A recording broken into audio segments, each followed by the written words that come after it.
All right.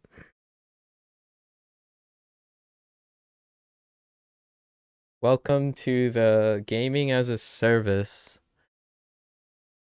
portion or live service game portion. All right. So today we're back. This is week 6 of the Northdark Reaches update. I don't imagine it's going to improve from it's like 5 out of 10 max probably. But we'll listen to some of the VO though, because there is a quest line that's going to happen. All right. Let's see what it's like. We'll use our first character to we'll use our main character to do as what we did before, which is use it to sacrifice its storyline, even though it's weekly haul capped because of wonderful design. I want to say that very sarcastically because I have disagreements with capping weekly currency at a milestone. It's kind of weird. They don't always do that, actually. This is the first time that happened. So right here, weekly haul still at 100. There's a milestone at 600. So that's going to happen, and it's just going to cap it. But we're going to see what the stuff is. It's easy enough to get 100 in general. But we'll do it on the first tune. And then the second 2 tunes, we'll skip it. All right. So we have to get to the 100 first. So today is more or less the same. So here's 5. Here's 10. I had this from last week. So that's 10. There's 20. We can probably do the weeklies really quickly. Alright, 20. Did I complete this? Oh, no. This is the weekly. So that's 50. We can complete both the weeklies for 50. 30. Right?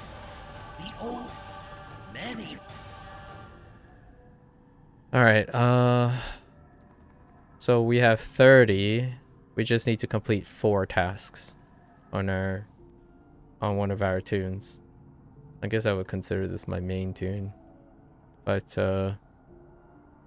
yep.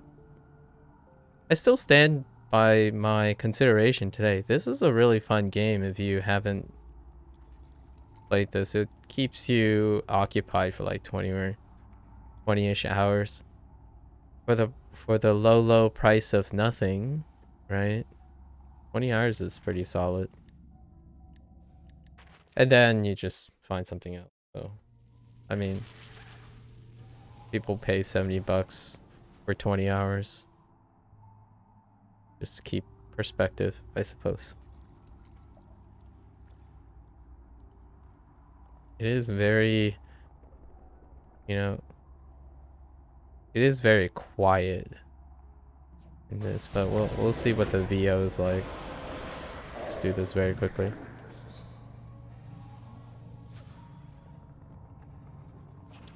We need corrupted priest and bullets. Wait.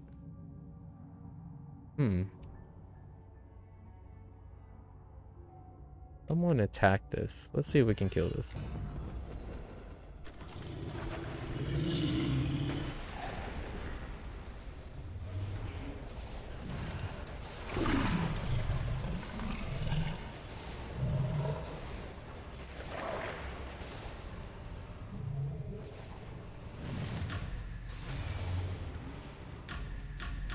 Oh, it actually hit me.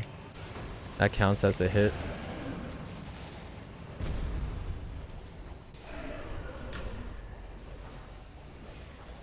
If I keep those mobs alive, I wonder if the other things spawn. I don't think they spawn as long as those guys stay alive. Hopefully.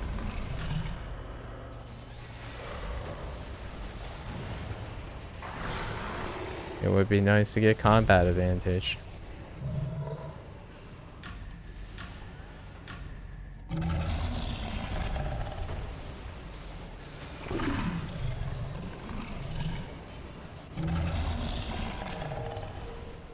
I gotta save some cooldowns.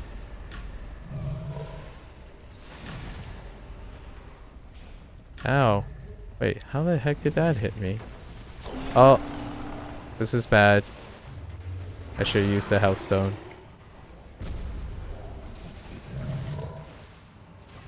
Too much? Too much? Wait, can we, can we cheese this? No. Too many auto-targeting. Feels bad, man.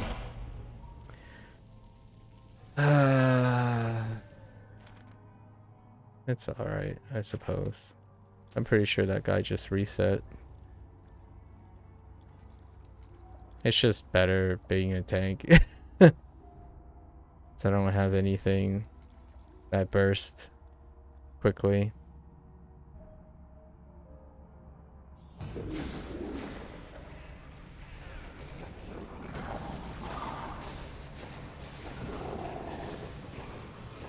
This is where the foreheads come in and say, kill it before it kills you. I'm like, yeah, sure.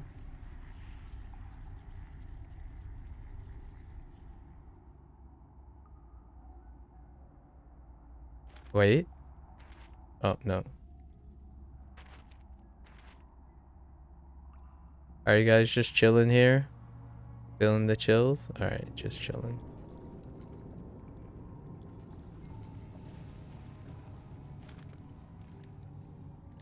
Instant swapping. We need to instant swap. It's not great. I wonder how often...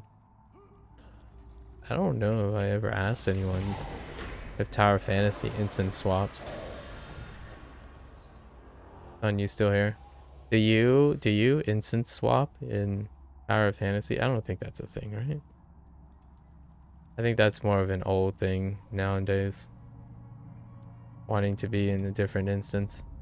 I guess you kind of do it in... You kind of do it in PSO.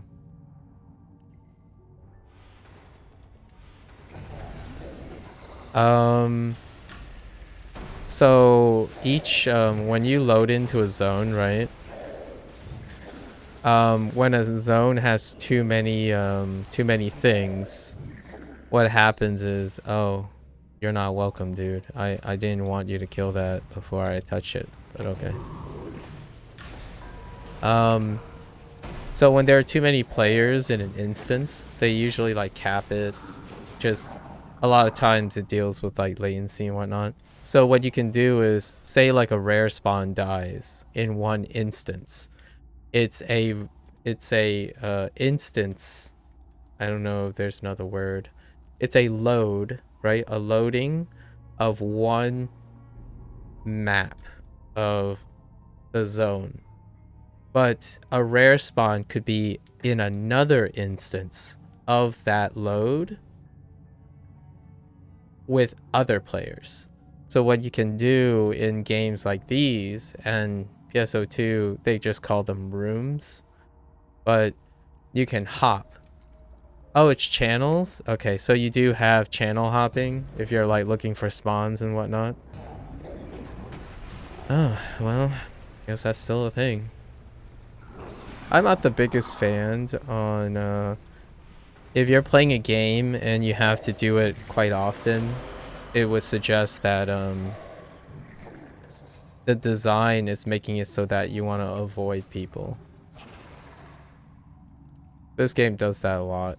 Like, questing in general is very... Like, there are too many people here, so I'm just gonna leave this there. Because you're looking for spawns, right? And the spawns get killed. So then you have to go to another instance. Or you sit there and wait for the spawn. Which you spend most of the time doing that in this game. When it comes to completing tasks.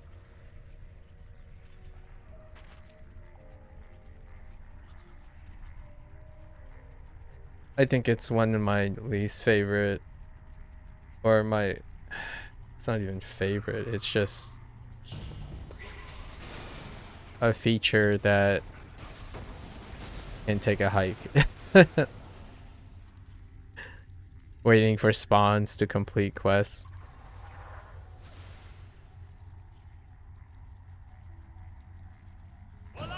Have you ever sat in a place waiting for a spawn to happen in Tower of Fantasy?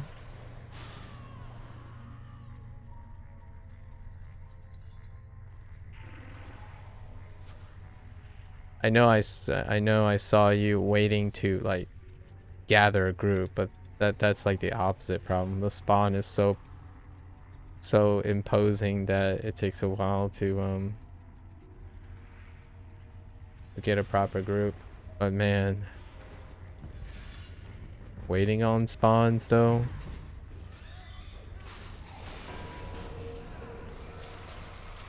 We can do this one. This one's fun.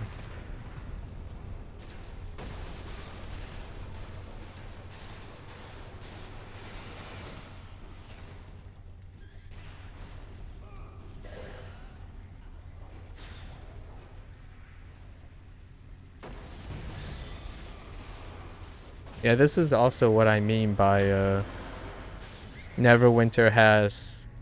It is a combat MMORPG, but it's like halfway of a combat MMORPG. You, depending on certain things, you mandatorily take damage. So it doesn't necessarily completely rely on your aptitude. You cannot escape the homing shots to the back of your forehead.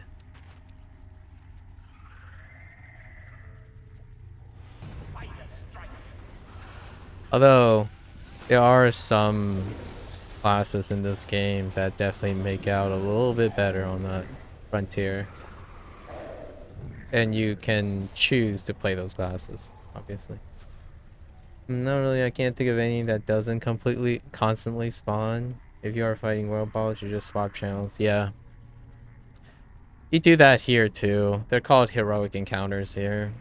So whenever you need some backup, you go to a channel that's filled, and people use like LFGs and chats, like similar to how you would use it, how they would use a mock matching for you.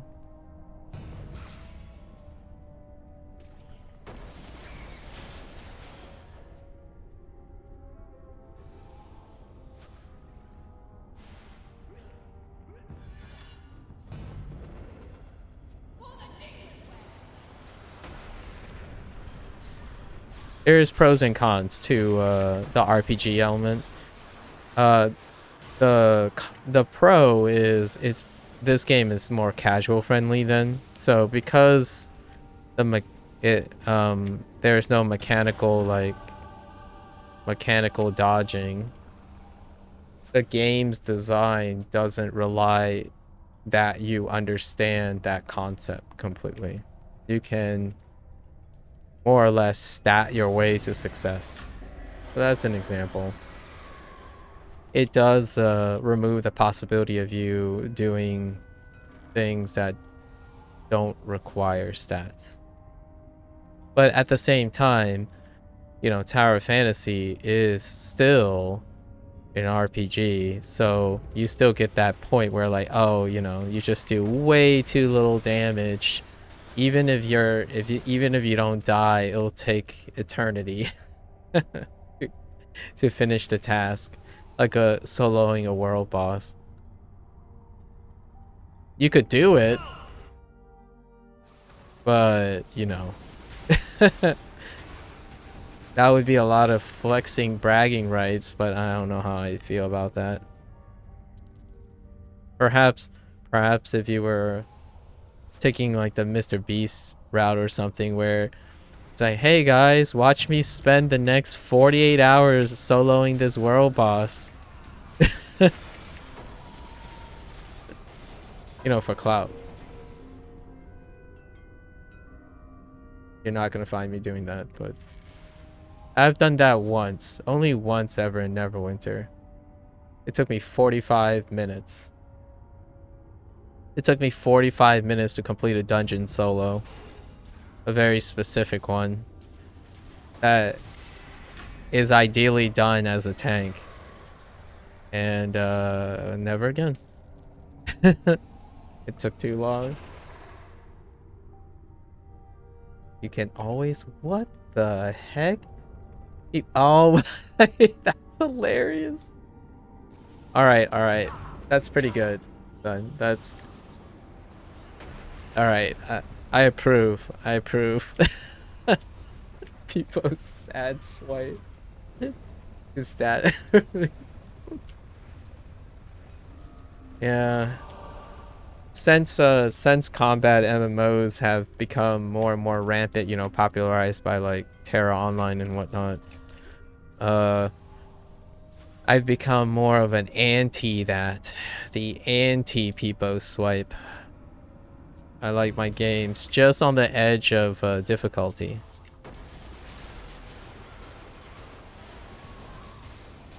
Just for self-assurance, not really for anything else.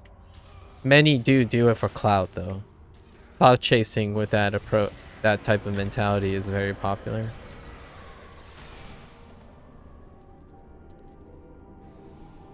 Technically, you're kind of doing it when you're playing Souls game too, so and so you can kind of appreciate how that's entertaining to watch, you know, like doing the no upgrade runs, the level 1 runs. That's what I mean. It's not exactly the same because there's no people swiping, right? But you're technically doing that. You're binding your hands. If you had the resources, you could alleviate that, but where's the clout in that, you know? Content.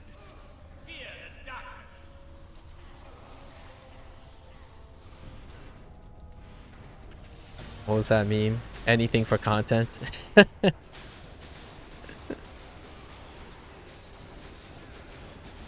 Alright. I only managed 2.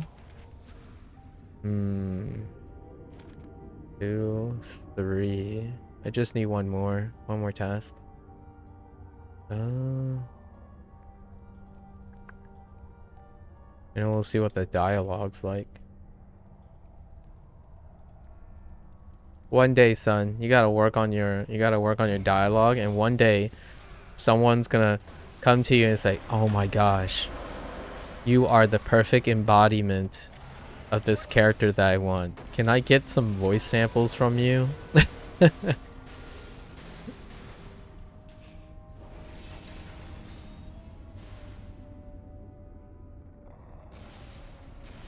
And then you find out it's a what do you call it? It's a fursona. I just kidding.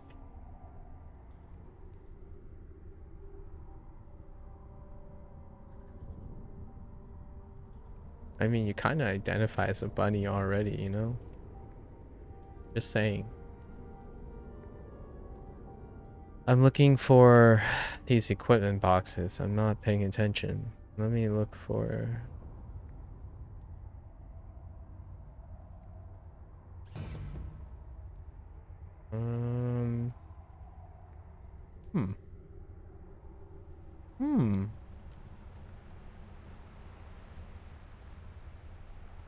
Wait. Wait, did I?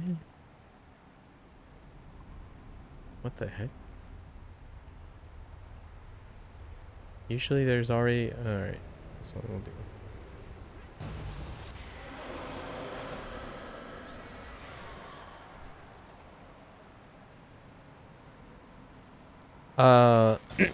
Neverwinter is so much more about the... I think one thing that wouldn't attract any player like yourself, son, to Neverwinter is that what I just described. Neverwinter is top heavy, meaning if you can't hack it, you didn't kill it fast enough. So the idea about this game tends to be, since it's casual, it's the mechanics are very low demanding. You can often circumvent the mechanics just simply by removing the obstacle faster than it can possibly become a problem. It's like the speed meta in Osu and the TV size maps kind of approach. The Iblis who have been disrupting my If there's a prison. problem, I am unsurprised one to see alternative is to Unga Bunga it so hard you. I'm mechanics do not concerned as become well. relevant. I told the fool Mizra keeping such prisoners was unwise. The classic Unga Bunga approach. And in a moment, the mechanics start to shine. What's well, you're not doing it for Unga Bunga purposes, Josh. But Umbaga, you know, like Unga Bunga is when you kill something beyond its scripted abilities. So in this game, in order to circumvent, it's the people sat swipe thing. You swipe so that it's not really, you don't really have to pay for it. You can actually do it habitually. So you kill the boss or the obstacle before it even gets a chance to do anything. That's the approach in this game. And as much as I like it, like for casuals and people who like to speedrun and like whatnot or flex about their efficiency, that's one aspect of it. But Neverwinter doesn't balance that aspect with an approachable way to have the other manner. They do put something in this game to do that, but it's very unpopular because it's been too many years in enrichment. There isn't a population on Neverwinter that wants to do like a Warcraft raid, for example. Wants to take a Destiny 2 approach to like long mechanical drawn out fights and whatnot. And I agree with that because it fits the structure of the game. The game is relatively easy to pick up. You know. ESO2 NGS is starting to offer both. But the modifiers, the way to draw out the boss fights and whatnot, are done in the privacy of those people who want to. And they equally incentivize doing them. In this game, the diminished return is so great that rarely does that content that requires mechanical understanding have players doing it. So as a developer, right, like if you're thinking about what features, if you're taking the feedback of the player base, what is more popular, what keeps players playing, it's not the feature of difficult mechanical long drawn out fights. They're typically viewed very disfavorably or even skipped. A lot of times you would hear the phrase, it's not worth the trouble, which that's fair. But the question is, it's not really, in my opinion, about what the current community wants, is if the developer wants to enrich for a different community. That would kind of be tough because you would have to exchange one type of community for another type of community.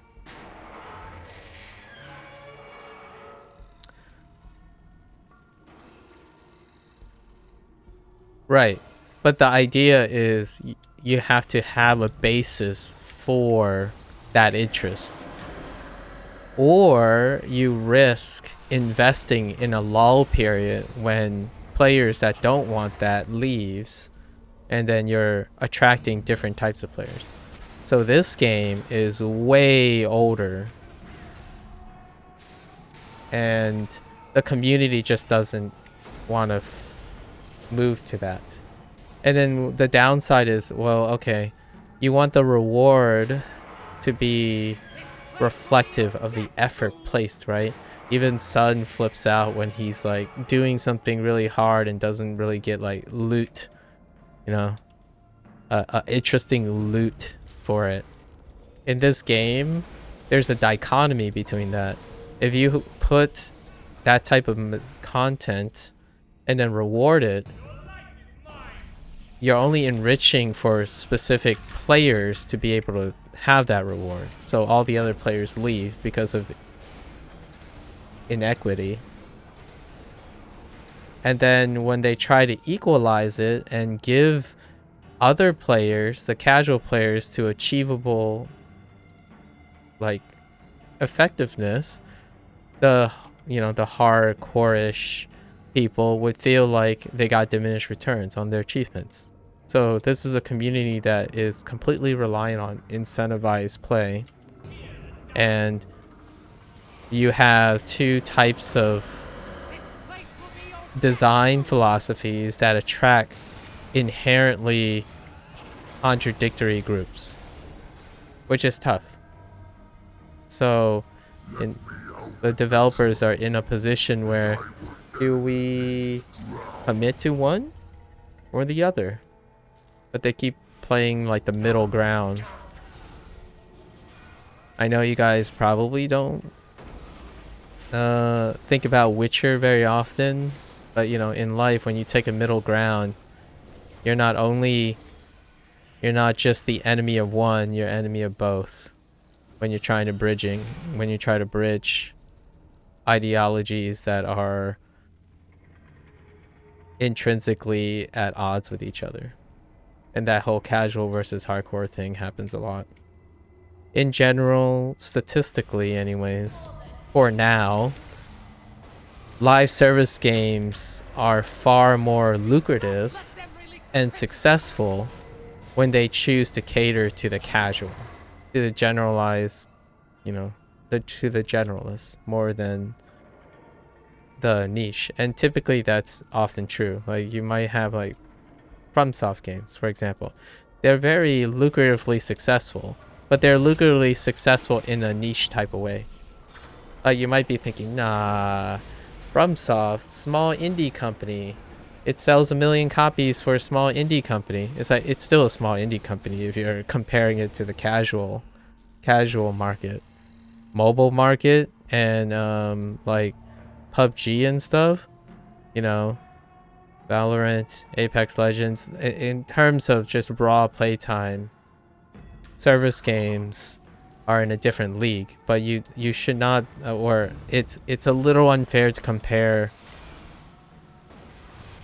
apples and oranges like that. But the sentiments are that they're both satisfied. The people who do live service games have a structure that satisfies their goals, and then FromSoft, as like the still somewhat single player focused developer, meets their goal. However, the numbers are non-negotiable. One number is just astronomically bigger than the other number.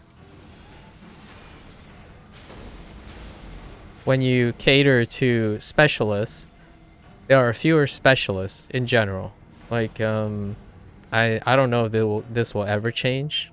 Maybe if we live in like maybe in the next 10 years we start to live in a dystopian future where we don't get to choose what we do, and we are assigned what we have to do in life. Then everyone will be a specialist, and then statistically specialists would outnumber generalists. But generally, it's the human condition to be a variety seeker. Humans have predilections of losing interest, gaining interest, finding new interest. So in general, all puns intended, there are far more people who have loose interest in things than being specialists. So when you are a developer, and maybe even a publisher, who wants to seek the largest source of potential revenue, you design your game towards the generalists. I'm saying generalists and specialists because I think that's a far more accurate and dry way of calling casuals versus hardcore. I feel hardcore and casual are unfairly double standard. Like, those words have unfair double standards that I may change in the future and etc. But you know, it raises too much controversy. So I tend to use generalists and specialists as those words. If you're a specialist, you're going to like, you know, road games, for example, because you have to specialize in order to be that consistent. But if you're a put me back in, chief, right after I fell off a cliff, right where I died, you're a generalist. You're not that invested in specializing in something. At least as a business person. So this game is moving towards that. While from time to time... So here's the weird thing. I feel, without naming names and whatnot, there are a few devs in this dev group that has a long tenure, and they grew out of the specialist. They grew with the specialist mentality, so they did not grow out of it. So some of the lead designers in this group are still the old school Warcraft, Western fantasy peeps. So they still want to make specialist content. He was very good. So every time that is introduced, which this time one of the top end game are still that specialist design. Like, hey, you gotta specialize, loyalty, rewards are the best in this dungeon, and it's behind a gate. But you have a video game model, you're a live service game, and the players you attract, 90% of them are either gonna get myth, experience FOMO, or just doesn't resonate with the design language. So this game is in this weird period where the executives or the people doing the monetization or like the general quality of life changes to this game is at odds with some of the lead designers who continue to want to make very specialized dungeons and whatnot, like Warcraft and the Age of Old, and it caters to the most loyal, because they are specialists, the most loyal player base in this game. But I don't think the loyal player base in this game is the most anymore. Like, they're the majority. At one time, maybe 5 years ago, before they revamped the system, yeah, like 5 years ago, perhaps the loyal fan base, the ones that are specialized that grew up with this game, were the majority. It's hard for me to ever believe that is true now.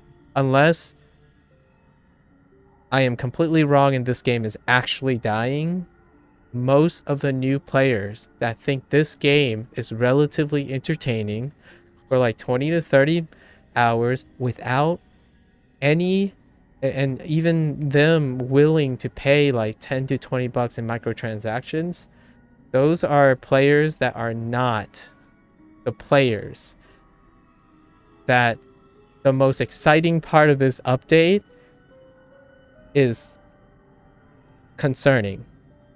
The updates tend to be keeping the ones that are already playing, but those people are not the ones that are paying for the game.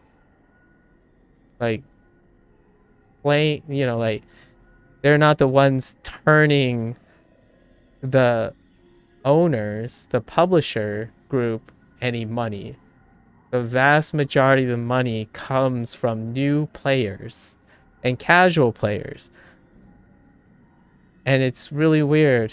Like, I like both of the contents. It's a shame this group isn't big enough to do both, right? There's not enough resources, in my opinion, or at least I have no evidence to believe Cryptic is big enough to do both. Like Sega with the PSO2 team, they have a big enough, even them, they're strapping to keep up with the model they have. I'm like I like to believe the PSO2 team is bigger than Cryptic's team because of the way they're tackling. So it kind of sucks in a way, in many ways. In a sense, I would love to have people I know come on to this game and play it. For sure.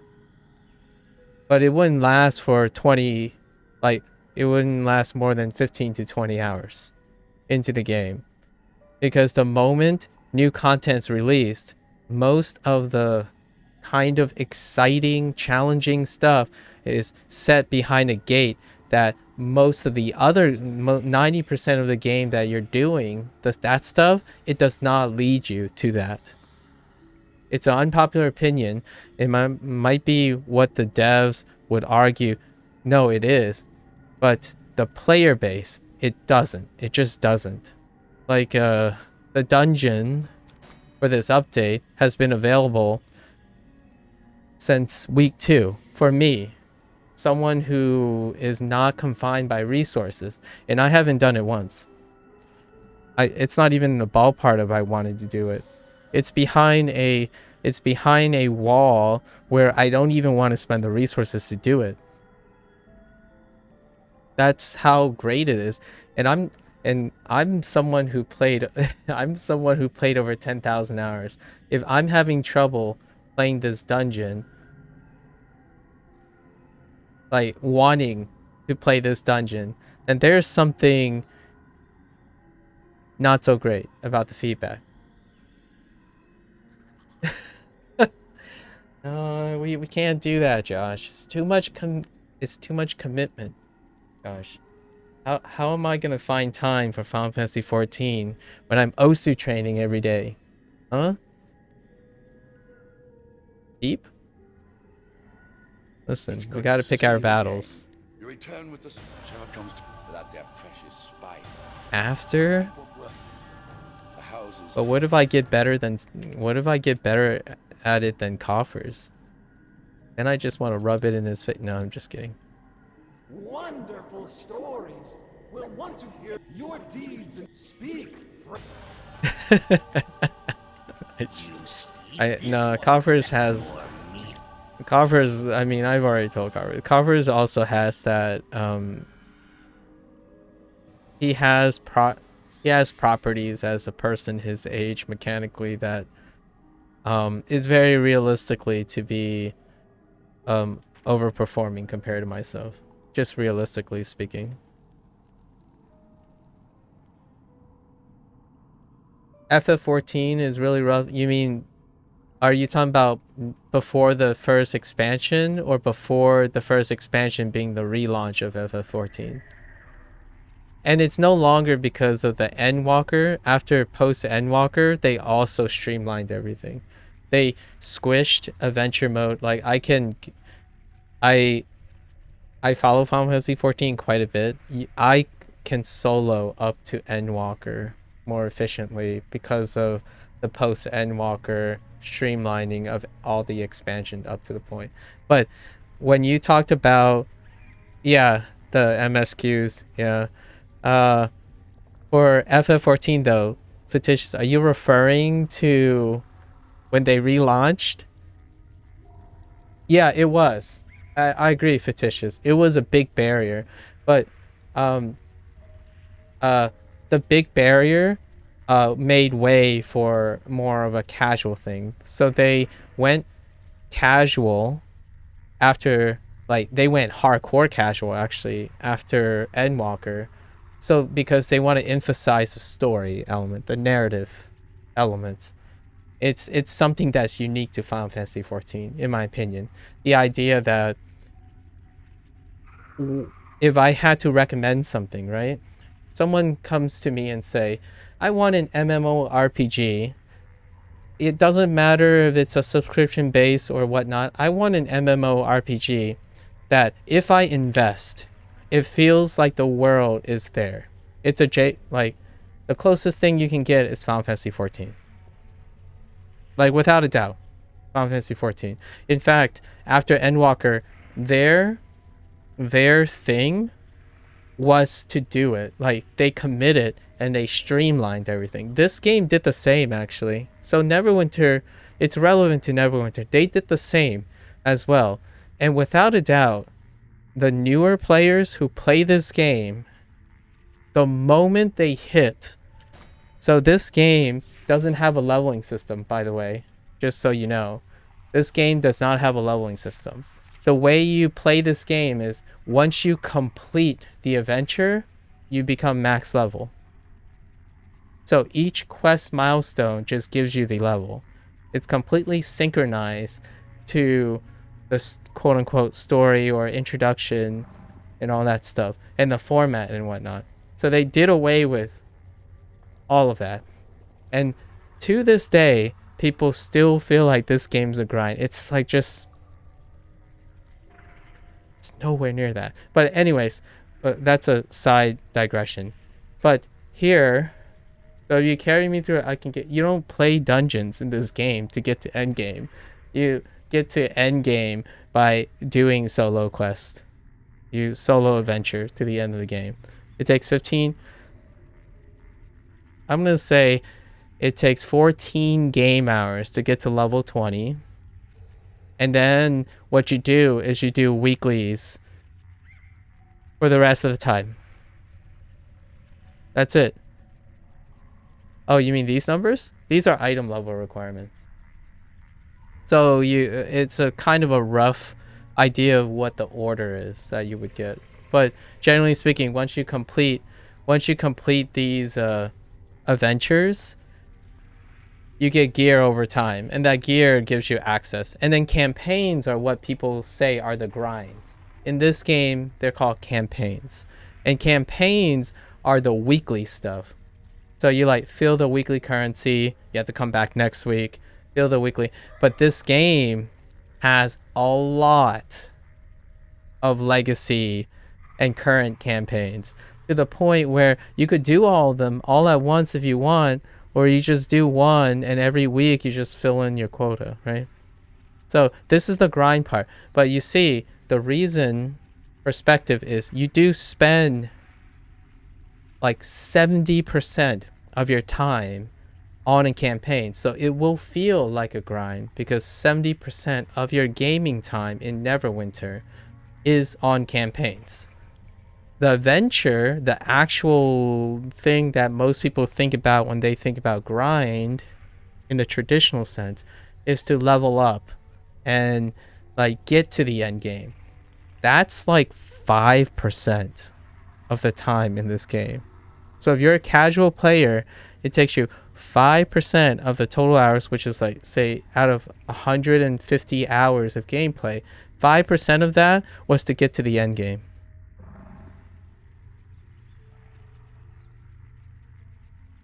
So the casual player gets jebaited. here's the hot take. The casual player really likes this game until they get to level 20 and realize the rest of the game is a live service game. They're still okay with that.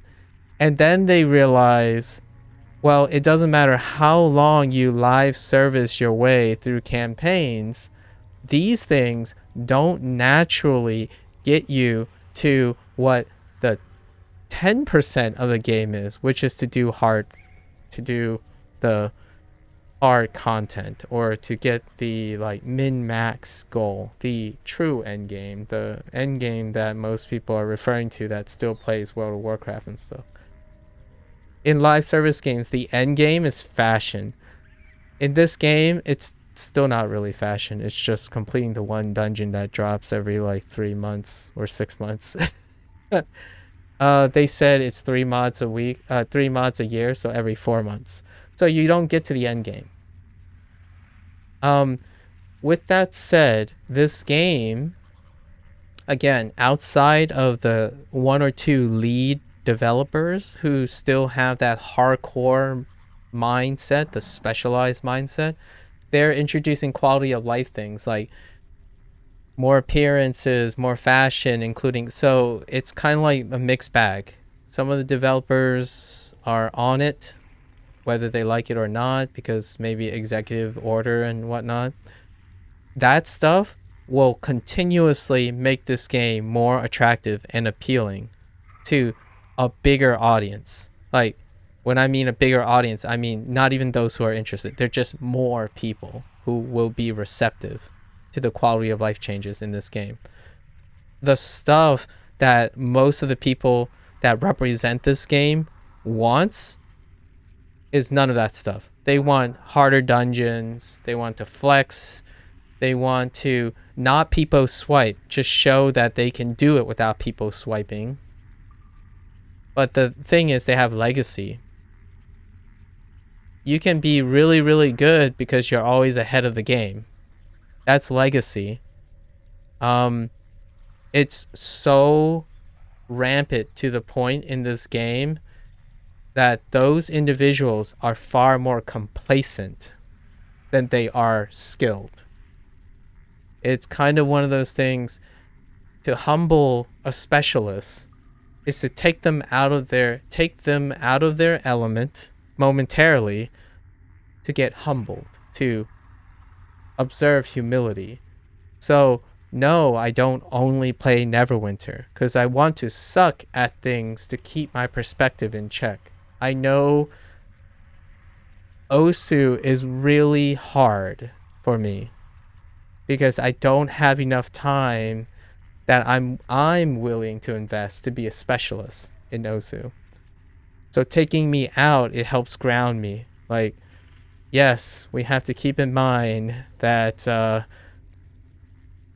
sometimes you're really good because of nepotism, not because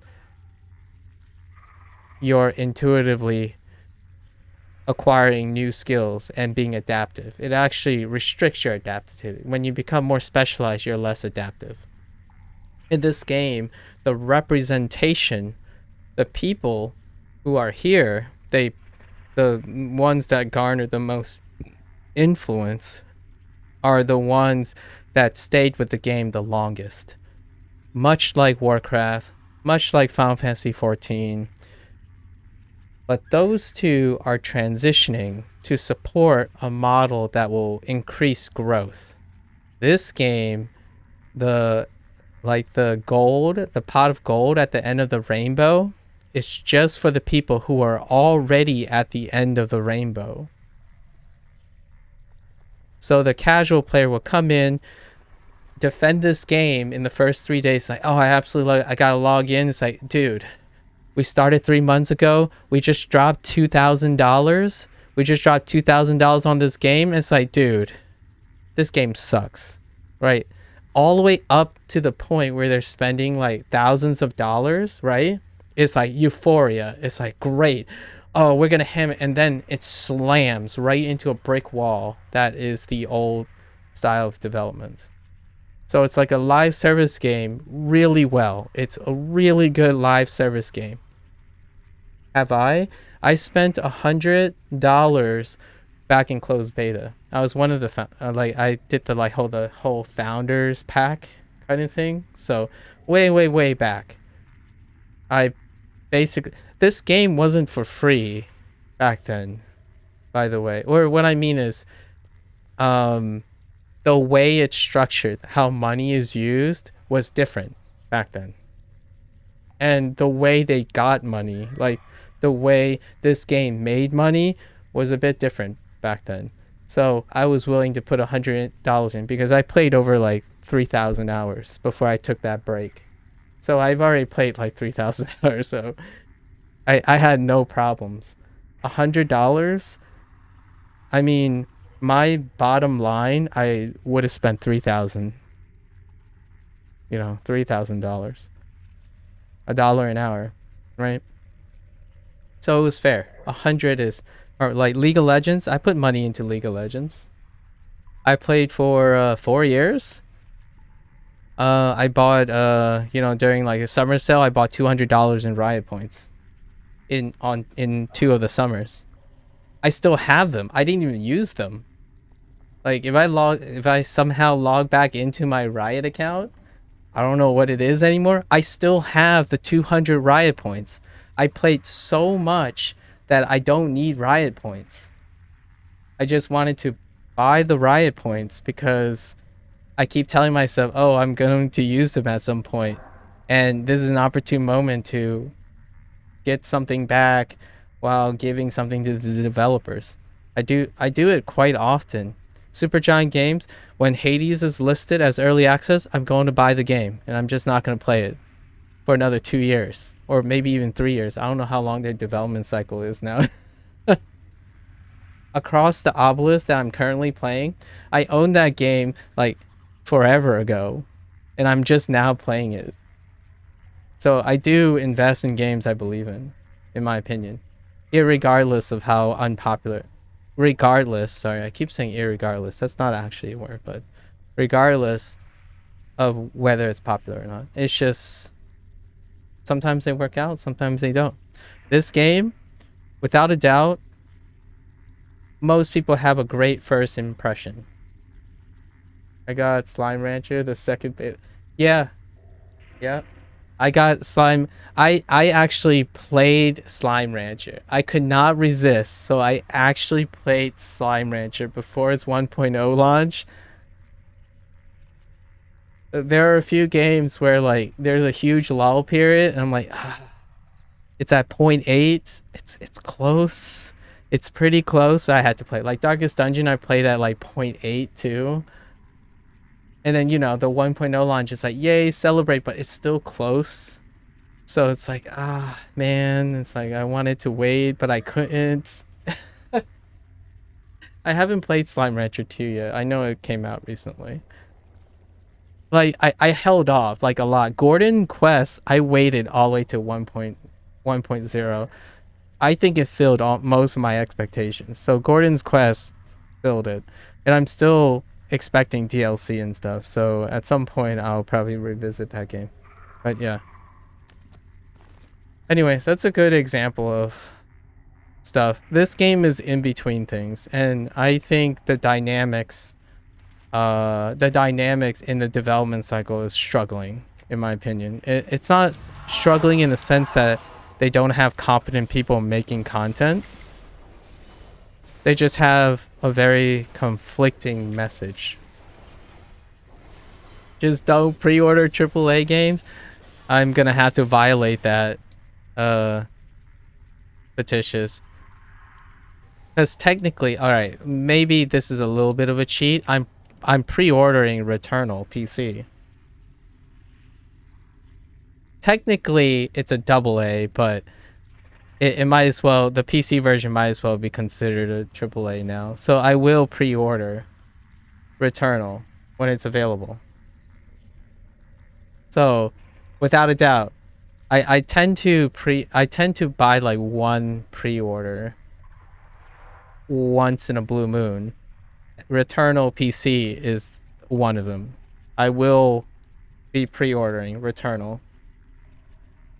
It's still true though. You just said just don't pre-order AAA games. Technically, it's gonna go up for pre-order. So you know me, I take your words for face value here.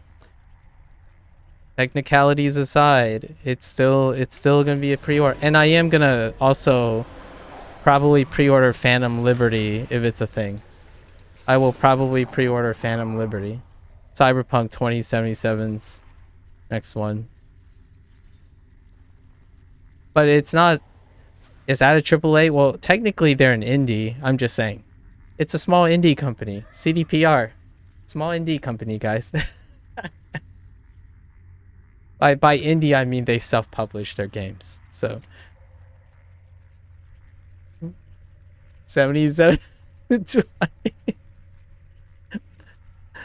I believe in CDPR, and I'll continue to believe in... I continue to believe in devs. That's just me, though. But I agree most of the time. But I do... CDPR, that's CD Projekt Red. That's the developer of Cyberpunk 2077. And the Witcher games. And a few other stuff, but those are less known.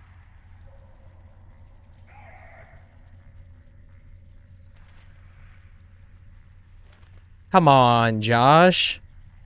You gotta get on top of these developer names. You gotta know your thing. Oh, it's Project Red. Oh, well, that's fair. Saying Project Red is fine, actually. I used to say CD Project Red.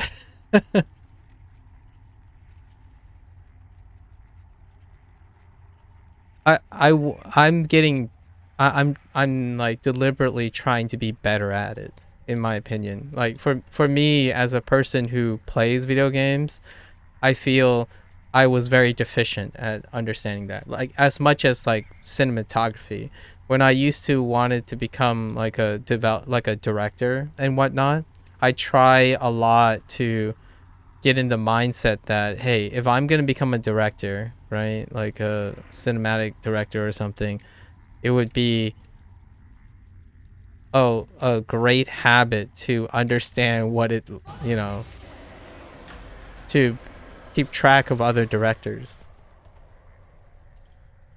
Oh yeah, but I'm, you know, like fictitious. You're going for the value thing. You're going for the value approach.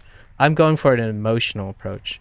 I pre-order things because of the rare time that I have emotional motivation to do so. So emotional motivation does not require incentives. I do it because I believe in the dev. That I'm like old school like that, I suppose. You can call it an old school mentality. Nowadays, you represent the vast majority of trending people that the developers and executives have to cater to. They have to cater to making it worth their money. And that's fair. That's pragmatism in work. I pre-order games because I want the devs to be successful.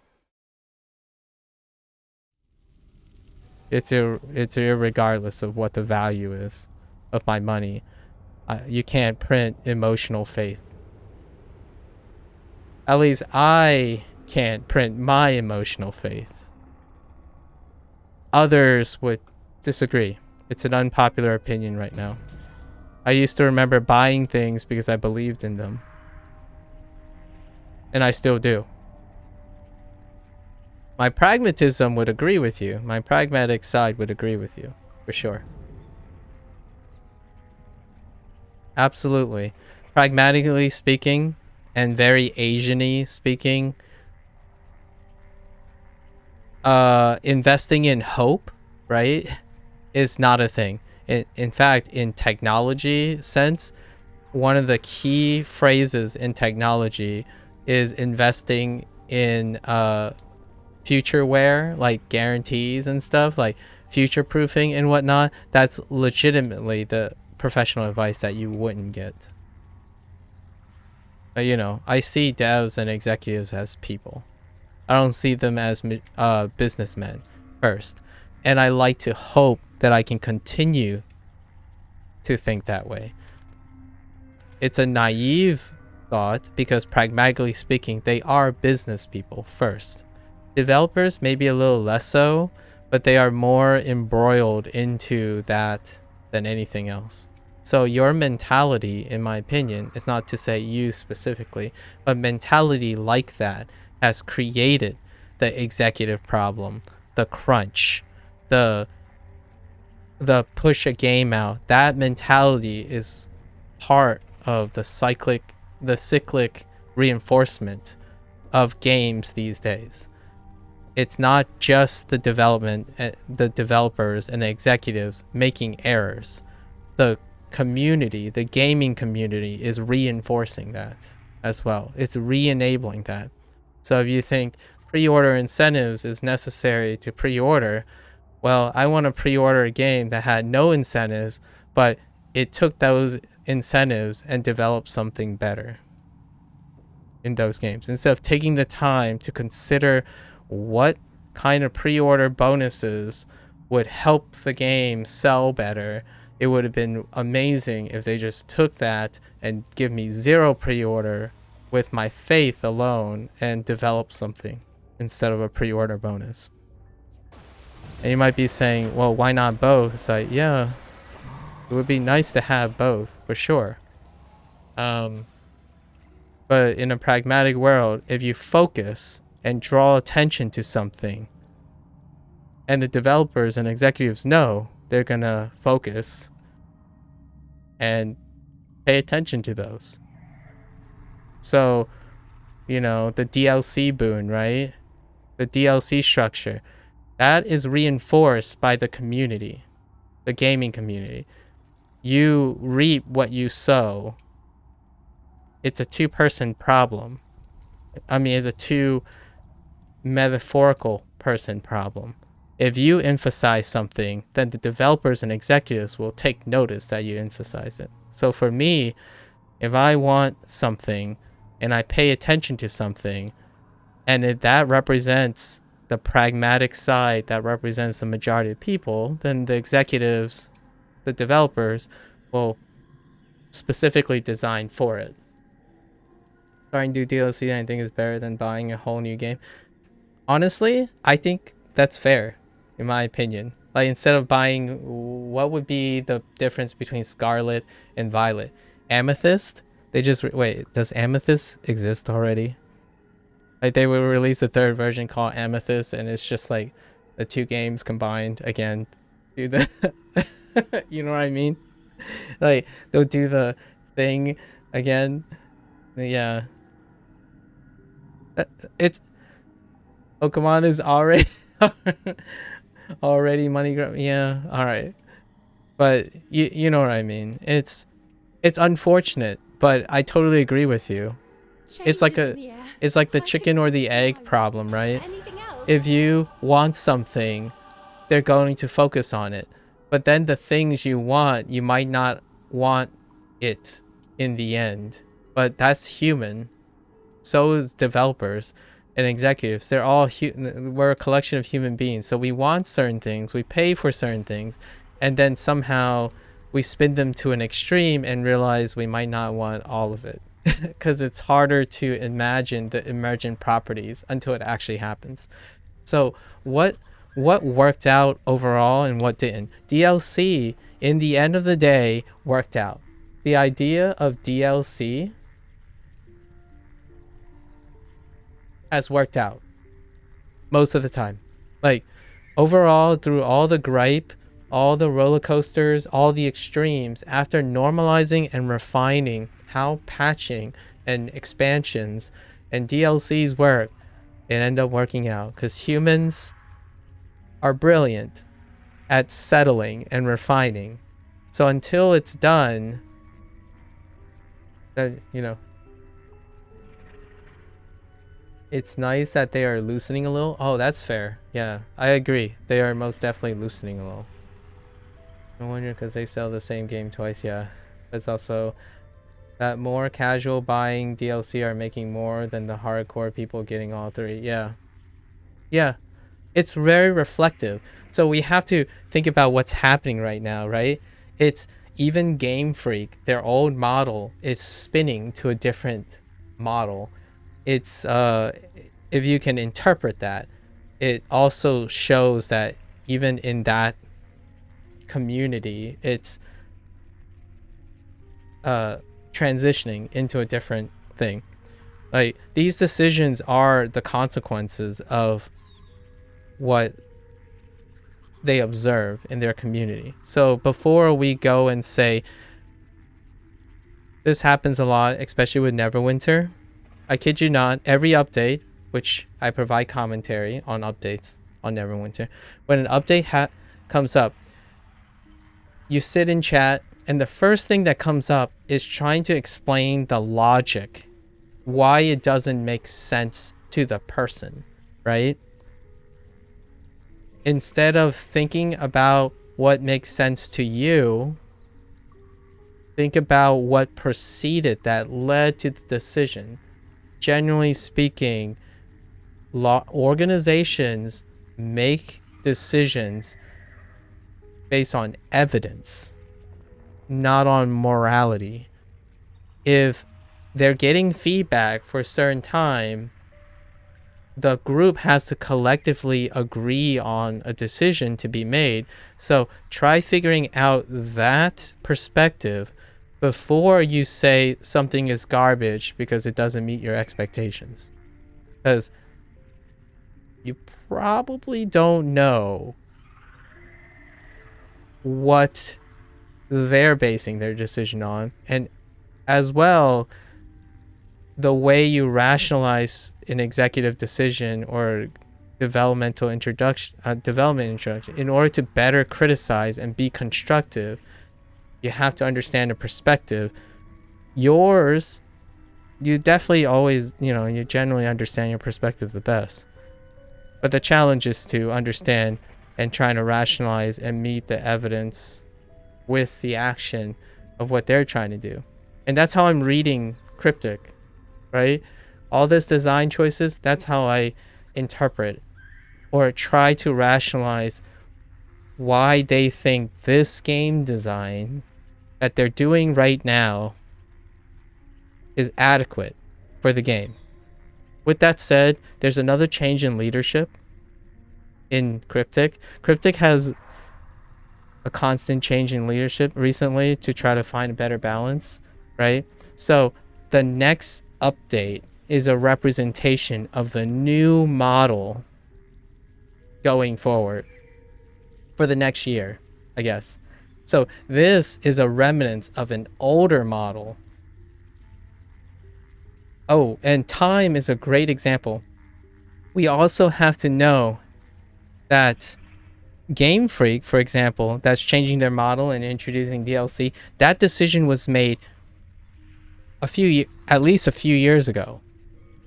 It takes years to make a fundamental change to an organization's structure. So when people say, oh, why didn't they think about this before? It's like they did.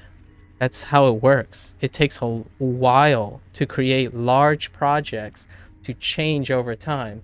So while right now you think that things happen in your life like every month, you want something new to change every month, when you're working for an organization, you're thinking about years.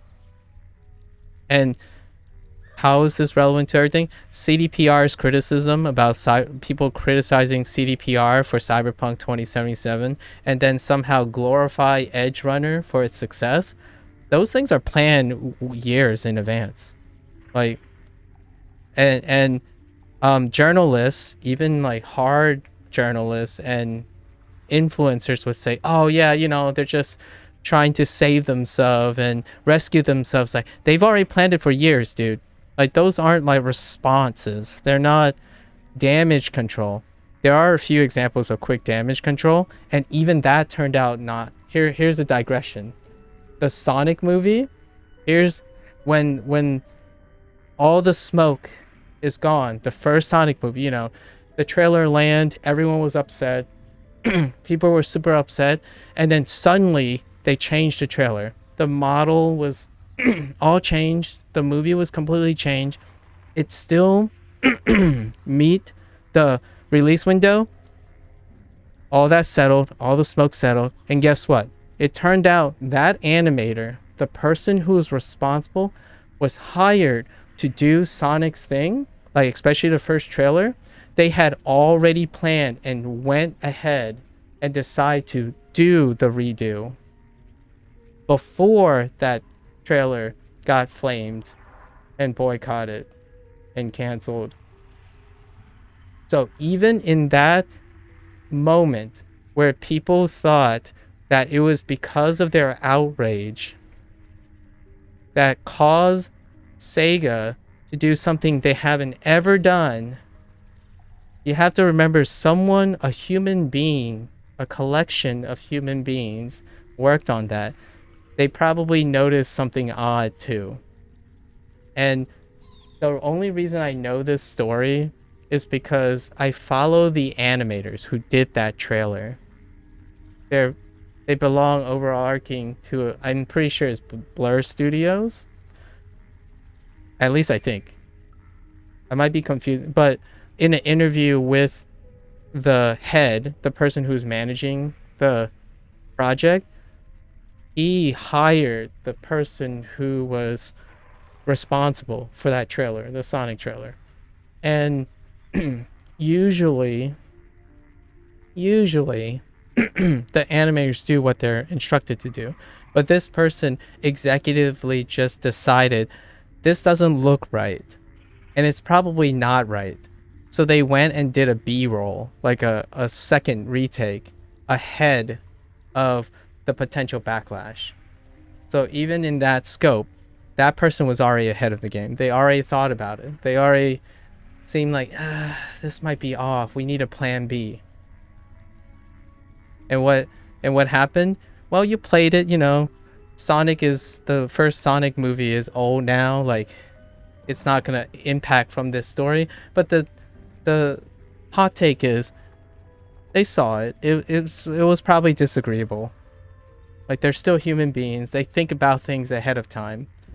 And when people think about the power of the internet reversing decisions and stuff, generally speaking, you have to remember the people who are upset and canceling things, those people don't have unique personalities. Like, they don't have unique skills that aren't also common to developers and executives. Those are the same people. And the big difference is those executives and developers, they spend more of their life with this problem, with these things. So if something unpopular comes out and it's unpopular to you, you can voice that opinion. You're entitled to voice that opinion. But before you go and attack them as people for being like brain dead, stupid, insensitive, and whatnot, think about what they had to plan before actually releasing this product to you. They have to understand that they start a project and in 7 years they know exactly what's going to happen, or at least they know enough to release this product in that 7-year window. Projects are no longer like 1-year projects. You don't get like a game and say, oh, we made a mistake. It's only 1 year. Let's just redo it, right? Let's just redo 1 year work. We're talking about like 7 to 10 years now.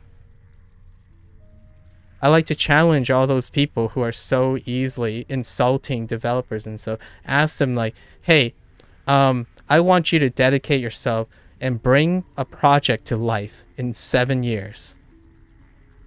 Can you guarantee to me that 7-year project is going to be a success? I think it's even worse than science projects now. That's how science feels, by the way. I'm like ranting because this is one of those rare moments now. Other people's projects in other fields reflect what it's like to be a scientist. It reflects what it feels like to be like practicing medicine and being a psychologist. Their projects are 5+ years or even a lifetime. And there are other people who work labor jobs, construction jobs, video games, or not working at all. Their time frame is like so short. It's like a month, you get your paycheck. You could quit there. It's a month, every month, wages, you know, every month. The livelihood of a person is dictated in years. And the people who are criticizing those people dictate their life in weeks, in months. So before you go trivializing certain decisions, I'm like ranting so hard. Sorry. But it's applicable to the Neverwinter. They're restructuring again. How long did it take to do restructure? I have no idea. But I can tell you it's at least 3 years. 3 years of restructuring. And actually, 3 years ago, there was promise of a change of leadership. Within that 3 years, leadership changed twice for Cryptic. And ownership changed twice. Okay, just once, technically. Because, like, it exchanged hands. Perfect World exchanged with the Embracer Group. The Gearbox publishing group is under the Embracer Group. So this game actually changed hands executively as well. I don't know about Game Freak, but I feel like Game Freak understood. It just took another game to reveal that they've changed structure, right? So they might have been on board 3 years ago. We wouldn't know because it was in the middle of their project. It was in the middle. The game that's released now, I don't know when it started, but they probably made the decision like 4 to 5 years ago that, hey, this is the new trend. We need to get on it. But who knows? They could be they could have been, which they aren't. They could have been unlucky where the moment they release the game now with the DLC, they could not foresee that maybe in a parallel universe, DLCs is like the devil.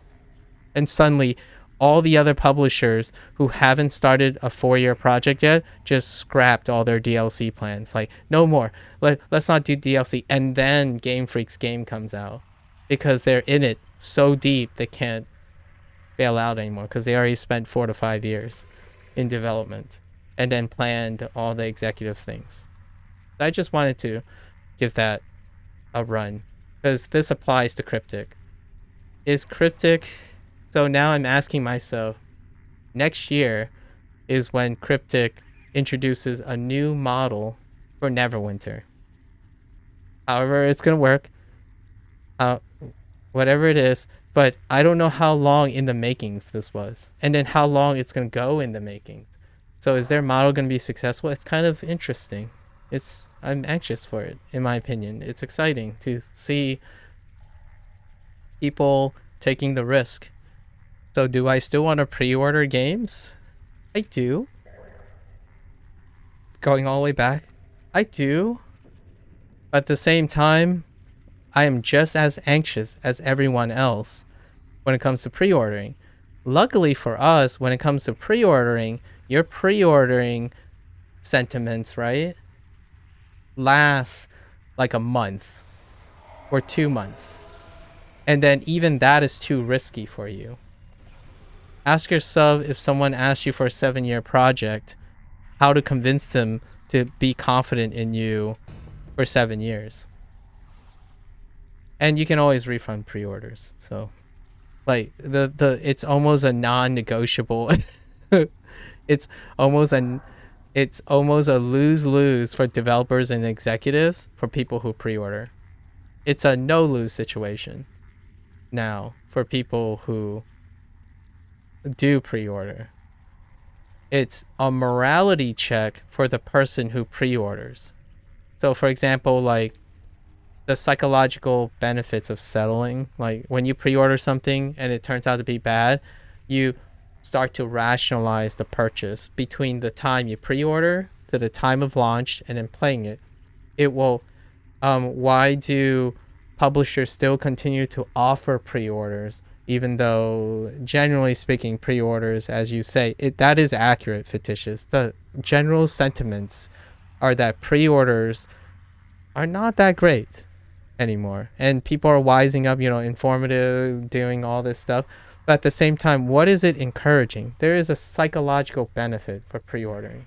Pre-ordering creates that time of reflecting on buyer's remorse and then on settlement. So when someone pre-orders on a whim, they still psychologically over time have time to rationalize and are more likely to keep the game. So if pre-orders still suck, pre-orders still could happen. They could entice me, like, from what do pre-orders reflect, right? There are games that don't pre-order. There are games that enter EA. There are live service games that don't do any of that at all. It tells me the confidence in their product. So as someone that's trying to figure out the perspective of the game developer and executive, having pre-order and even investing some money to incentivize it, it shows me the confidence in their product. Yes, you could interpret it as a money grab from your perspective. From the consumer's perspective, it may seem like a money grab. From the developer's perspective or the executive's perspective, the developer, in my opinion, is telling the executive that they believe in the game. To give the confidence that, yeah, sure, we'll put up the game for pre-order. What are they risking? I absolutely, most definitely understand that they are taking the risk. They understand that if they put their game up for pre-order, they are setting themselves up for a bigger chance of disappointment.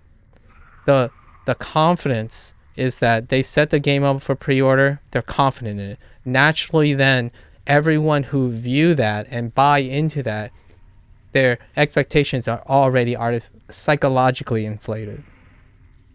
So, in both ways, to me, that's a show of confidence. But it's also, when you show confidence, you are also more likely to fail or fail to meet lofty expectations. So, I might be disappointed, but it's also on me too to be disappointed.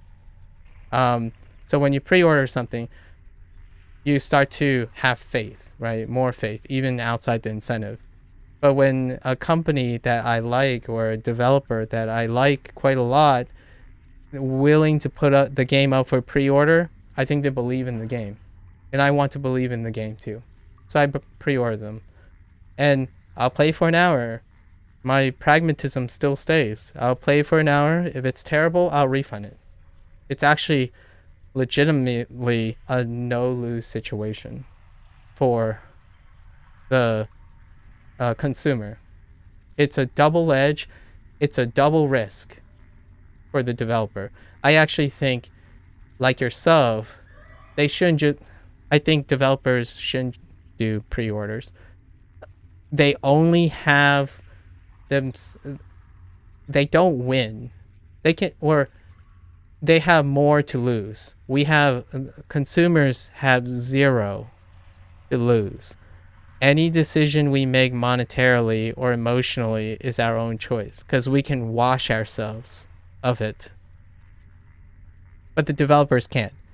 They use pre-orders to communicate confidence in their products, but that also can blow back on them so much more. So whenever someone talks about like trailers and stuff, it's like pre-order is like one of the biggest trailers, in my opinion. It makes them monetarily also responsible for meeting their confidence. And I don't know about you, but if I was a developer, Supergiant Games, you hide behind early access, in my opinion. That's a safe move. And when I say hide, I don't mean it in a negative or positive way. I think Supergiant Games are one of the most conservative developers.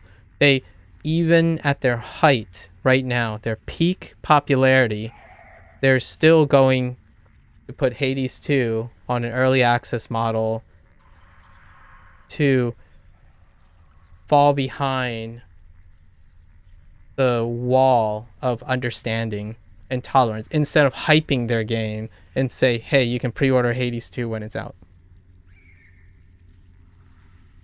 Yeah, they do. They do a lot. Agreed. And then sequels, you got to understand, against my disappointment, Supergiant Games is making a sequel. I have to respect that this is their peak time. This is their golden opportunity. So, yes, I will have to wait probably another 4 or 5 years before a new Supergiant Games. But Hades 2 could mean 2 new Supergiant Games in the future, for example. So it's faith. I'm putting on faith that it is. And I will continue to, quote-unquote, pre-order Supergiant Games. But it's really just buying the EA title, right? Expecting the 1.0, the game will develop into a successful 1.0 launch before I play it. It might as well be a pre-order for me because I will pre-order it and I won't play it until 1.0. So I think it sucks for the developer, in my opinion. If the executive pressured the developer group to set up a pre-order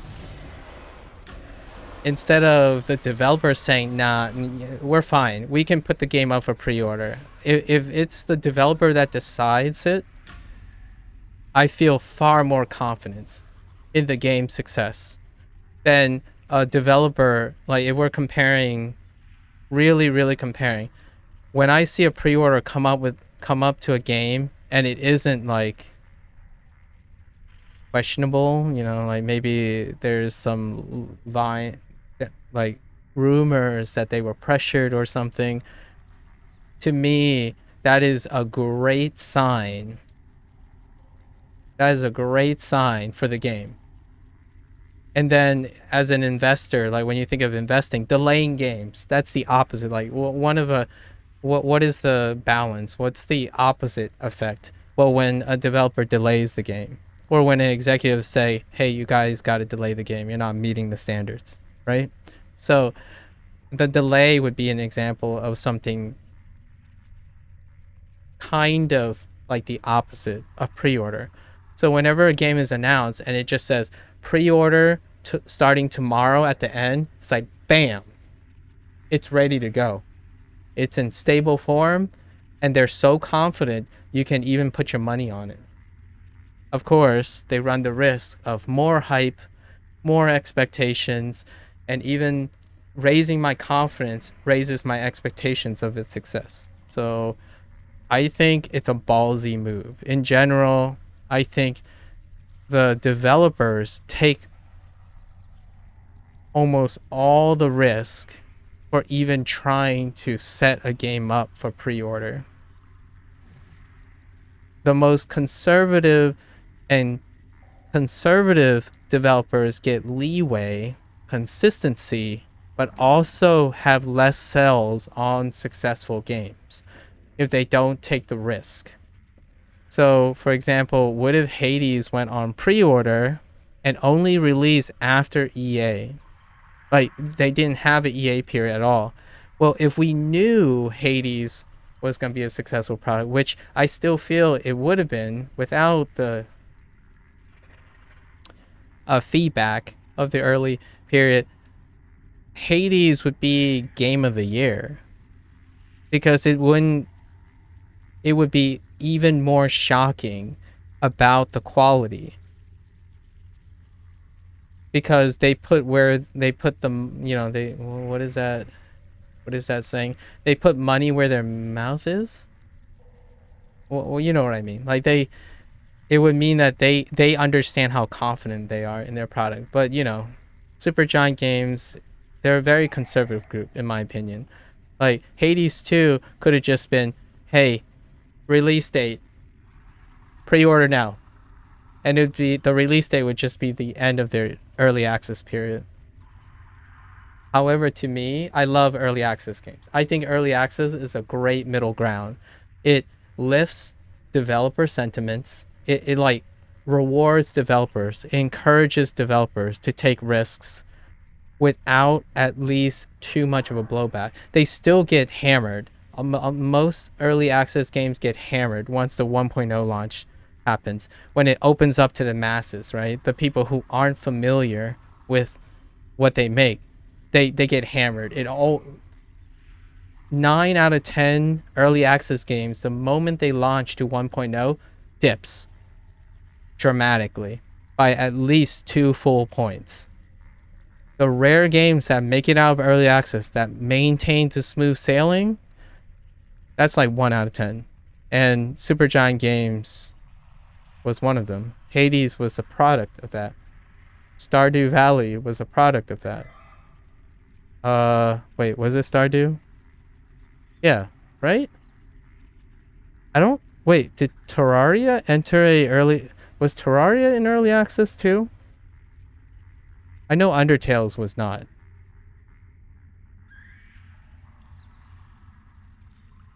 But the games we know now, I'm not sure Binding of Isaac was in early access. That you might know for me. Don't Starve was in early access, right? So all these games, like, they're the 10%, man. Or at least I think it's the 10%. Roughly 10%. I think I'm being conservative. I think it's even rare. For every like 10 early access games, 1 of them are successful. Yeah. So we're still not talking about AAAs. That's fair. That's fair.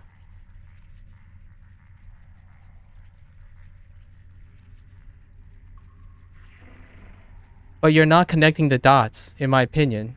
Here's me counter-arguing. You're not connecting the dots. I'm using the best case scenario for pre-orders. AAA has one option, and they only lose, period.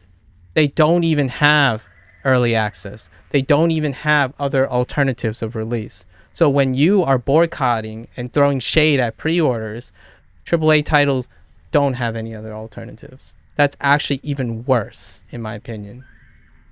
And you created that product. Like, us as a community created those ultimatums for AAA titles. So, like, okay, I didn't mention AAA titles because I want to defend developers while you're throwing shade at developers, right? So what can early access, what can AAA titles do to offset the risks that they're taking on pre-orders? Yeah, you did. You said specifically, yeah, that you wouldn't, or you shouldn't, right? So how do you interpret that? Why would you, like, I guess I can hear your perspective on it. Like, why do you think we shouldn't order pre-order? You already gave one example. You said that the pre-order are not worth their value, right? And I agree with you. They aren't. Their monetary value. I don't know if you were speaking from an emotional standpoint. I don't think I can agree with you from an emotional standpoint. I don't think anyone can agree with anyone's emotional standpoint. This is how you feel. But your specific example is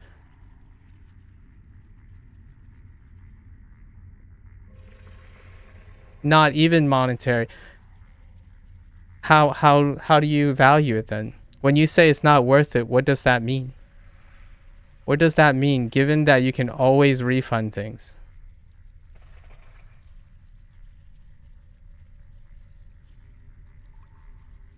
It's just not worth it. See, that's like saying, trust me, your opinion is reinforced by this imaginary vote of confidence. It's like, all right, well, I'll take your word for it. I disagree with you because you have no evidence. You have no logic. You just say it's just not worth it. Well, I say it's worth it to all the people who do. That's probably the facts.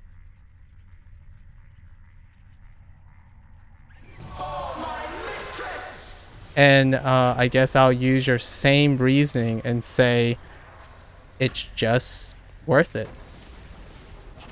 I don't know where this is going. I mean, I spend most of my time talking about maybe a rationale for that, but I guess if you're just feeling it, I mean, could use... Okay. Go ahead.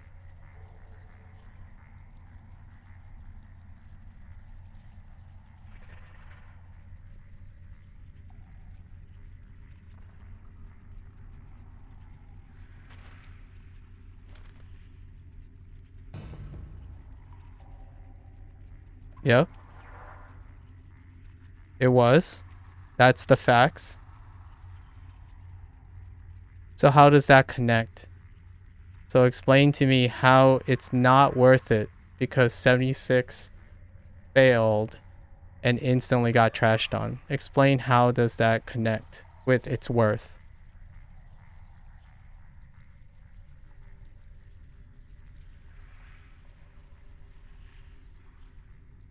I have an example from my perspective that it's not worth. I can actually back you up on how it's not worth using my own logic, but I want to hear what your perspective is first. Because I can support that.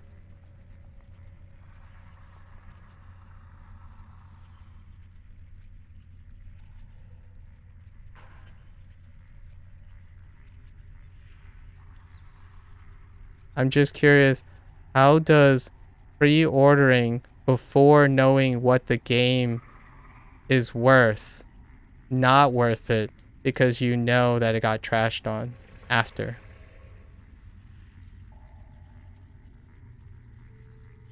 Like, what does pre-ordering have to do with it getting instantly trashed on after it was released?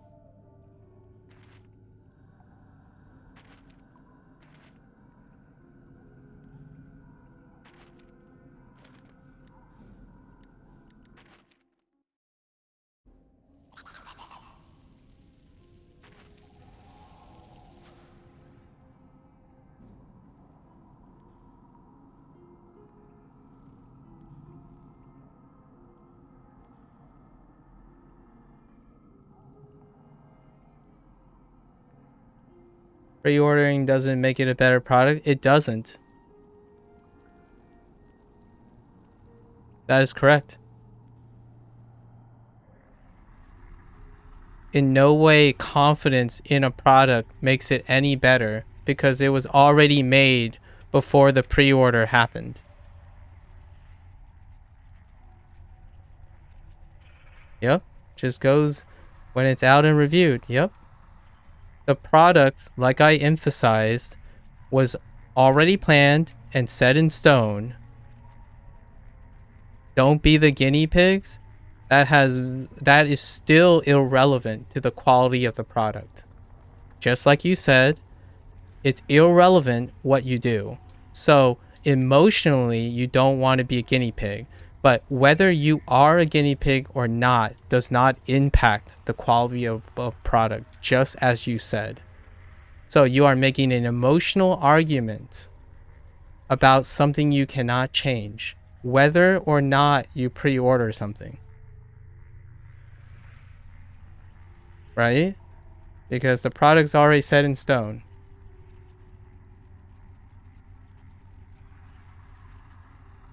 I was talking about confidence. Confidence does not impact the quality of the product. The product is already made. The people set a game up for pre-order because the game is already made. They have confidence in their product.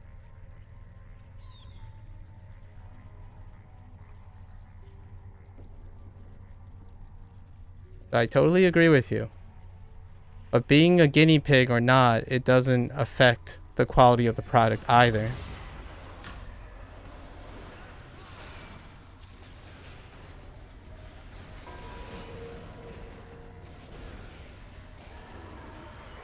I mean, it's not that AAA have confidence, though. Explain. Is that they have to? Again, I did make that comment. Like, if it is an executive decision, right, forced upon their confidence, sure. But you don't know that. And I don't know that. Pre-ordering a game is to elicit that I have confidence, that they have confidence.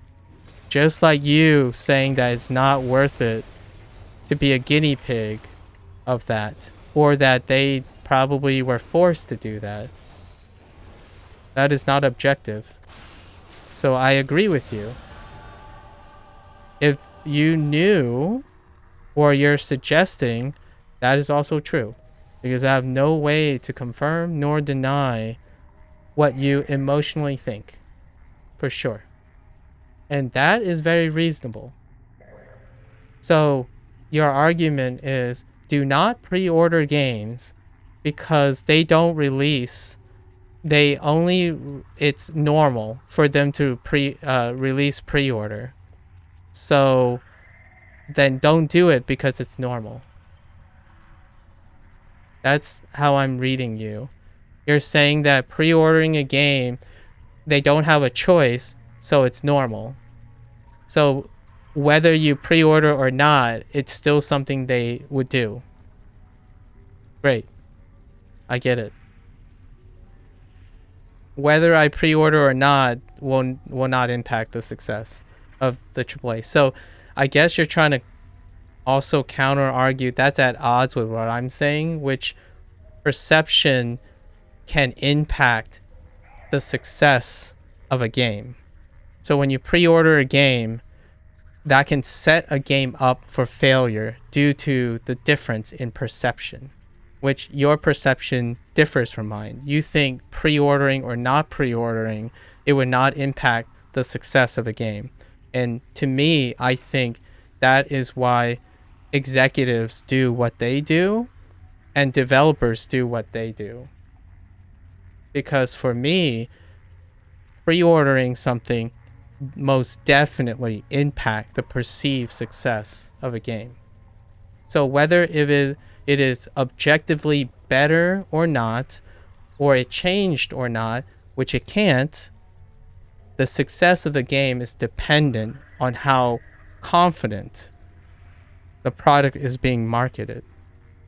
And pre-ordering games would elevate that, but it elevates it at a risk to the developers. And it sucks because to me, the developers have way more to lose than not doing anything with pre-orders at all, which I agree with you. Pre-orders fundamentally cannot cannot make a game better or worse. The game was already crappy to begin with, even if you pre-order it or not. Totally agree. I just pre-order games I think I will like, so I want the devs to be more optimistic about sales and stuff. That's kind of how I feel about it. So, you can affect the success of something without ever inherently changing anything about its property. Someone can feel good about a mediocre job because they want to. So I'm totally in agreement with you. There's no reason to pre-order if the product is already made, and that product would not change at all, pragmatically speaking. However, emotionally, if a lot of people pre-order games, and psychologically most people wouldn't refund what they pre-order, I agree. That's what I just said. I said conditionally, it gives the benefit, the return for the developer, well, actually the executives, the publishing group. If they're one and the same, then they're an indie group, right? But the executives, the publishers have the psychological advantage of rationalization period between someone who makes a pre-order and settling for it. I literally described most of that. And in fact, I even cited buyer's remorse and the time it or so it gives more money to the company and supports the practices. Yep, it does. But in no way does that pragmatically affect how much the game is worth. You literally said the game's product doesn't change. If it's a crappy product, it's a crappy product. Now, sentimentally, you can increase its value by what you just said. So if you are emotionally inclined and think about product services, they can increase the cost of the pre-order.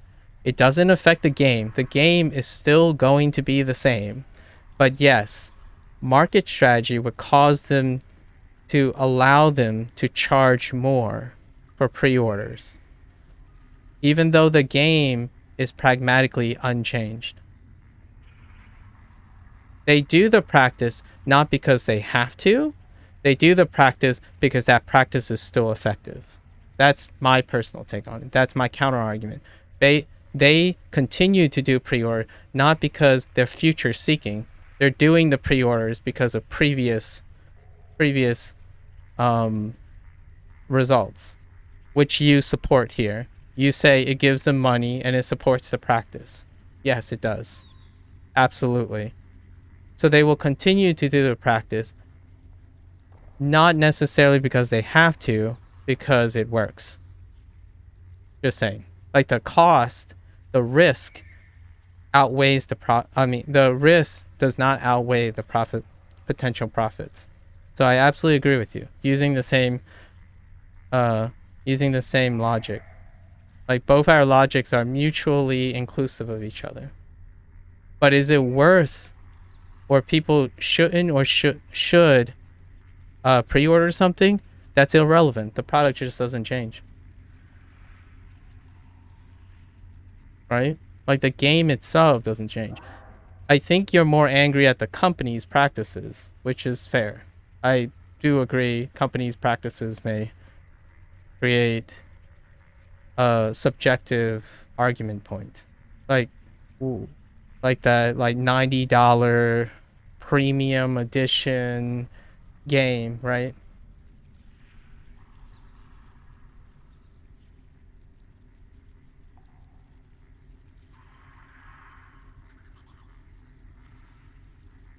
So you shouldn't. So here's the counter argument. So you know somehow that people are less likely to refund, but you don't know that they are less likely to refund because they're more satisfied. Fictitious. You are choosing to say that they didn't refund because they hate it, but they're still settle for it. But that's different. Like now you're adding a second condition. The reason they're not refunding is they rationalize why it's worth it. So literally defeating your axiom that it's not worth it. People keep the thing if it's worth it. And you might think, okay, well, they don't want to go through the hassle because it's not worth the hassle. So they think it is worth keeping it over the hassle. So by your definitive logic, it has to be not worth it to not pre-order something. Well, those people who kept the game and not refund, they think it's still worth it. Worth enough to not go through the hassle.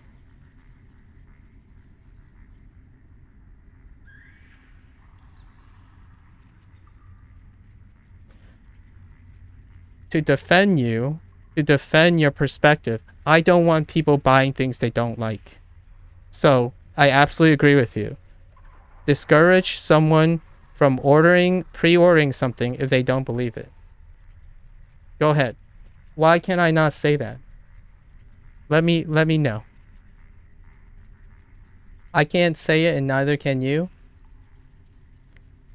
I can't, you can't say most of the things. I'm not saying those things. I'm trying to either defend you or argue against you on your position. I'm not saying those things. I think people should just choose if they pre-order or not. That's all. You're telling people that it's not worth it or they shouldn't pre-order. I'm not saying anyone should pre-order or not. I'm saying I like to pre-order every once in a while. I'm not telling people what they should or should not be doing.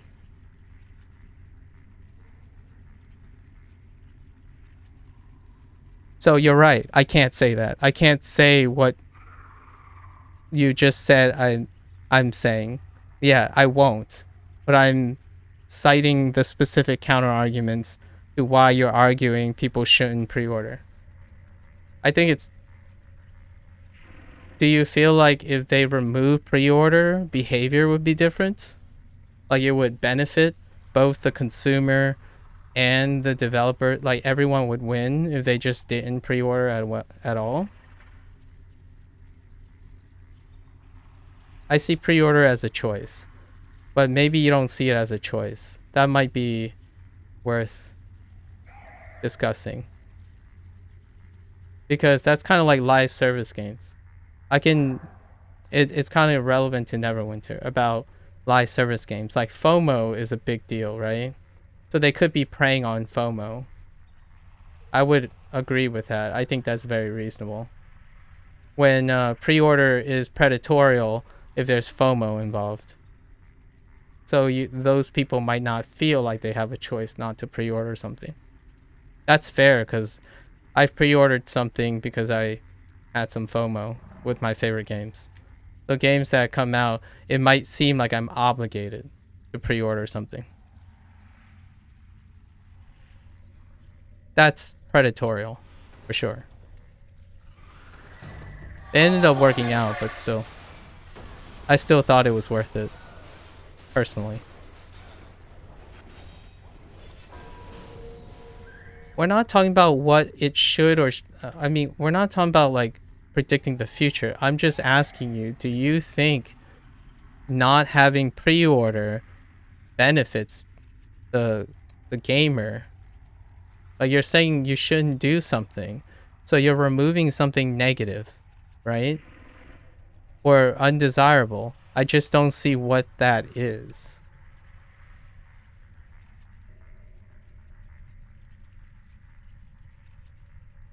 I don't consider the option of what if there were no... Alright.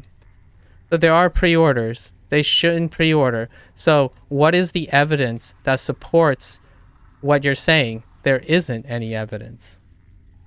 In my opinion, there's no evidence. You just said neither of us can say any of that, so I don't see what the basis of you going around saying people shouldn't pre-order if you have no means of logic to say it. Well, you can, because there was a period that you have historical evidence when there weren't pre-orders for games. You could compare those situations, but you can make an argument the society we live in now is very different from the society when there weren't pre-orders. That's a fair counter argument. I would definitely agree with that. There's no way I can counter argue that.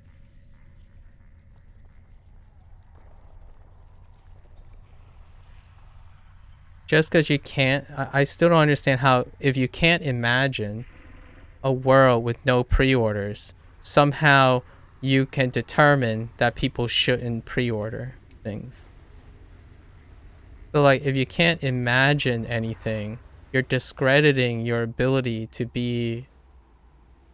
I think you have a very rational reason. I just wanted to see if it's different. For me, I think the very reasonable argument against not pre-ordering is predatorial FOMO. Is my biggest example of a deleterious thing that deals with pre-ordering. So a lot of the gripes with the value of pre-order is to provide exclusive content or time-limited things that causes people to buy something and not be an option to buy it. Even though it could be seen as a choice, it may not feel like it's a choice. And that's predatorial. And then it feeds into the idea that, well, they already bought it. They are less likely to refund because of rationality, because of reflection on its value. But you just told me I can't say that because they don't think it's worth it by the end, but somehow rationalize to keep the game. Even though worth is the overall generalization of keeping or not keeping something, which I disagree with. I fundamentally disagree with the aspect of saying I couldn't say what I just said about keeping the game or less likely to keep the game. It's an evaluation of someone's worth or something's worth over time. Did I waste my time on something? Well, over time, it would be worth it. Would be a analogy, in my opinion, to what I'm saying. Was it worth it to play this trashy Fallout 76 game that I pre-ordered? We don't know. But over time, I bet you'll find a reason that it's worth it. Is it logical? Is it objective? Probably not. I almost broke my leg hopping a recycling bin on skates. I mean, it certainly, I shouldn't be doing that, for sure. But humans are great that way. At least, in my opinion. Humans find value where humans protect themselves from value. But I agree, though. If you free them from that value, that's fine. Like, would it be great? What would happen, right? You don't like to talk about what ifs. So I'm not going to belabor the what if part, but just for a moment, hear me out. If you prevented people from pre-ordering because you think it will benefit them or benefit the system to not have pre-order, right? To me, that's just another scenario in which people will find something disagreeable and something being able to be rationalized and be beneficial or worth it.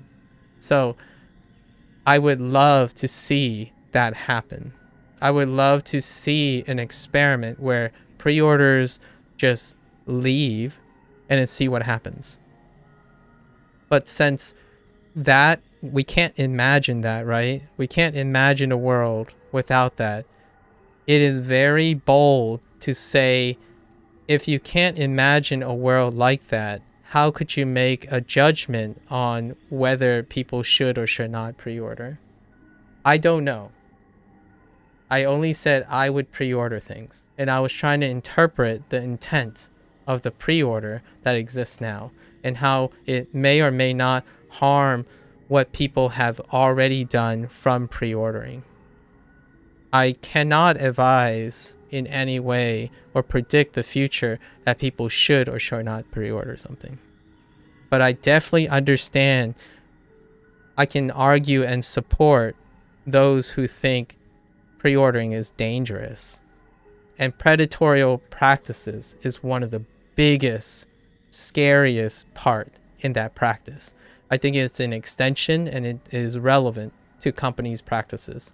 So the more you pre-order something, the more likely there's an incentive to be predatorily with the practice, like to try to milk, right? Try to milk that practice.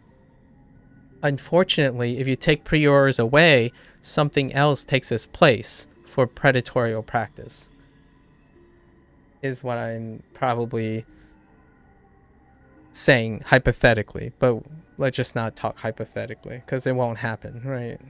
At least I don't think it will. So I agree with you, totally fictitious, that pre-orders aren't going to go away. I don't think so. It's actually probably more interesting. Yes, AAAs are very expensive. I agree. So you lose more by getting targeted, right? Like if you fall for it, I guess, if you become a victim, I don't know how to phrase this in a way that's neutral, but if you pre-order something, you lose more, like monetarily. Like now we're talking about monetary again because they're $60 plus. That money is a bigger volume when it comes to AAA. So fundamentally, the facts are AAAs cost more than AAs and indies. That amount of money going into potentially unfinished product. It's not an unfinished product. That's all I'm saying.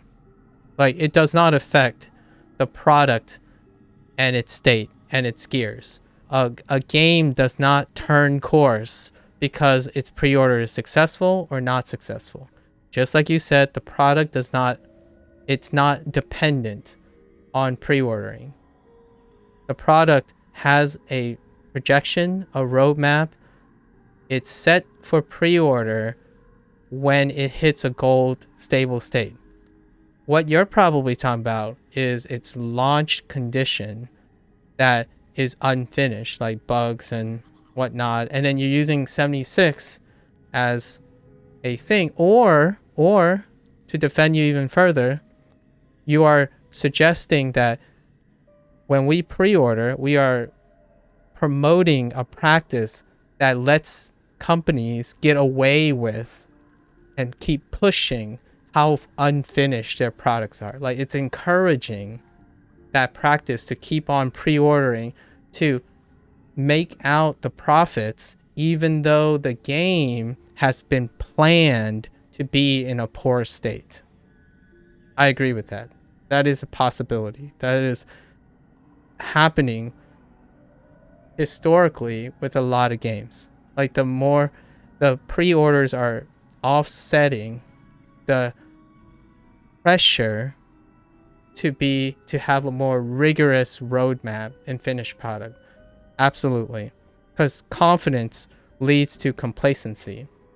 When you have too much confidence, which goes back to my perception, at least, of what pre-order means, it creates complacency.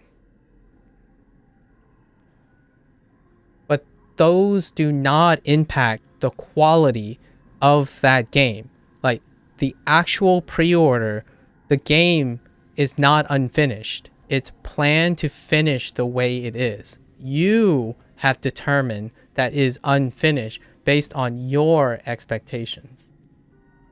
So yeah, it's still hurting developers. When someone pre-order, pretty much everything funnels into the perception of what is a finished product. The product itself, when it's placed up for pre-order, it will fundamentally not change at all. But future games could have lower and lower bars of standard, and to pre-order would continue to push that bar lower. I totally agree with that. Because the more confident you become in profitability, the lower the bar gets. So like, people will be willing to pay for anything. It's like, we don't have to try that hard. Just put up for pre-order. Or predatorily just say this game is really good and just, you know, scam them and stuff. Yeah. Okay, that's an entirely different thing though. So that is going into a different territory. That has very little to do with pre-ordering, but it does relate. Like, it does add and multiply the psychology behind it. I totally agree with that. But that's like a whole different branch of like whole different issue or not issue or pros and cons. And instead of just focusing on the cons, which you did, I was telling you the pros of what pre-order stands for. I was representing the minority voice. Like what Sun was saying, that's the minority. That's a minority in a cancel culture. In the culture that we live in now, the negative sentiments outweigh what pre-orders were beforehand. In the end of the day, I don't think either is more true or more false. I was just sharing a perspective that most people don't take in general, because that's where the pre-order thing came from. That back in the day, that's what pre-order meant to a lot of people. That's what investment means, right? It's a faith. It's a contractual faith that something is going to be offered. And nowadays, the sentiments are just like most of the tech reviewers on YouTube and most of the influencers. We'll know when it comes out and we review it. If it's bad, it's bad. If it's good, it's good. That's the fundamental objectivity of the current modern age, and that's great. Like, most definitely. Will that get people to make stuff for you? No, that won't. That will generally discourage people from making stuff for you. Just saying. Like, yeah. When you say it's great that back in the day, AAA games should launch with games that work and are hard tested. That's being, in my opinion, that's being insensitive to back in the day, games were not this complicated. And the only pace, in my opinion, one of the biggest driving force to constantly having more people push the envelope and push games to this complexity is confidence and trust. So if you take that away, yeah, you can definitely have games that work and are hard tested, but their quality, their base quality isn't going to go up because of that. It's probably going to go down. It's what I mean by that is it's going to go down from its potential. So like right now it's not going to get worse for sure. The quality will just stay stagnant. There's no incentive. It goes both ways, right? If you remove the incentive for developers and executives to continue to push themselves, i.e. monetary gain, you also stunt innovation. That's in my opinion, that would be a con of something that I wish we could have both. You know, it would be great if we lived in a world where human beings are not motivated by gain in order to be motivated to innovate or to go beyond themselves. But at the same time, you're talking from a perspective of loss. But what about a perspective of gain? Would Unreal Engine exist without the influx of confidence and faith? Fallout 76 was very unfortunate. It was a very, very unfortunate launch, right? But Fallout 76 could have just been Fallout 2 without incentives. Without any monetary confidence, faith, hype, all that stuff. If you take it out, we might still be playing games the way we did 10 years ago, 15 years ago. But there's still going to be progress. It's just not as crazy progress. Risk reward kind of thing, right? There will be less risk for the consumer and the developer.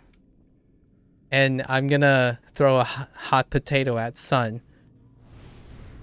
If there aren't incentives and whatnot, let's just say, I'm saying hypotheticals. Historically, we could all just be playing Souls-like games, period. That's just it. Right now, every game would be a Souls-like game. To heck with producing unnecessary hype and monetary success. Do what works. Do what works, and it's hard tested. And I'm only talking about AAA games now. So we're not talking about indie games anymore. Indie will be indie.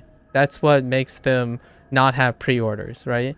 You're saying that you can't imagine a universe where there aren't pre-orders for AAA games. I absolutely agree. I can't imagine a universe. But I can imagine a universe where there are developers who think like AAA developers, but they have no pre-order. They don't use the confidence of pre-order. Now we can use that situation and see what are their monetary risks and what are their emotional and psychological risks. Well, we already talked about early access. Basically, the moment they release the game with no pre-order, when they exit out of early access, people will know about it and they get slammed, get dumped on, trashed. 90% of those games, they came out, it's a finished product, they worked so hard on it, get dumpstered.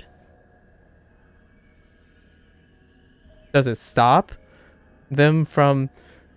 Does the finished product stop and hard test it stop a developer from getting canceled? It doesn't, in my opinion. However, since we don't have a actual universe where AAA titles don't use pre-orders. Is there a AAA title that didn't have pre-orders?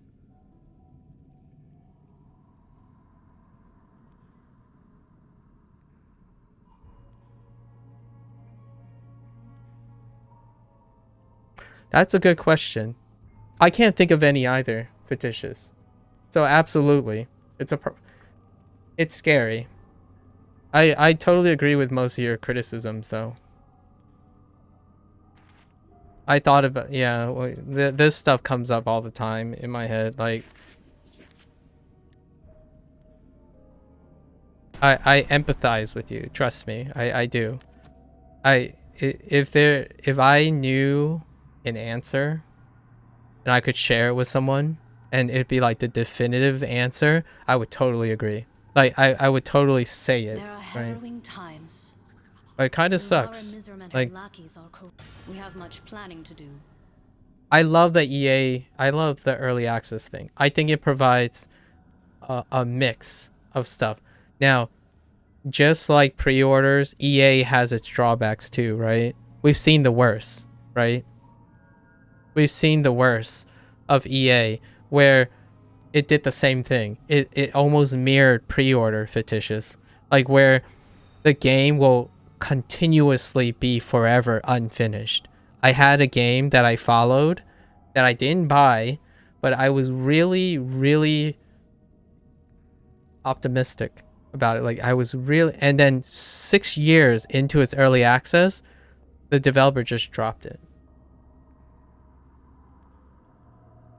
So, you know, the gravitation towards mediocrity and the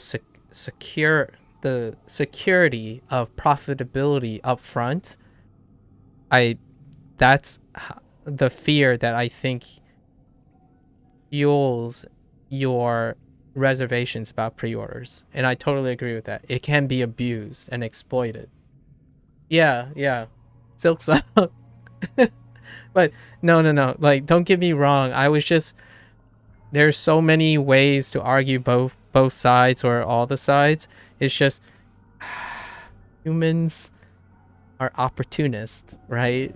We are opportunists, and to understand ourselves, we have to know both the ugly and the good, the bad, the ugly. And I absolutely know that you can exploit faith. I mean, the last thing you can exploit is people's trust, their unconditional trust. Pre-order is an unconditional trust. So you can exploit that. So is early access and everything else. And sometimes I can be very vigorous in not stating the elephant in the room. Like what you're stating to me is the more reasonable one. But at the same time, there's intent. I don't want to say that everyone is an opportunist. We all have the ability to be opportunist. And EA has some ugly ones. Some like really ugly ones. Where I forgot what the game is. I'm not going to name the game, obviously. I don't want to like... I'm not like a witch hunter or... I don't want to persecute anyone or something. But there has been a game that was so promising. It did so well. Like, the developer is great. And then to be sensitive to the developer might have encountered some, you know, life-altering things. You just don't know. Basically, the developer just ghosted completely. And it could be a horrendous thing that happened to them. I don't really know what happened. The fact is they ghosted the project after 6 years. And there were tons of... It was utilizing the EA thing. Early access period games phenomenally, statistically get significantly positive reviews because early access, that type of psychology favors the developer.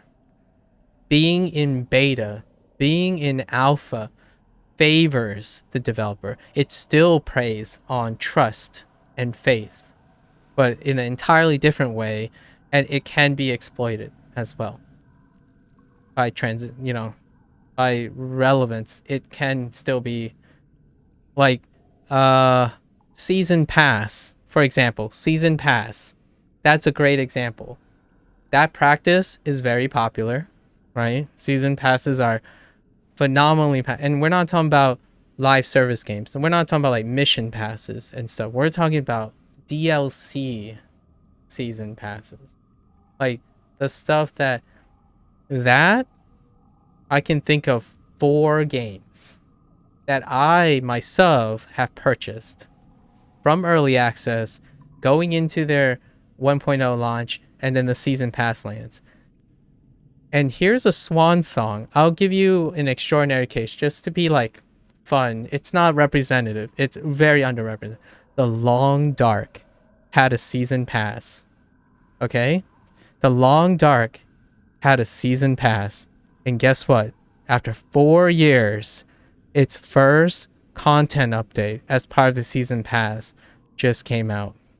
It's a game that entered early access. It was doing really well. Then it 1.0 launch, it did even better. Like it's like a sleeper hit, like crazy. But then they sold a season pass.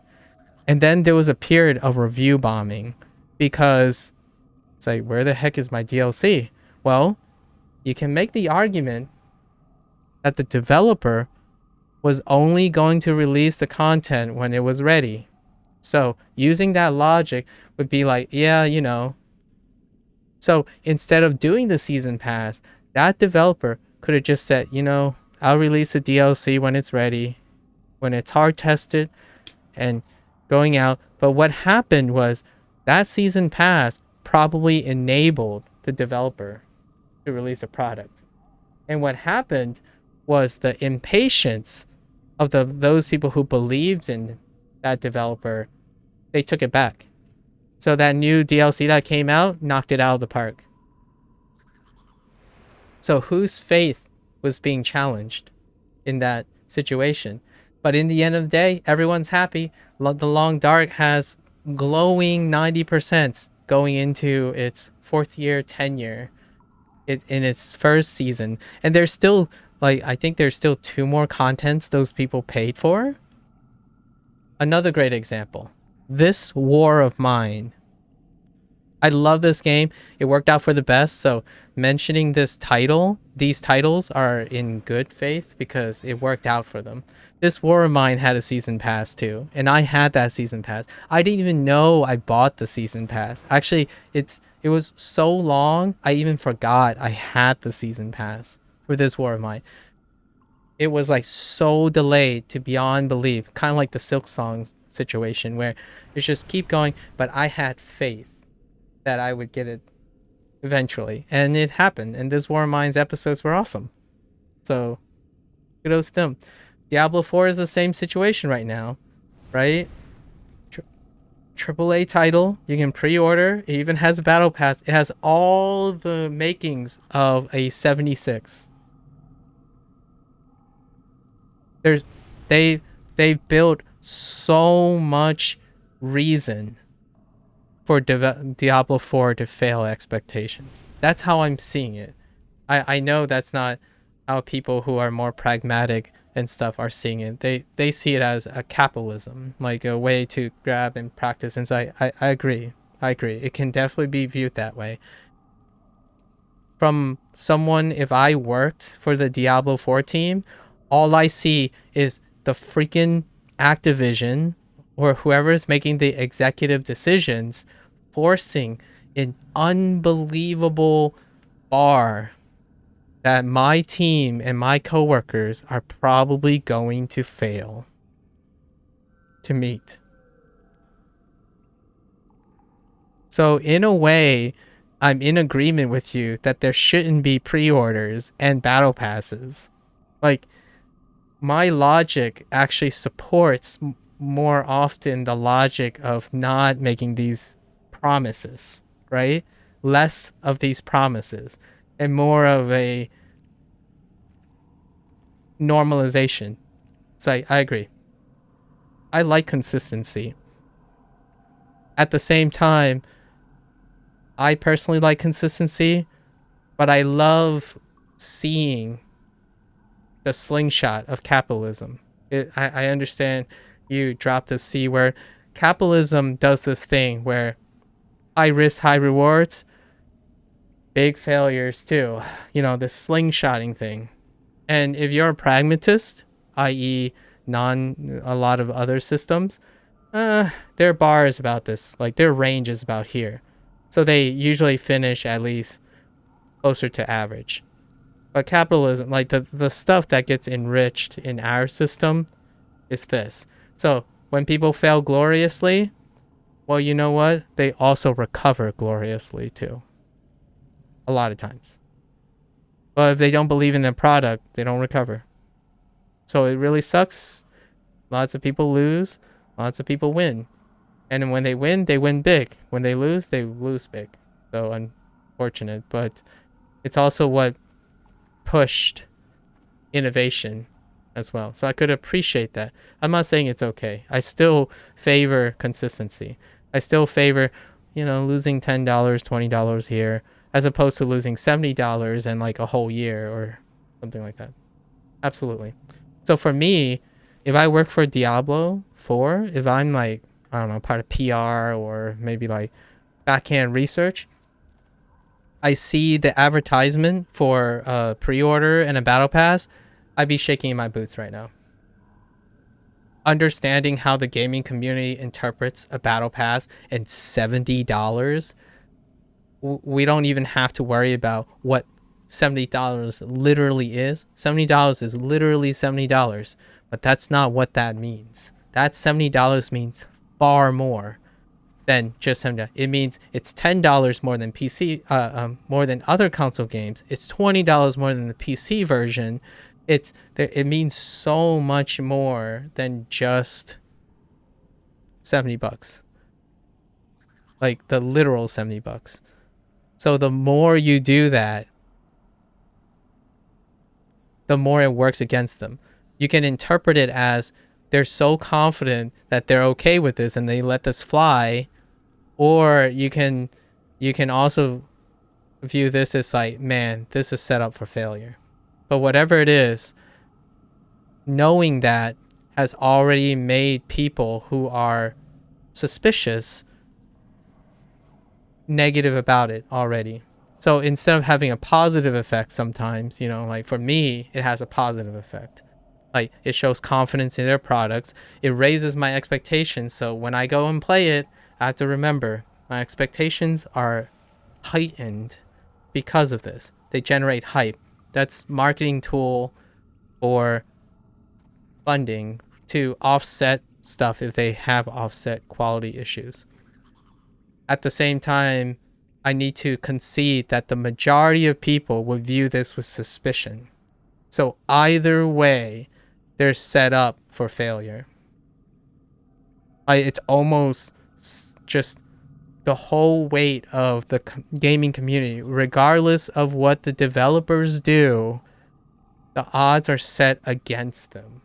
And I am sympathetic to that. As a working person, as someone who still sees developers and companies as people, as human beings, collective human beings that want to continue doing what they enjoy, the odds are set against them.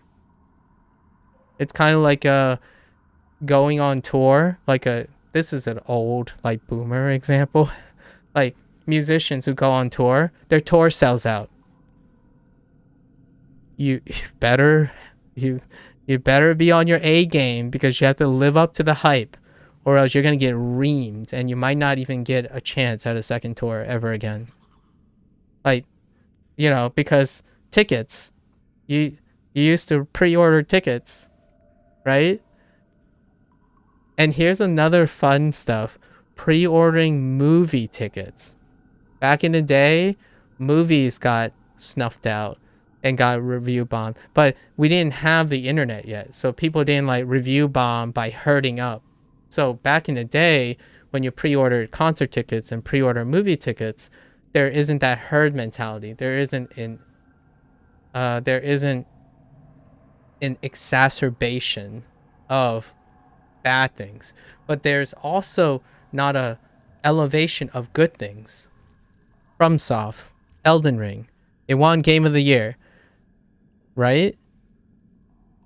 If you ask me, that's a hard sell.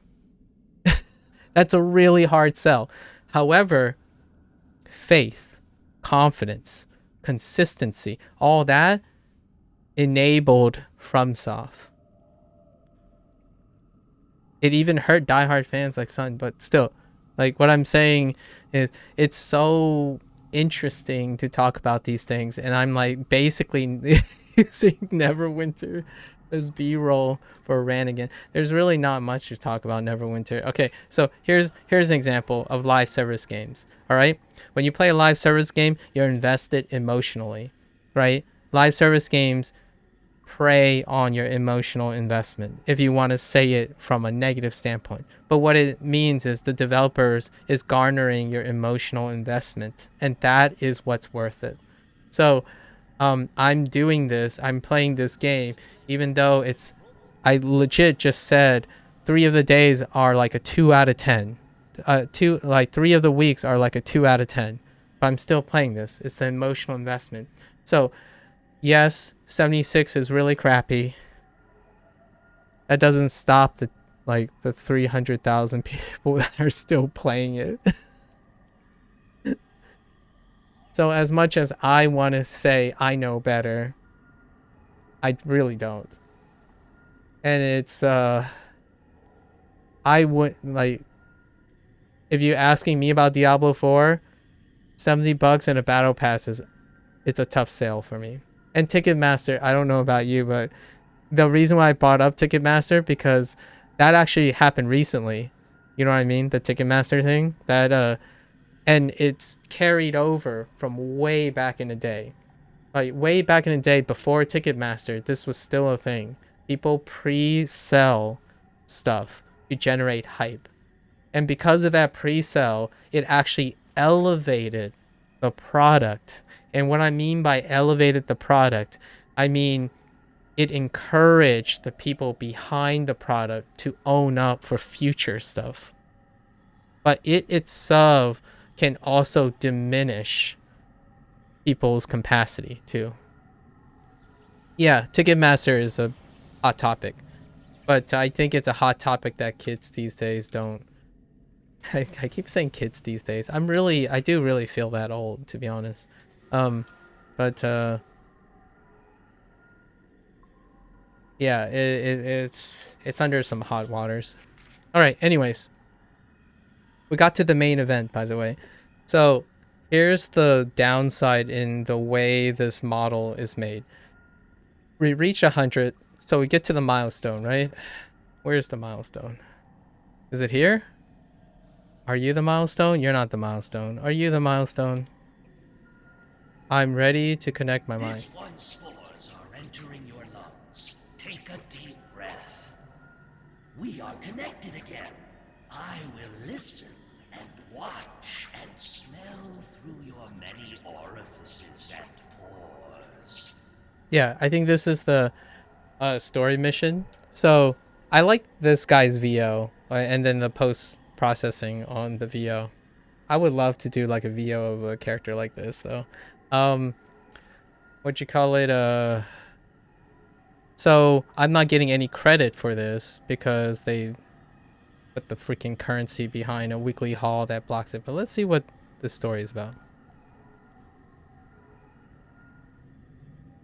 Okay. So then it tells me to go collect samples for Rumpadump. I think that's his name. So let's go quickly collect Rumpadump.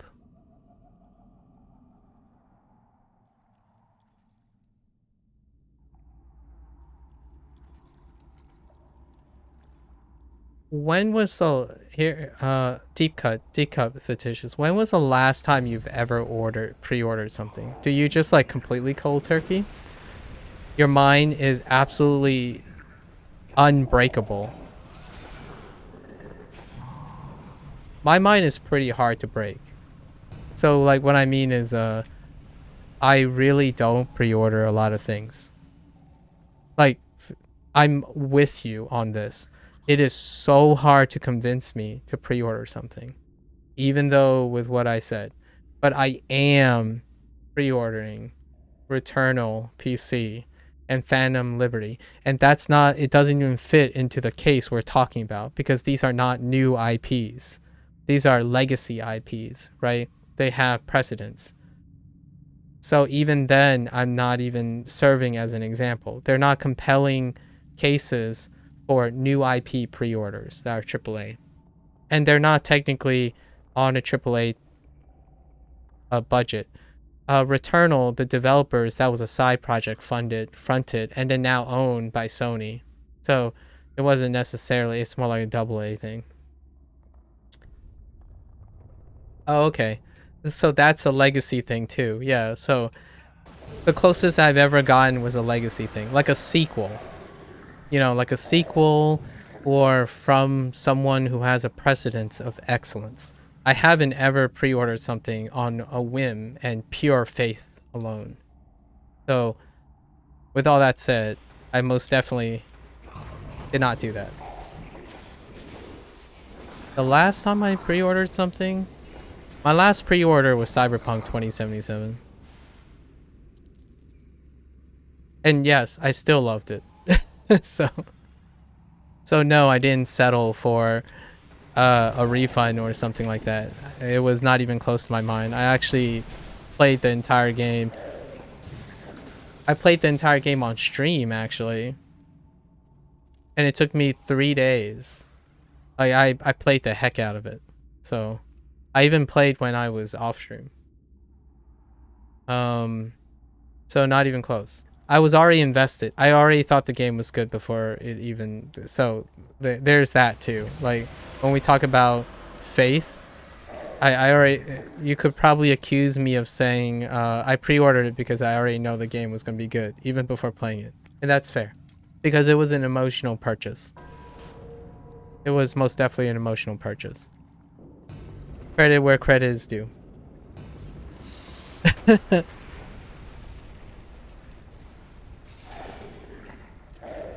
I rarely ever get a chance to make emotional purchases. So when I do, I seize it. If it's to me, it's always worth to have an emotional purchase because I just don't experience it very often. So when I say I'm pre-ordering Returnal PC, I already love the game. And if you're saying, do I know about the game? I know everything about the game. And I'm still going to pre-order it and play it myself. So I already, like you, I already know what I'm getting. If you know what I mean. So that defeats everything we talked about. I am pre-ordering Returnal PC because I know exactly what I'm getting. Outside of, you know, potential performance issues and all that. That might happen. But I already know what I'm getting. That's why I can pre-order it with such confidence. Phantom Liberty, I know what I'm already getting. That's pretty much how it goes. So I'm not really pre-ordering in the same sense that other people are. I could probably count the things I pre-order on one hand. Me too. Before Cyberpunk 2077, it was The Witcher 3 Wild Hunt. So that's 2. Before the Wild Hunt, Borderlands 2. We've already like skipped a 5-year gap immediately. Since I've been the owner of my Steam profile, I have pre-ordered 3 games. Borderlands 2, Witcher 3 Wild Hunt, and Cyberpunk 2077.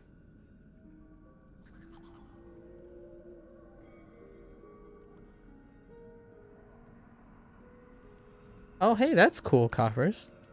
But you don't play Genshin anymore. We have everything we need to protect your mind from the mind rot spores. Now we need to find the source of the corruption.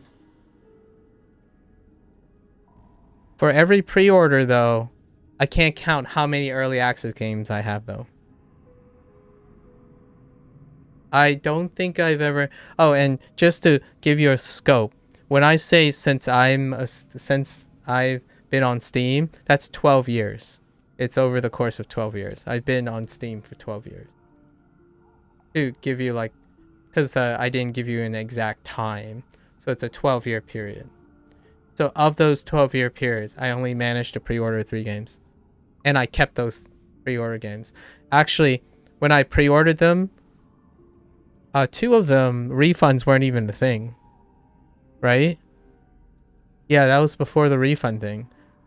And then And then Cyberpunk, no way. Like I wasn't even close to refunding. When I pre-order a game, I believe in it.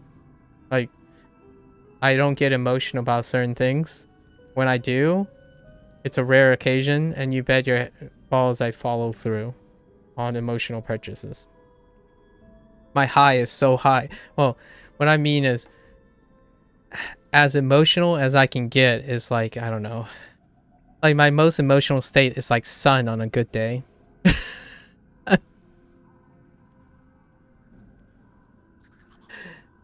Like sun is more emotional than me on my highest high of all time. My confidence in Cyberpunk 2077 is barely a normal day for sun's emotions. So that take it with a grain of salt when it comes to the how relative. I'm not saying they're epic moments, but they're also really rare moments. I really loved Cyberpunk 2077 in a sense that, not pragmatically speaking, there's no pragmatism would say Cyberpunk 2077 had a lot of issues, just tons of issues. But that's the reason that's why it's an emotional purchase, right? Darkest Dungeon, that was a great emotional EA purchase. Actually, most of my early access games are emotional purchases. And it goes with your point about it being $70 or $60. Early access games are a bit more to swallow because they're like 15, 10, sometimes even 5. Rarely it's 25 or more. So it happens really often.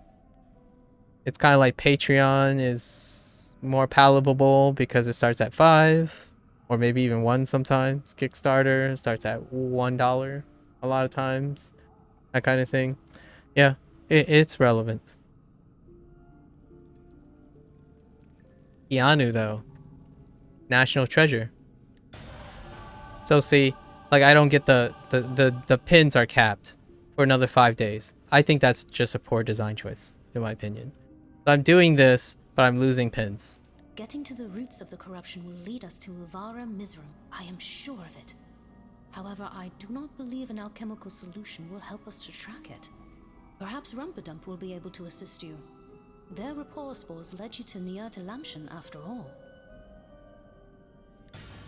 Okay. So we're just helping the myconoids, and Rumpadump, this little tiny guy, Rumpadump, is trying to create a hive mind to, I guess we're helping them alleviate the corruption that's happening. The smell of corruption. I have smelt it before. Felt it. It is the stench of Oramikos, a false god of the Myconids. He is near, and he is decaying. Go to the lake of the Carrion King. My thoughts will go as well. I will smell the odors of that place and guide you to their source. He's like a dog. This guy's like a dog. It's like, I can smell them. It's like, take me to the evil so I can smell the evil for you. Alright. Maybe this will introduce a new weekly? Who knows? Let's find out. If it introduces a new weekly, I'll give today... It'll be a 3 out of 10, depending on what the last story mission is. If it's a 25 token repeatable after completing this, okay, then maybe a 3 out of 5. But right now it's a 2 out of 5 because it's identical to week 2. So the last 4 weeks are nearly identical outside of the unremarkable capping structure. We'll see. The air is foul here. Sweet decay. All right.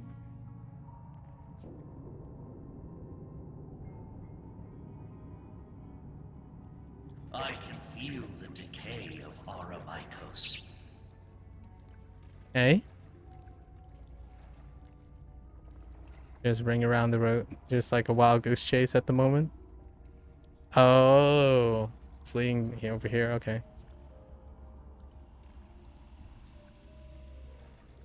The air is more foul this way. Okay.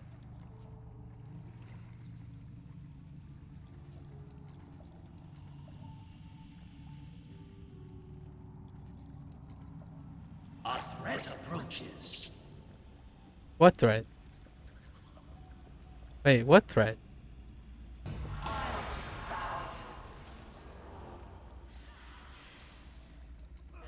Can I just ignore the threat? Yeet.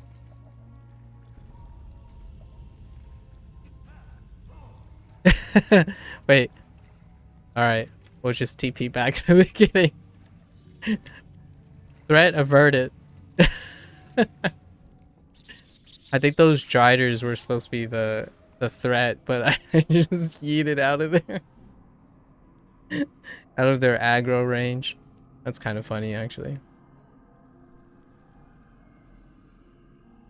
Alright. It seems Rumperdump's instincts were correct. Now we know the source of the corruption. The antidote is prepared. It is time for Elvira Mizram to die, and this corruption to stop. Wait, did that sound just come from the... Did that sound just come from the game? I don't think it was outside.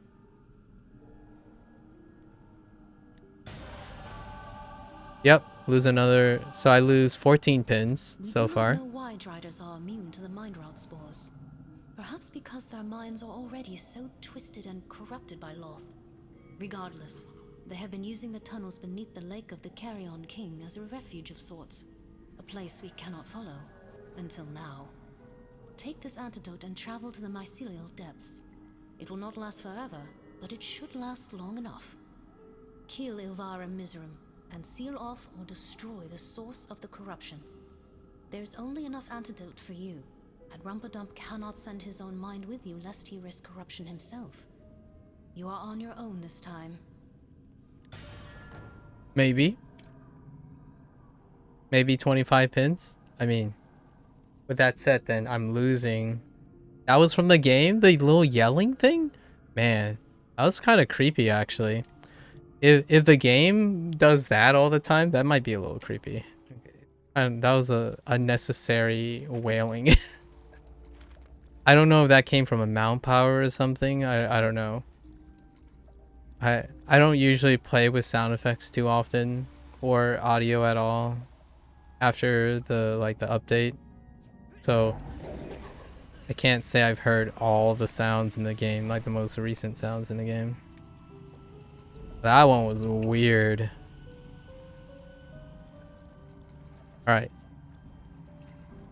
Let's see if this is like a 25 pin repeatable. If it is, I still won't do it on the other two characters because you still lose out on 25 pins anyways. Alright, we're going down. We're going down. Oh, this... I don't want to... I don't want to talk about it, guys. I saw the interactive door and I just like proceeded to drop my body into... You know when you're playing a zone game? You know when you're playing a zone game and not an open world game. When you have to click on a loading invisible wall to load the next region and anything else is out of bounds. Right?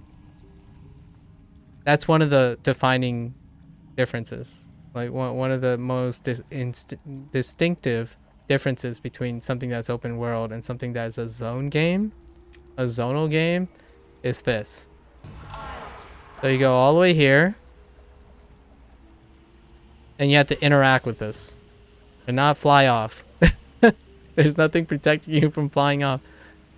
Are you serious, dude? Lady, can you not? Whoa, how the heck did you get down there, buddy?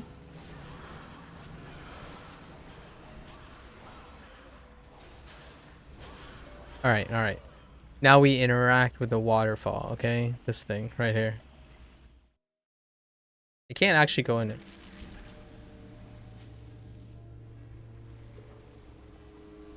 Enter the cave. The slayer of the Vyra banner. You have come to me to die. I don't think I'm not so sure about that. Do I have to touch this? I do. Oh, these are okay. More Your prisoners. interference has not gone unnoticed, but it does not matter. Friendly? Friendly.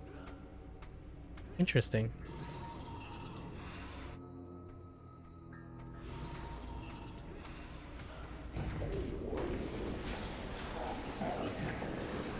Don't worry, guys. I'm here to slaughter all of them instead of liberating them from corruption. Oh, wait, wait, wait.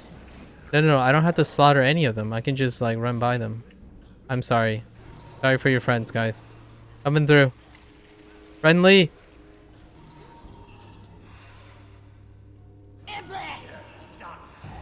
Friendly.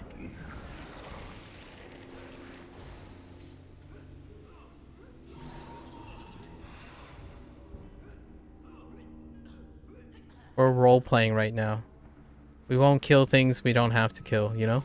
We're only instructed to reach the still water pool. Is this it? Oh, now we have to defeat an avatar? Alright, we don't have to defeat those. Oh, we have to defeat this guy, though. Must obey instructions.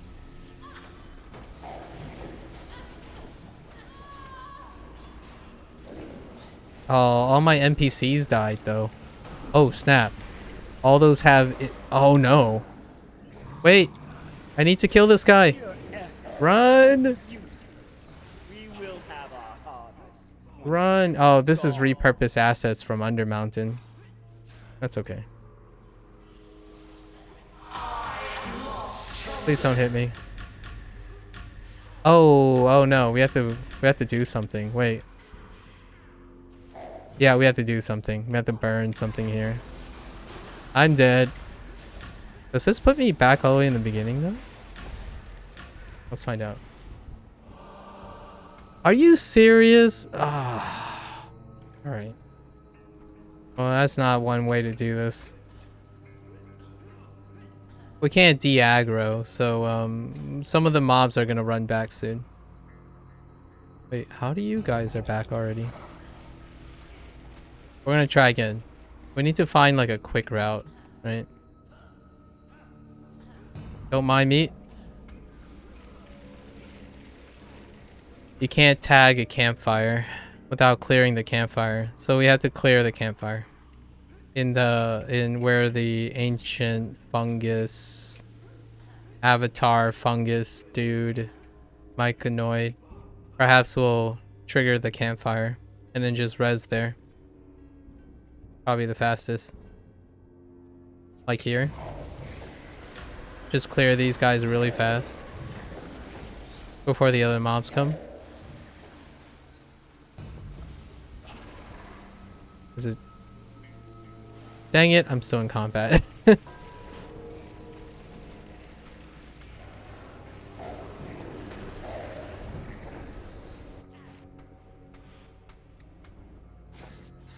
Your cerebellum calls Alright. herself to it. So we can get to this campfire really, really fast. Just Hulk smash them, get the campfire, die, reset at the campfire. And then we have to do this thing. What is it though? Is it these things? Oh yeah, these things.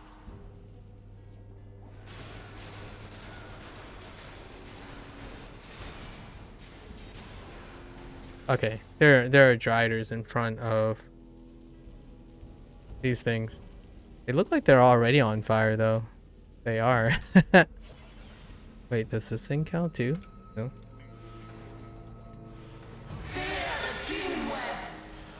Man, these striders, the audio EQing on these striders are so much louder.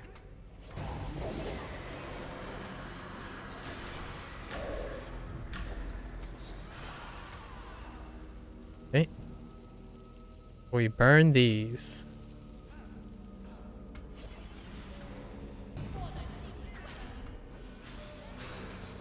Wait.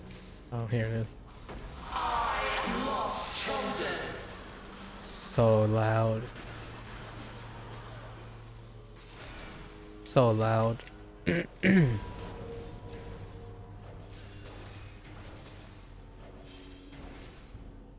Okay.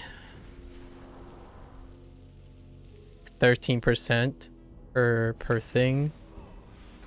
And all these things. Yes, yes, yes, yes. Oh, you actually cut them off when you killed them early.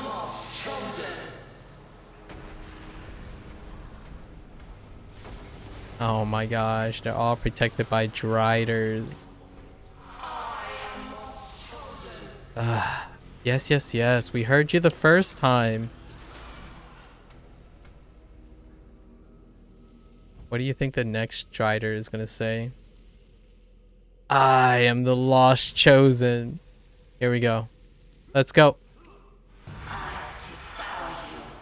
Oh. I'll devour you. Alright. Alright. Two lines, two lines. I'll devour you is the second line. Wrong times too. Listen.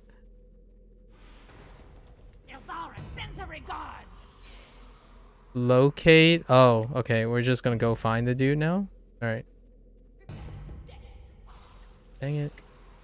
I wanted this campfire. I was gonna sneak it. Okay, so after we do the drider, which isn't all of them, we can make a mad dash to the campfire and then just reset, probably. Yeah. Unless there's another campfire afterwards. Let's see if there's another campfire. Oh, no, there isn't. So we have to clear this anyways. Because that's the zone area. You think this character is going to say, I will devour you, or I am the lost chosen? Whoops. Hit the wrong button. That's awkward. Sometimes I get E and F mixed up because a lot of games use E to interact instead of F. The first one? Alright. Let's find. With each harvest, our armies grow stronger. We will destroy the blaspheme. The blaspheme. Die here, Ibn. You will feed our MAKUs, and I will only grow stronger. You will cure the very madness you seek to stop. Wait, which one was the first one? I'll devour you. Yeah, you got it. Well, it was I'll devour you. You were right, fictitious. Yeah, most of these guys can. Most of the mainer guys have dialogue. Interestingly, no. I think the voice actors and actresses in general are pretty spot on when it comes to like fantasy stuff. Is there a school for monsters? Well, they weren't monsters before. Well, actually, I don't know enough about Dungeons and Dragons, but I think they're corrupted. So like they were like able to talk before they became those things. Don't quote me on that though. Ilvara Mizram is dead, and the decaying Aramikos, source of the corrupting toxin, is sealed off. Our military's work here is not done, however. The remnants of Mizram and Levira Vandry's forces remain, and the corruption continues to spread among the Myconids. But the immediate threat is gone. We owe you a great debt. Wait, is this the last milestone? This can't be the last milestone. We have much planning to Oh do. no, okay. There's more. We will leave some of our forces here a while. but it is time that Cerebel and I see to our greater mission. I must say, Traveler, events would have unfolded much differently had you not come here in search of Brelan Zhongque. Perhaps our paths will cross again. This is the end. There were only 3 milestones. This is the end. It makes us leave the zone. What? Wait. Oh, no, no. Maybe not. Ilvara Mizram is defeated, and her forces are scattered thanks to you. The immediate threat has passed, though there is much left to do here. But Minolin and I have more pressing matters to attend. We did not come here seeking war, you see. We were heading upwards, toward the surface, in search of peace. Minolin and I shall finish our preparations and head onwards as soon as we can. I believe your friend Braylin is preparing to leave as well. Speak to him, then return to Gauntlgrim and inform King Brunor that we will journey there, and soon. I've a desire to meet with the Dwarf King. Yeah, so the VO, like when we're talking about VO and dialogue and stuff, in this game, the lines and the dialogue are written really well, and the voice acting is really quite on the spot. Like a lot of times when you get MMOs and you get cutscenes, their dialogue tends to be very stilted. Like you can see that inflections are not there. There's no inflection in the delivery. There's no pause. There's no like uptone for questions and whatnot. So overall, it's a shame that having boils in games like, yeah. So without saying too much, it's Neverwinter hasn't ever been a question of the quality of what they have to use, like the assets and the engine that they have with them, and the voiceovers and whatnot. They're really quite great. It's just unfortunate that it's not a whole package thing. Like the whole package is not there, right? Because if I had this type of voiceover in PSO2 NGS, yo, it's just a whole different story. Like we just went through the Hellfire Vanguard update, right? For PSO2 NGS, night and day, not even close. When it comes to the people who understand Western fantasy, when it comes to voice acting, you can tell when a theme or a genre, a subgenre of game is more or less suitable for the English language versus the 90s anime dubbed English of PSO2 NGS.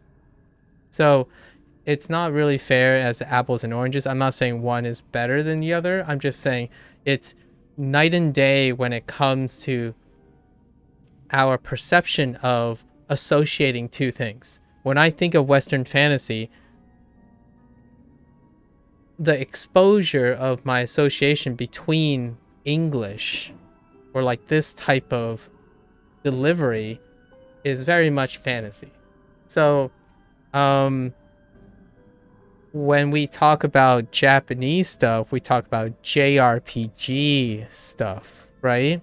And a lot of times JRPG stuff you associate with Japanese delivery. But when you hear the English become associated with it, you know, you got some JRPGs that do their best. Like Final Fantasy X is a great example for the first Final Fantasy movement into like VOs and stuff. And they did well. Final Fantasy in general does alright. It's still stilted to a great extent because it's constrained by the people who write that stuff. So it's acceptable a lot of times in Final Fantasy because they don't take this approach. This like when they do, it's still a little bit of a dissonance because of my bias of exposure. So when a Japanese company, right, an anime company or something, takes on Western fantasy, right, like you get Shield Hero or something, the closest thing is an isekai in this case, right? You play a fantasy game, get whisked into isekai. That type of dialogue is still not, in my opinion, as complex and nuanced as a Western fantasy made to look like an anime. But then you sacrifice like the artistry, like the different incoherence of artistry and whatnot. So it's fun seeing the different mix and matches. But this is like my solid cup of tea when it comes to voiceovers, dialogue, like momentous vocabulary. Like I enjoy how a bit more esoteric at times English is in Western fantasy that is absent in Eastern fantasy. And what I mean by Eastern fantasy, I mean Eastern's take on Western fantasy. So Eastern take on Tolkien. Like if FromSoft made a Lord of the Rings game, the dialogue is going to be stilted, generally speaking. Like it has a higher chance of being stilted. And I'm not saying this is like the holy grail. Like we have a lot of examples of great fantasy. Western fantasy is like a gold standard when it comes to fantasy games. And when you think about isekai's allure and attraction in the West Side, like the United States, like Sword Art Online, etc. That those fantasy settings, like Shield Hero, at least season 1 of Shield Hero, anyways, those settings are taking the attraction and nostalgia of Western fantasy and then imbuing it with the anime flair. JRPGs, the closest thing, Final Fantasy has been in that territory for a while, and I enjoy Final Fantasy for that reason quite a lot because of its Western fantasy setting. And Final Fantasy 16 is going back there. It's going back there. And it's taking more closer to this, but it really isn't, right? Because we have the Final Fantasy part. Ifrit, Shiva, Ramu, gets Quaddles probably in it, or maybe Ixion, etc. So still, I do like this part of it. It's a shame that Amazon didn't follow through with their Lord of the Rings MMORPG. I still would have played it. It might have ended up being a 76 though. Just saying. Or a New World. I still would have played it, at least for like a month or two.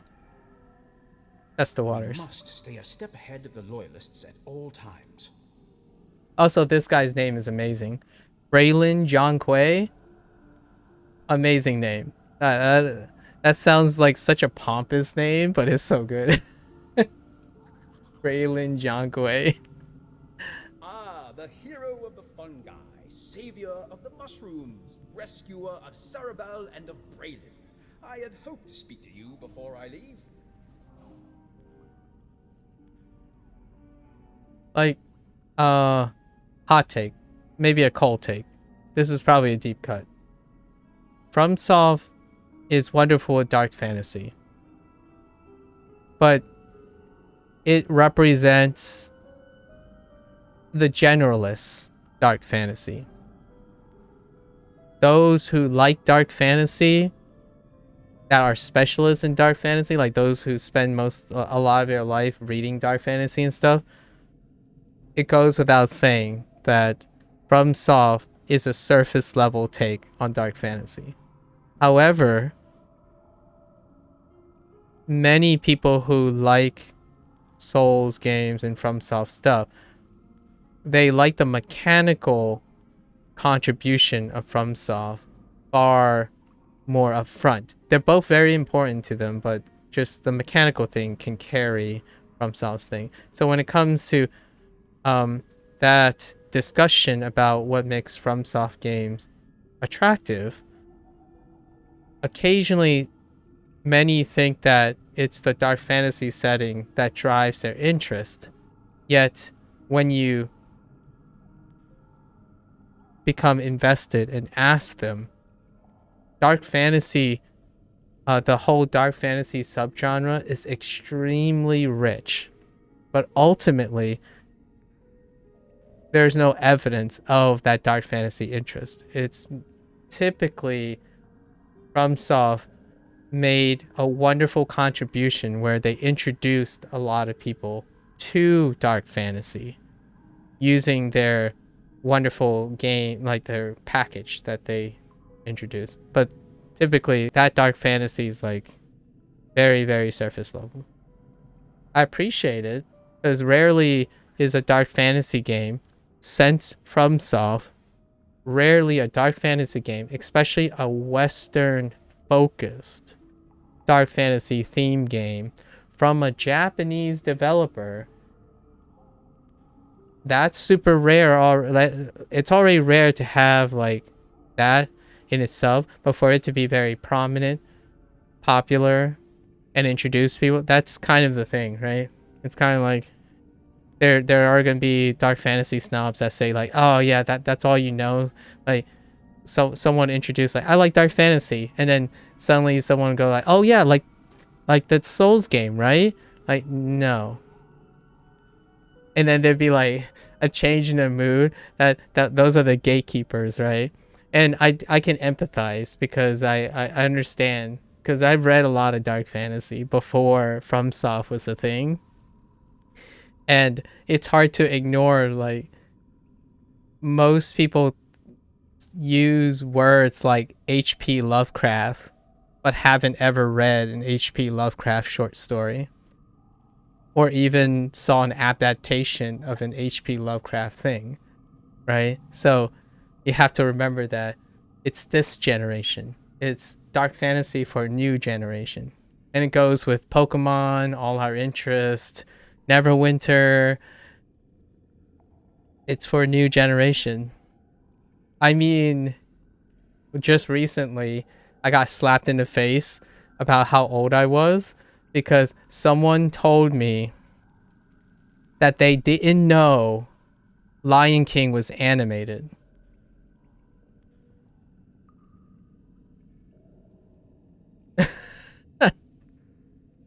That was one of my childhood movies.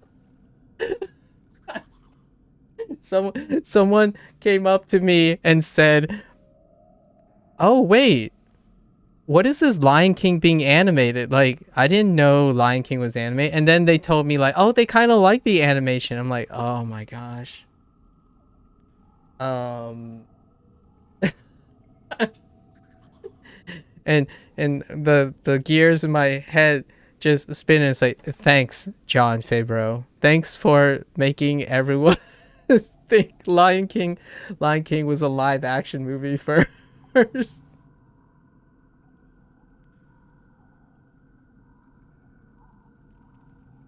It is the,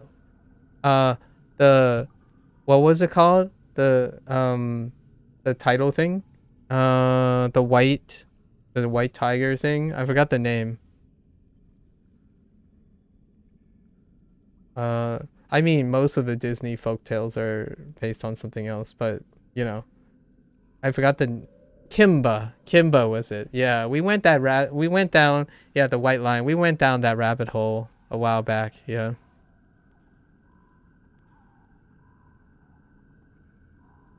I knew about Kimba because I watched the old Lion King, but it's just a perspective on age, right?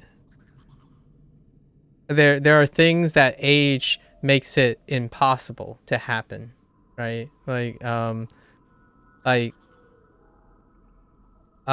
our day and age, we cannot experience something without being aware of its legacy. But if that product didn't exist when we existed, that creates the separation of age, which those are the moments that hit you in the face, like slap you in the face. Kind of like back in the day, I could not call my parents anywhere I go. just saying that makes me feel a little bit off. Like, back in the day, I could not just call my parents where I'm standing. I legit had to get home before I can talk to my parents.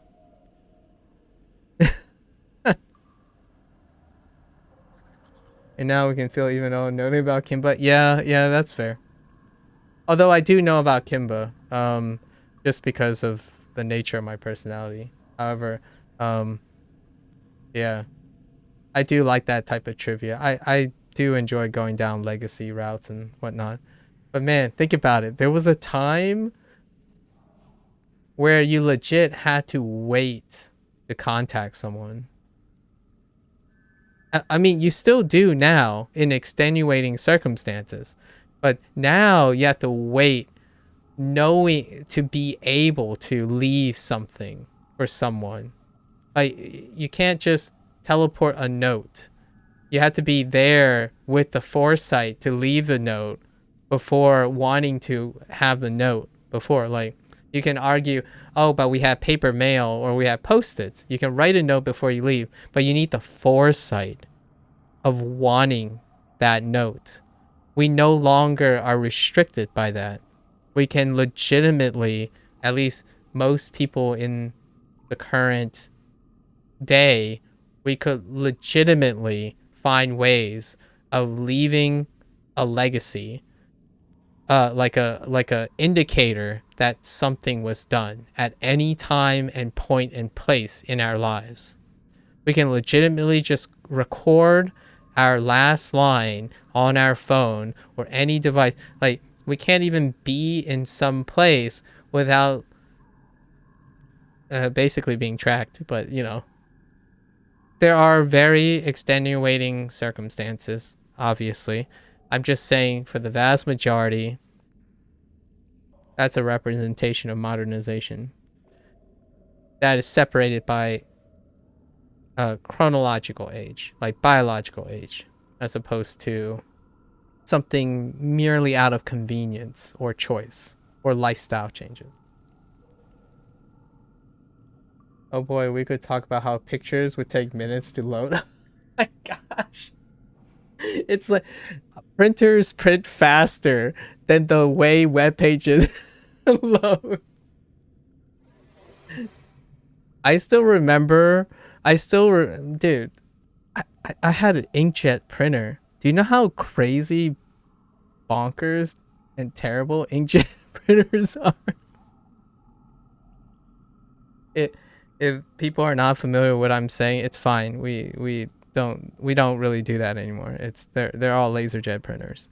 But if you really want to know what the difference is, just I don't even know, like, I don't even know the technical jargon to explain the difference, but we're almost past the point where, wait, you don't use PDFs? Like, wait, you use physical documents?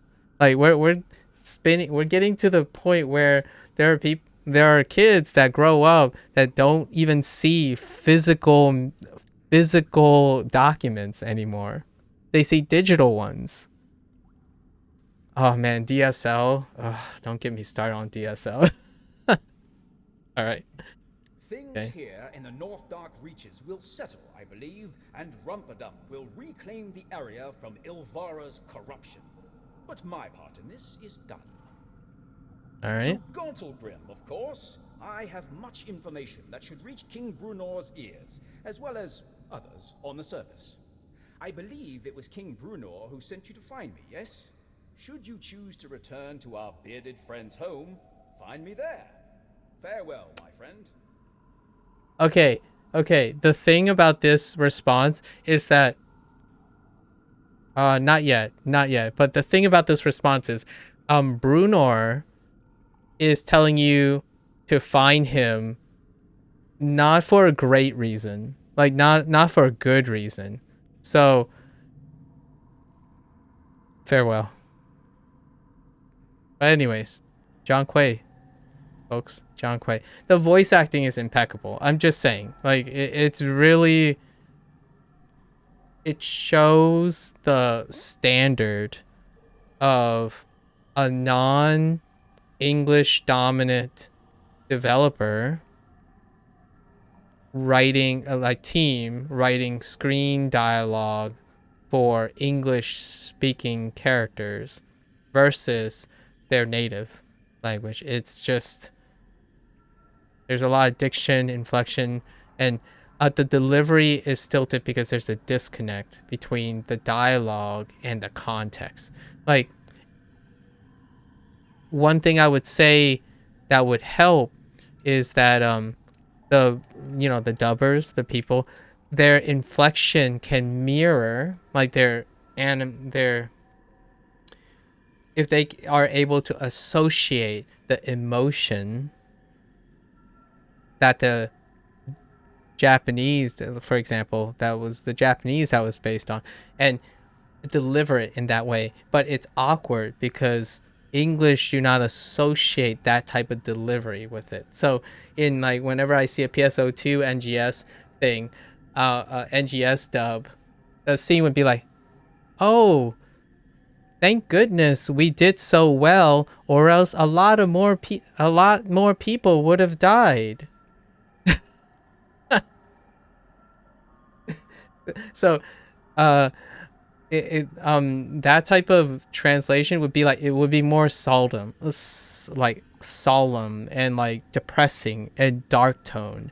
So it should be softer. Like in Japanese, it would be like almost melodramatic in the way the tone would be delivered. It's like, for example, thank goodness that we made it. So many more people would have died. That kind of thing. So like, it's one of those, it's lost in translation, but it's not so much lost in translation in the literal words. It's just lost in translation in how do you evoke the Japanese side of the emotion, which can be considered overacting if they're reading lines like this. So for example, if you give a line like these and ask a Japanese, someone who does a lot of Japanese media stuff, their inflections and where they emphasize is going to be everywhere too. It's going to be like in a different spot. And that's how I feel whenever I see dubs. I mean, it's not to say all dubs. I can think of like many examples that just knock it out of the park, like Great Pretender. But the thing is, like Great Pretender, those characters are written with English speakers in mind, so naturally it's closer to the English culturalism. But PSO2 NGS, those characters, and a lot of them are probably Japanese centric by nature, so their delivery, the words are there, but the VO's emotion is culturally American. So whenever someone reads like, "Oh, thank goodness we're like, thank goodness not a lot of people die," it's more like a gee willikers moment. But what I hear in the Japanese is it's more like, "Yo, this really sucks. Let's get darker. We need to deliver this line with less campiness." That's how I feel about it. And it happens a lot. Like, I can't possibly, I don't even know if I can even imagine a full Japanese adaptation of like the Fellowship of the Ring. All I can think of is how bonkerly not subtle. If I saw a Japanese Lord of the Rings, it's probably not subtle at all. It's just wildly roller coaster ride. Like they would like leap everywhere, and the delivery would be like immediately they're like super hyped and friendship is power and like we can do it together thing, and then suddenly it's interesting. I don't know. I know. Oh wait. Okay, we do get a new weekly. So this gives 25 pins. This gives 25 pins even if you do the weekly haul, which speeds up the weekly haul because you can do 3 weeklies for 75 and you only need to repeat 5 daily repeats. So with that, this week it's a 3 out of 5. It's not a 2 out of 5. 3 out of 10. It's not 2 out of 10 because at least this weekly is repeatable. even though you lose out on 42 pins, which is like half the weekly haul already because it's capped. So this is capped already. So everything I did after in the storyline, which completes the storyline, is excess. Those like 42 pins, which I'm not going to do on my other characters. Also, the story ended here, I think. Wait, maybe you get pins from this too. Hold up. You might actually lose 15 pins. Hold up. Let's go here. I don't know if the storyline ended yet. Let's find out. It should end once you leave the location, generally speaking. And it sets up for like the next update. You're amongst allies in these Silver Halls, adventurer. Welcome back, my friend. I've heard the news. Brylan returned before you did. He says the region's secure for now, thanks to you. Are they now? Bringing an army to me tunnels for war, are they? Brylan thinks they're after something else, of course. Don't ye worry. 2 or 20,000. If the drow come to Guntergrim, we'll be ready for them. Yeah, just like the pauses, and then the subtle inflection and delivery, and stop, and then like fade, the downtones. I don't know. We'll see, me friend. We'll see. But that's for the future. For the present, I've got you a gift. A bit of me thanks for your work in the Northdark reaches. Go talk to Brylan. He'll tell you all about it. Alright. You still don't get anything. Where's John Quay at? I really like his last name, John Quay. There remains much to do, both in the Northdark reaches and in the wider world. I will assist Minolin Faye and Sarabel in their quest. Your part in our journey has ended, my friend, and this is where we say goodbye. I owe you my life, and I will not forget it. King Brunor has arranged for a gift to be delivered to the sporing tunnels for you. One of his smiths, Werbin Stormbolt, a true master of his craft, is on his way there now. Meet him in Rumperdump's tunnels, work with him, and you will turn that weapon into a treasure of immense value. It is rare indeed that the master smiths of Gauntlrim help forge a weapon for an outsider such as you. Perhaps our paths will cross again, my friend. Until then, go well. Okay, this is where like the weapon set is released. I have qualms with the weapon set. Maybe there's more? Maybe that's not where it ends? Who knows? Let's find out. Because there's a little bit more. There are a lot of other things. So maybe the conflict is over. But now we have like a side smithing milestone or what have you. Actually, let me grab this. The sport. Yes. A friend of King Brunor is a friend of mine.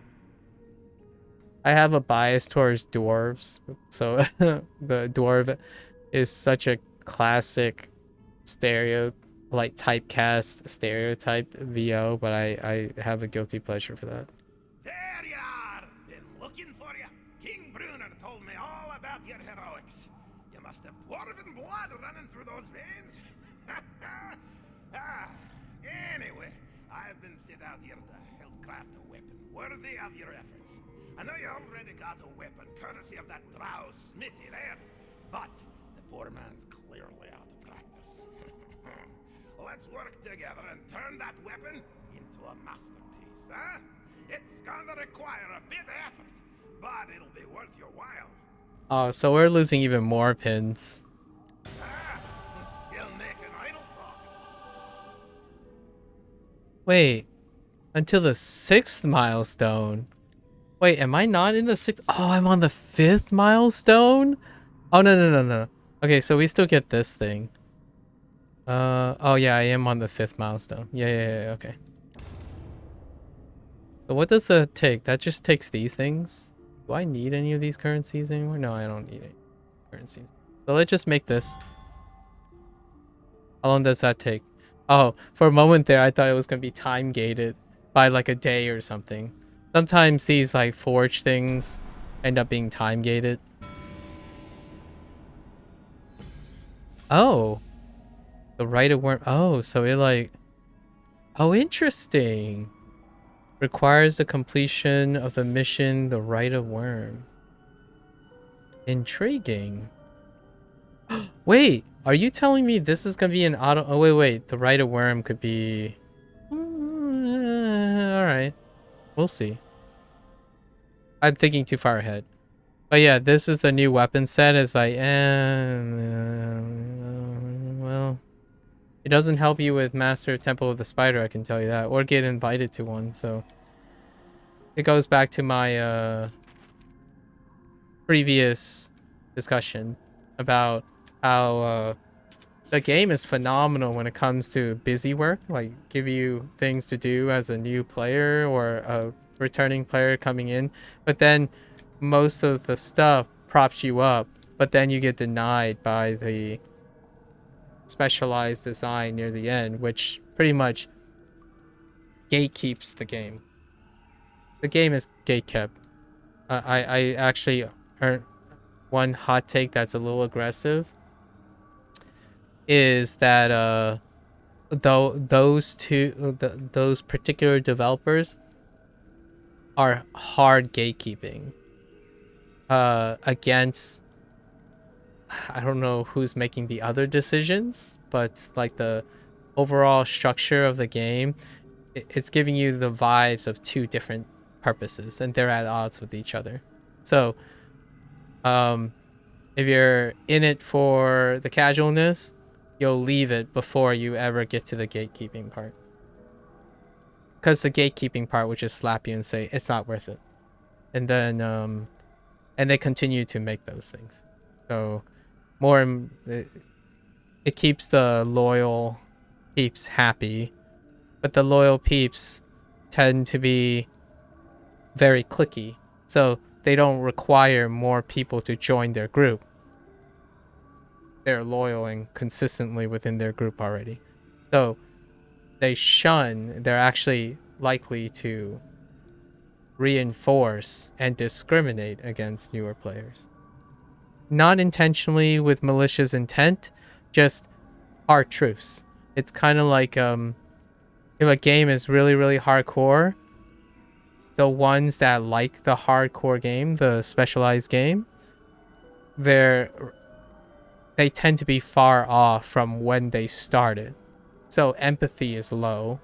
And usually it's kind of like an OSU player, a seasoned OSU player saying, just play more, forehead, you'll get better. It's a natural human condition. It's a response from being too far from a non-specialist position. And it's true for Neverwinter, because Neverwinter is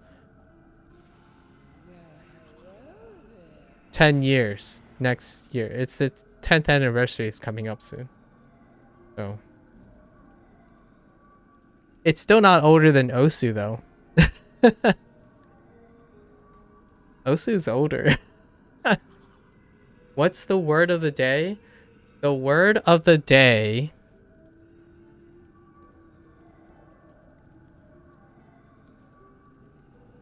What's a good word of the day?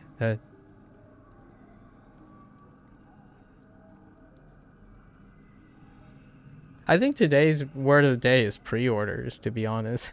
Because I really like that rambling about pre-orders. Okay. Let's see. I guess we're done. That's it. Until the next milestone. When's the next milestone? 2 weeks? I have 2 weeks for the next milestone, so that's it. I do need to do this with 2 other characters, but it will be a lot fast. I do want to turn the audio off on this and put in some slow jams. Some slow jams. And by slow jams, I mean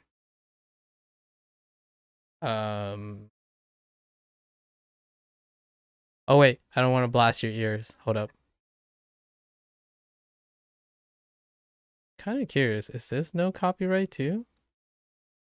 Maybe I can try this one. Hold up. No ear blasting. Let's see what this sounds like.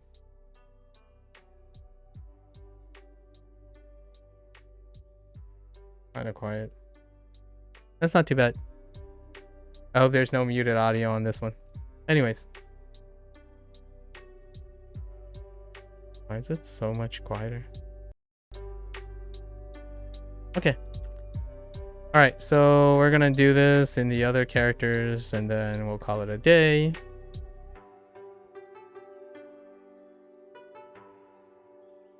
I was thinking like maybe you give me a new word so I can expand your vocabulary. Alright.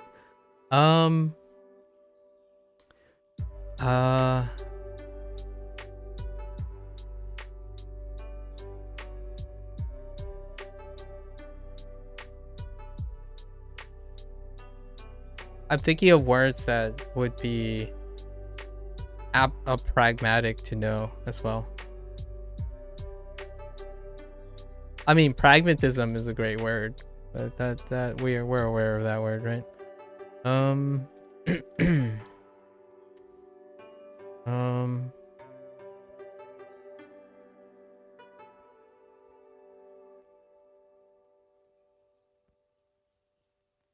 Predatorial? I mean, I don't know if you use I don't know if you use predatorial too often. Words that I use quite often when describing like complex situations. Esoteric is a classic, but you don't usually. One has to be verbose and esoteric in nature in order to be in the situation of using that word. And you know, exploitation is a fairly common word. It could just be any. I don't have. Yeah, but the idea is you just stated you wanted to expand your vocabulary, right? So to naturally expand one's vocabulary is to have practical reasons to use it. Understanding random words is it's like learning numbers if you're taking random words that do not have a practical use. So you can remember someone's phone number once or twice, but without use, you'll forget the numbers. There's no context for the numbers. Much like how to learn linguistics. To expand one's vocabulary, one must integrate that vocabulary into their common speech. So often it comes with expanding with a pragmatic motivation to use it. Not necessarily just because you don't understand it. I can't. I'm surprised I haven't hit a word today that you didn't quite use very often.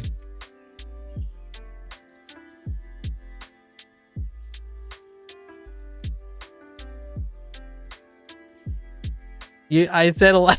I just don't remember. So what you're telling me is you're like coffers.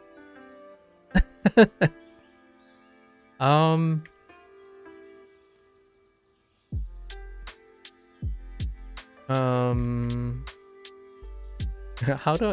can I describe this situation? Inflection is a great word, but I'm not sure if I can contextualize it in a way that you would be able to use that word.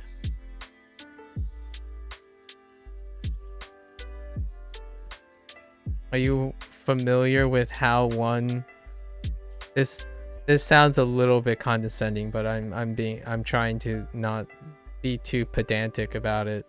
I don't know where you would commonly use the word inflection. Inflection? No, inflection. Inflection, I typically use inflection in terms of someone's speech. But Tisha's could help me think out of the box here. In what other way would you commonly use the word inflection in a situation? Since, you know, I play video games and video games have voiceovers, a lot of times you think about voice inflections in the delivery of like a dialogue and whatnot. It's something that people don't use to describe speech very often.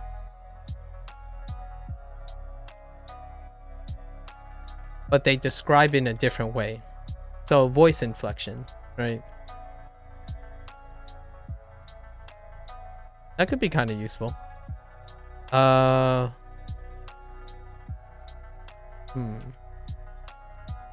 Wait. I've got to. I just realized I think I did all my quests already and I'm just running around not turning these guys in. Oh no, I still gotta do the rest of these. That one. Oh, okay. Striders, of course. Of course, striders. Serendipity is a great word. When was the last time you used the word serendipity? Perhaps you're more of a fortuitous kind of guy as opposed to serendipity. Serendipity? It's like fortuitous. You know how coincidence tends to be neutral? When you say like something is a coincidence, it tends to be neutral. Like, oh, gee willikers, we're coincidentally in the same place. Serendipity is the positive version. It's a synonym that has a positive connotation. So if we met serendipitously, it means it's desirable that we met serendipitously. It still happened by chance, coincidental, but it's a delightful. The word itself kind of sounds like something Mary Poppins would say, right?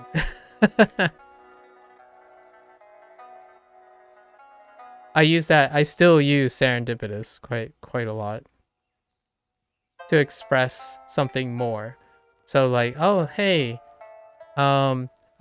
people would use the I think most common is like fortuitous or fortunate, lucky, fortunate, lucky, something that happened by coincidence.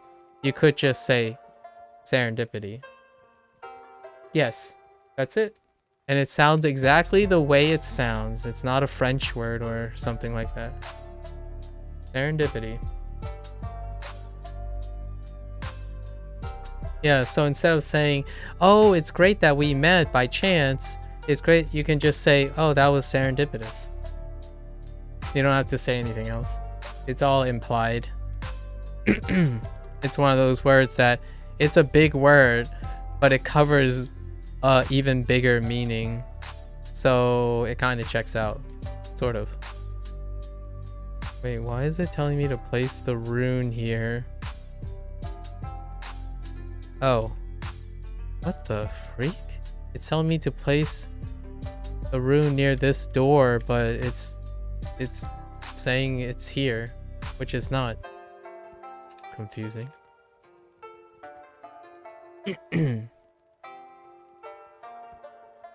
There are other words that are pretty good too, but that's a great word. Serendipity is a great word. It's wholesome. It sounds tricky. It sounds kind of big. I think this is the door that I'm supposed to place this thing at. What? It's not? Wait, I'm so confused.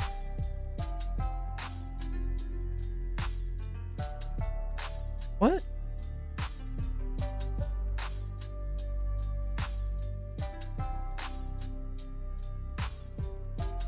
Oh, wait.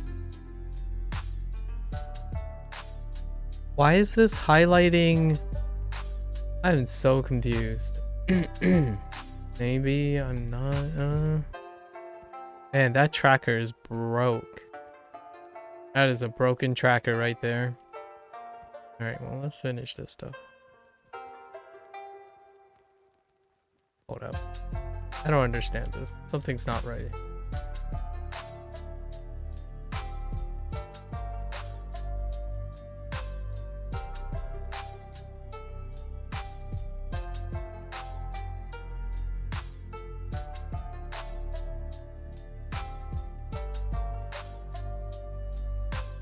Alright, let's turn this in. 7. We didn't grab this. That's kind of... And I forgot to grab this. Okay.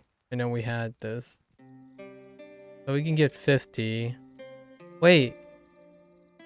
I think this quest... Oh, no.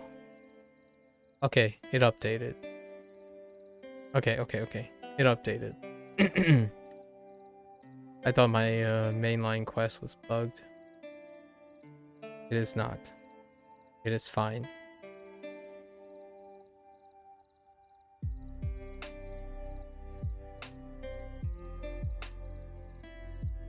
You can start using it. Man.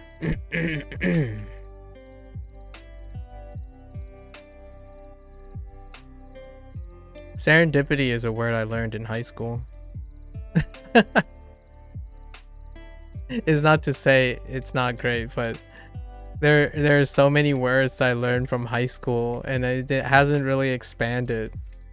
My vocabulary haven't really expanded since high school. Actually, okay, I lied. My vocabulary has expanded to internet jargon. So the majority of the vocabulary that I have developed recently is largely what covers would say.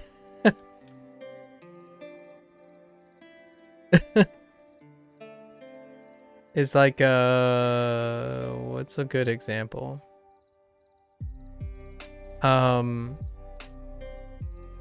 Something about cap?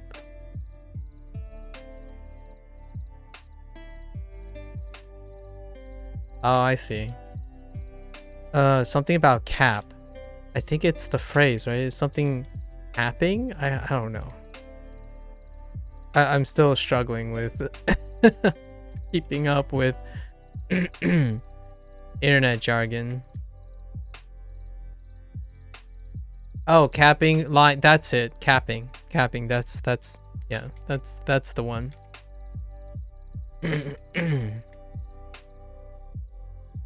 I mean, you used the phrase king, right? Were you the one that used the term king? Yeah, like king is new to me, but apparently too old for other people.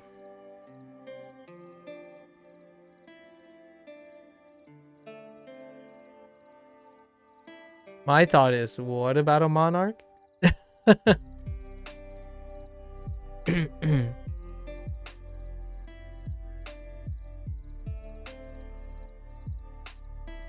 I mean, the last time I checked, we had a president. Wait.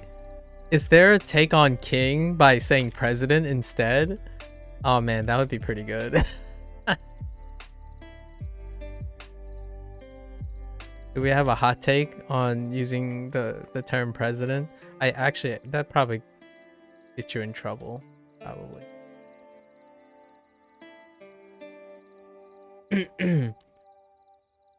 Ooh, I don't know how I feel about that phrase.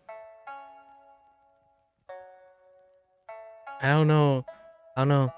Have you heard of an old band called President of the United States of America? Like a band? They sing this song called Peaches. You should listen to that song. But their band is called President of the United States of America. It's a really great song. Not for the reason that you might think I would usually say it's a great song.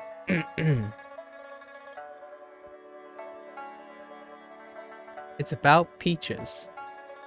Eating lots of peaches.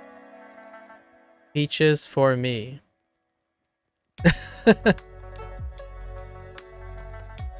It's not derogatory. It's really about peaches. Yeah. The band name is Presidents of the United States of America, I think. I'm not sure if it's Presidents, as in with an S, or President. But yeah, that's the name of the band. Whenever I think about the President of the United States of America, I think of peaches.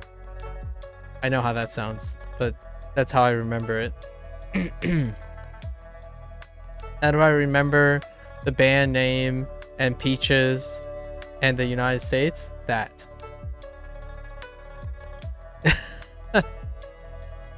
Oh, it's Presidents with an S? Okay. This is how my memory works. This is how I remember things, okay? How do you remember convoluted connections between things? You make a convoluted connection between them. Literally and figuratively in your head. You know? I talked about memory encoding quite a bit. Or how to enhance memory encoding. But yeah.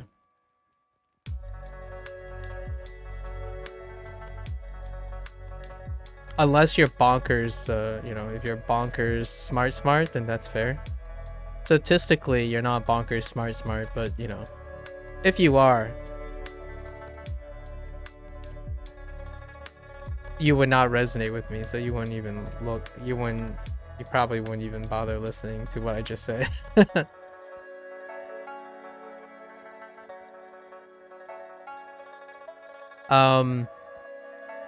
Here's a interesting logic thing that people leap a lot.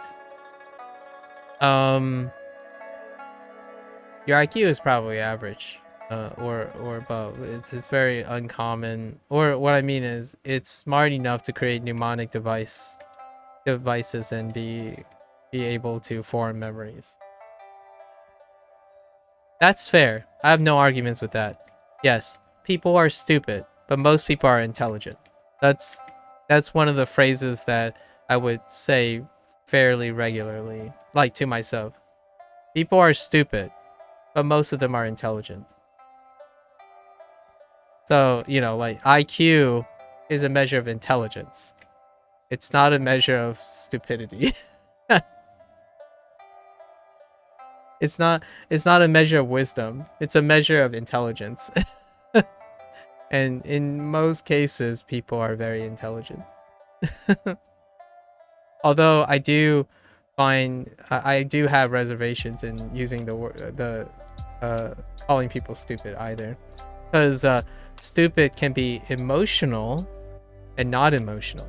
When it comes to emotional, for me, I do feel most people get a pass because it's emotional. Humans are stupidly emotional. Which doesn't exclude me, because I'm human too. So it's very reasonable. And it kind of normalizes, in my opinion, it normalizes and helps people cope with accepting that they're emotional creatures. From, you know, there are many people who beat themselves up every day for being emotional. But emotional in moderation, or being able to outlet or channel it properly, is fuel for the fire. The fire in your soul. I'm being overly dramatic now, but I stand behind those words though. You gotta find that fire in your soul. Fuel it with your emotions. Do you though? Do you feel me? Do you? I'm just kidding. I got you.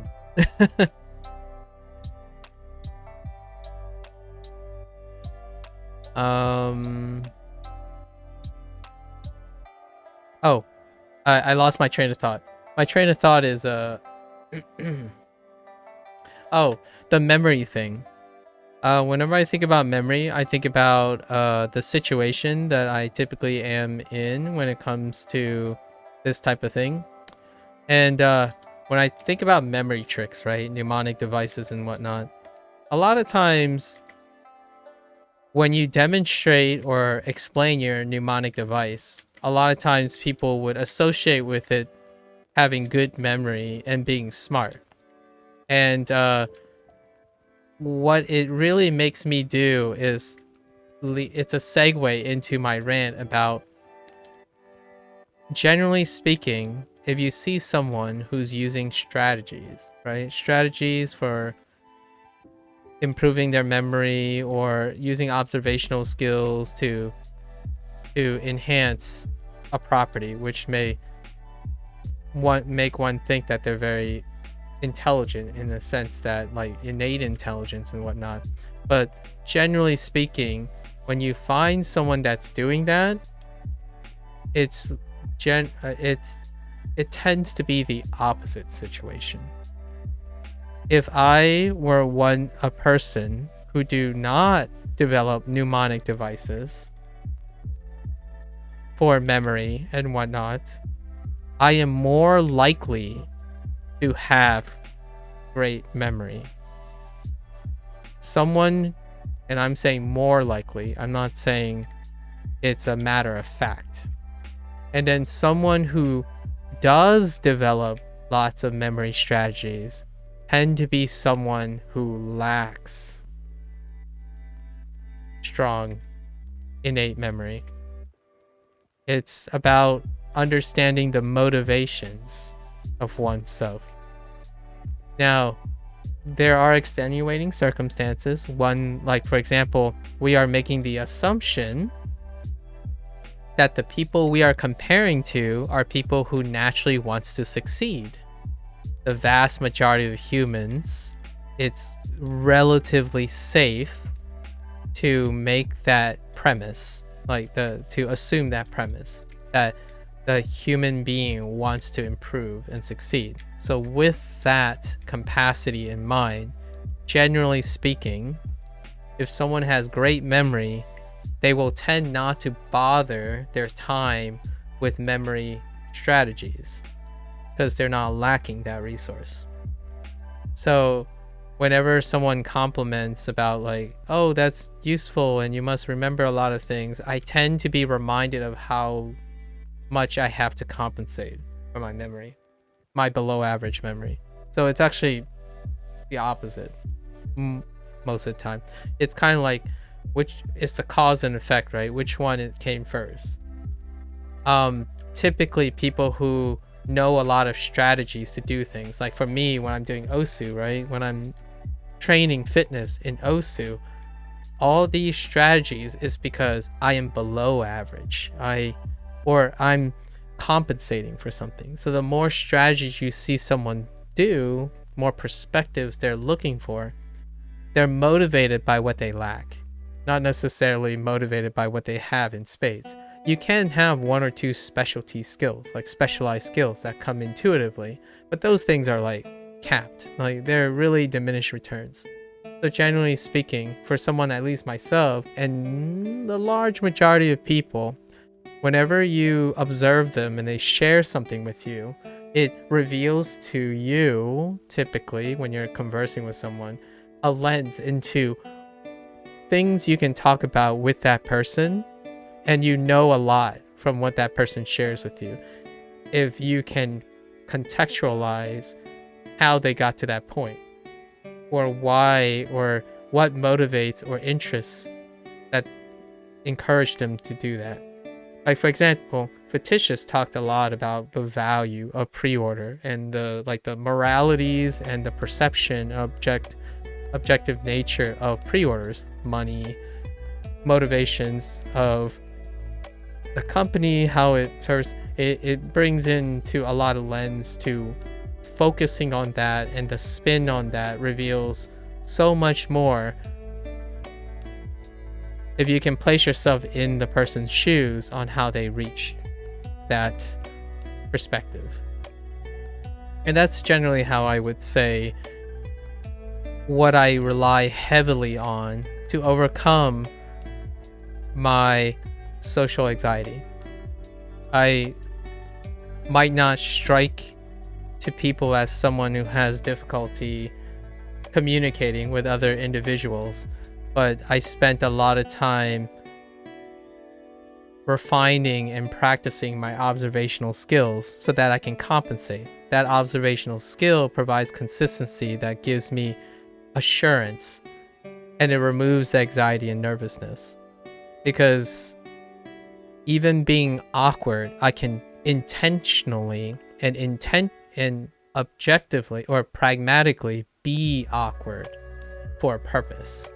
So even feeling awkward or embarrassment, I can turn it to a purpose in many situations. So that fear of embarrassing yourself or me embarrassing myself is less anxious. Like there's less anxiety involved in it. I spend as much time as I can talking to people, even though it's exhausting. And a lot of times, this whole categorization of introversion and extroversion, I tend to stare away from that archetype because the perception of someone is not the intrinsic feeling of someone.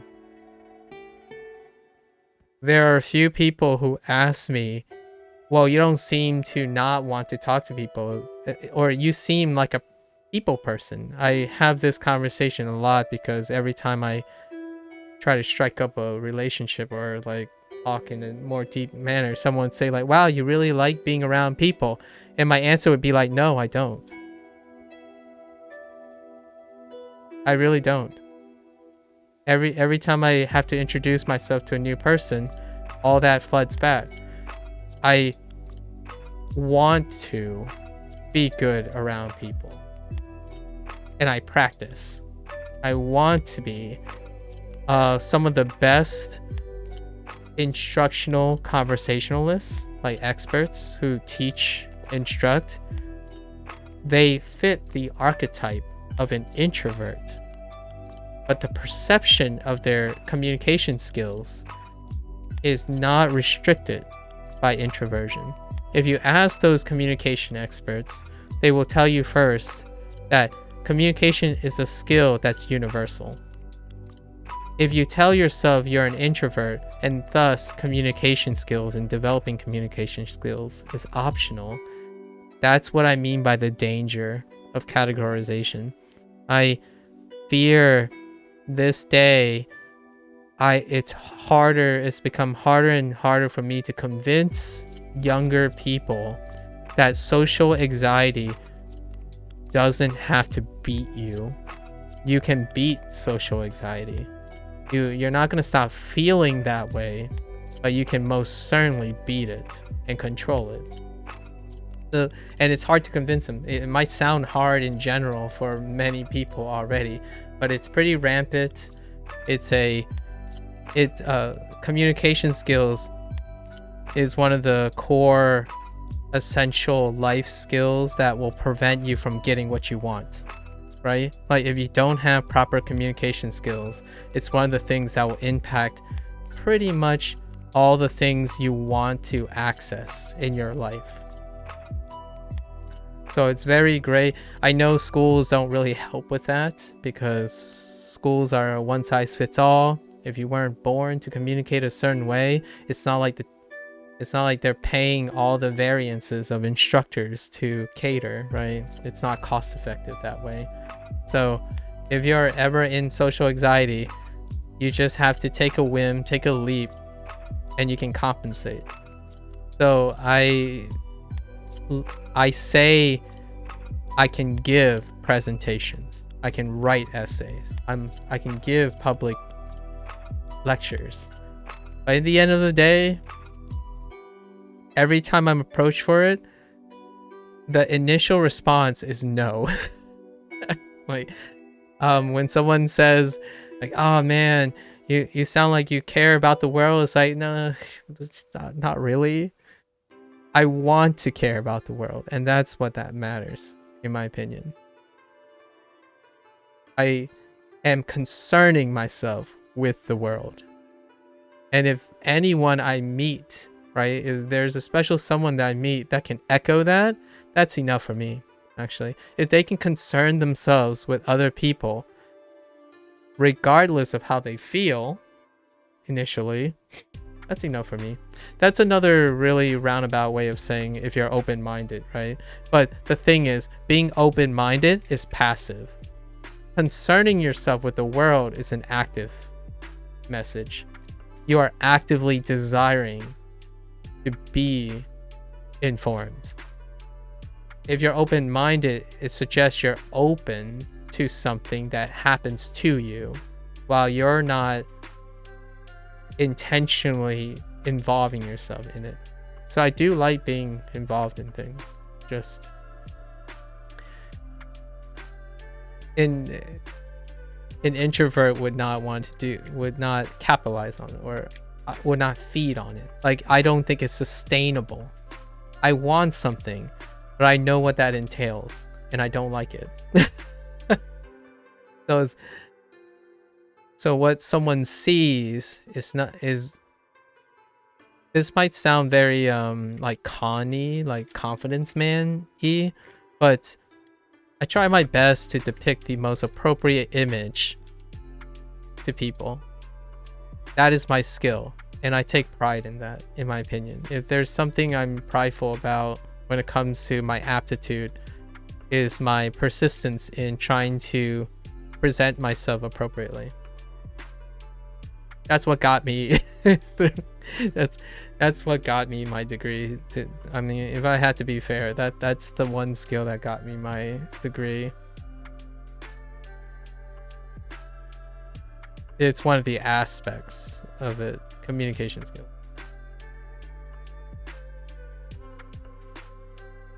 There's one skill that you learn for a lifetime, and that's that. What are other skills that you can keep for a lifetime? Keep refining for a lifetime. Let's go deep here. Let's just rattle off some skills. I'm sure everyone has their favorite, or like something that comes up. Some might say patience, right? Patience tend to be a virtue, not to be cliche, but there are individuals who would favor patience. That's more of a internal. It's a inward looking quality. Inward looking qualities don't come to my mind first. I tend to look outwardly first in terms of universal qualities. So patience is a pretty good one. Something else that a lot of people mention. Tenacity. Tenacity is a great one. I use the word tenacity because a lot of times people might misconstrue being persistent with stubbornness, and stubbornness, they all go hand in hand, or pride, they go in hand. But tenacity just means, you know, perseverance. Perseverance is a pretty good synonym that doesn't necessarily have an exploitive or blindness to its meaning. Because when you think of arrogance, you can think of it as a good thing or a bad thing, but typically you think about the blindness of arrogance, or the stubbornness, or the resistance. But stubbornness can be both positive and negative. It's just traditionally it's viewed as a resistance to change, as opposed to consistency, right? So instead of saying arrogance, you could technically say consistent. But to me, I don't think those are very polar qualities of a person. So I tend to weigh on persistence. Persistence mean being consistent when appropriate, is how I'm using the word persistent. If you're consistent, that's a different story. That's going against another quality that I prefer people have, which is adaptability. If you're consistent, you tend to lack adaptability.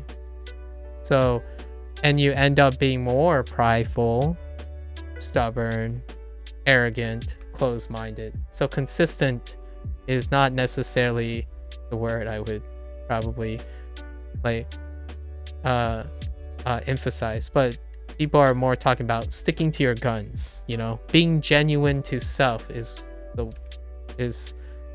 what is synonymous with being consistent. For myself, I favor dynamics. You can consistently be dynamic is how I reconcile the difference between someone saying being true to yourself, but at the same time being adaptive and dynamic. You can be consistently dynamic. Like one can be very good or excel at being adaptable, consistently adaptable. That particular one is my bias. I think communication is universal. It's not one that people would, like you would find in antagonist that says, sure, I don't want that skill if it was offered to me, right? However, like confidence, stubbornness, arrogance, they're largely optional because of opposing viewpoints and whatnot. So they're a little weaker. Example of universal life skills. Communication is definitely one. I almost want to say empathy, but that is dangerous territory because empathy is dependent on something you cannot control. Like very well. Because it's a two-person problem. Communication involves two people, but it is in the control of the person who's practicing the skill.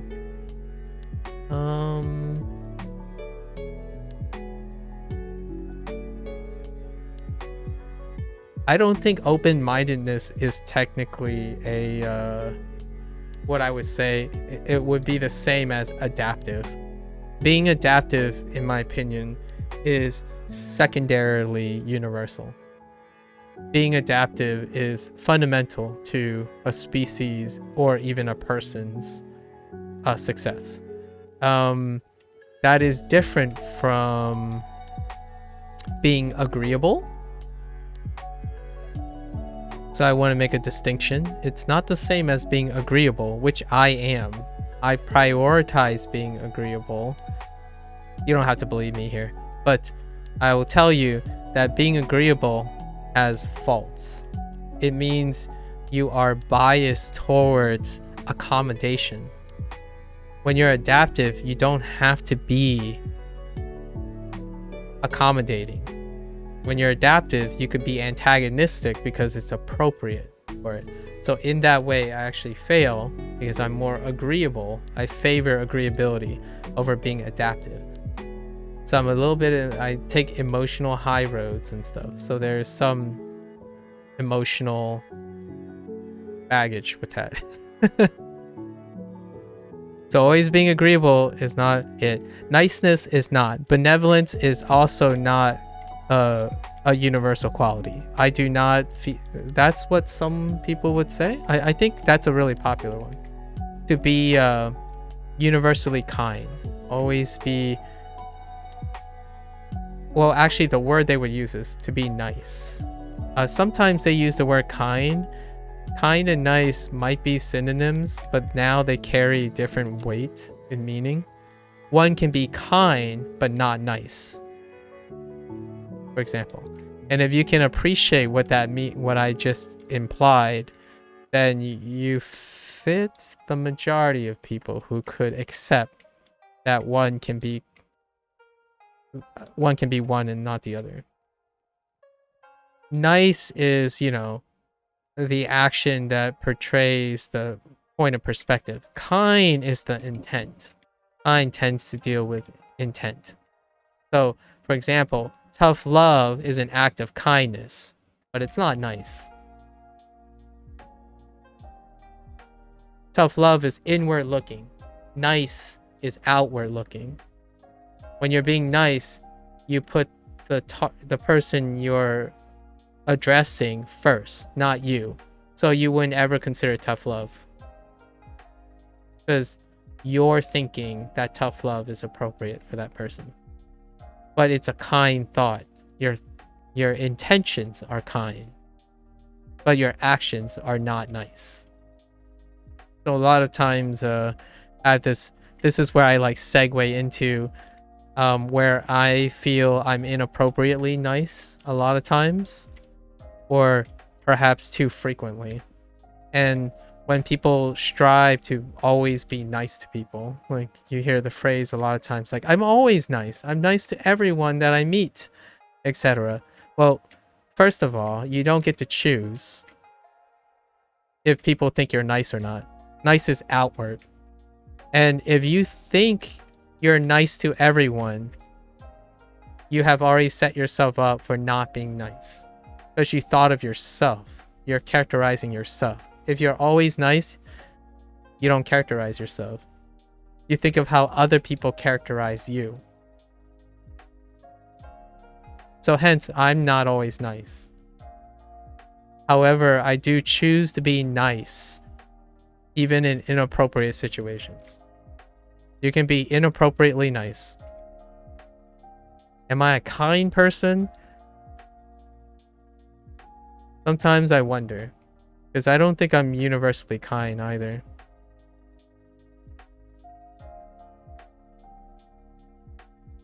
I don't think I'm a malicious person. Like one that's often subjected to like malice.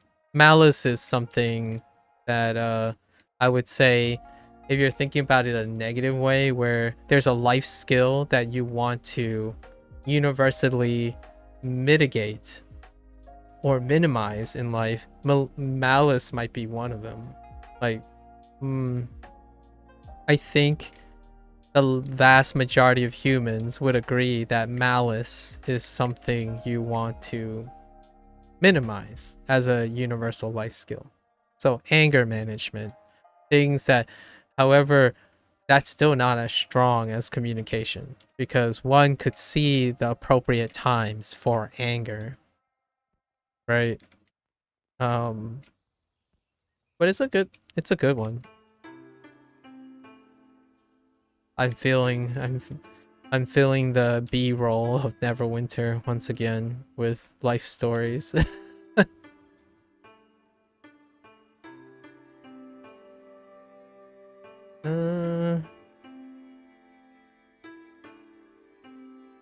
The other one is to be smart, but it's not smart as in intelligent, but to be not stupid. And that's a weak one for me, because if one cannot be stupid, one cannot appreciate what smart is.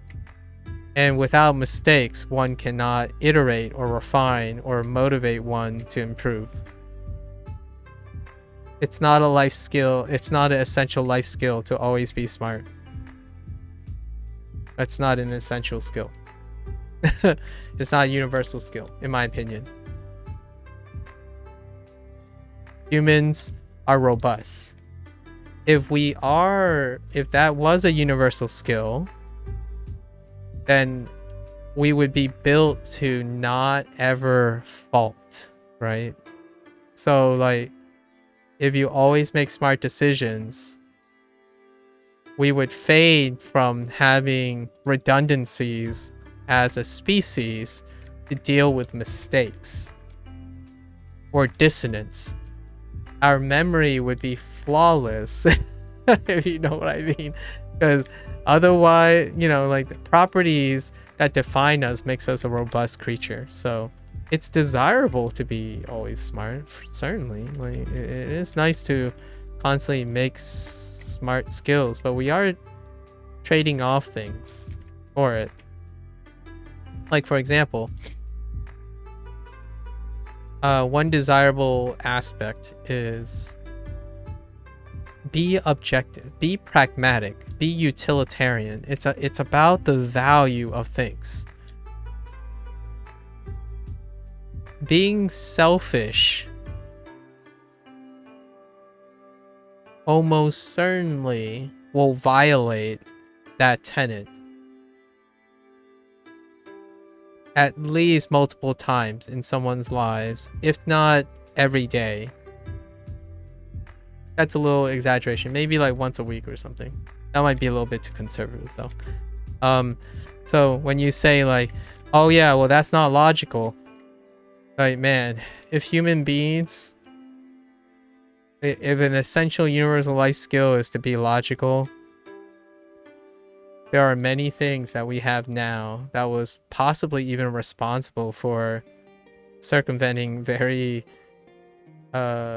disastrous events for humans as a species.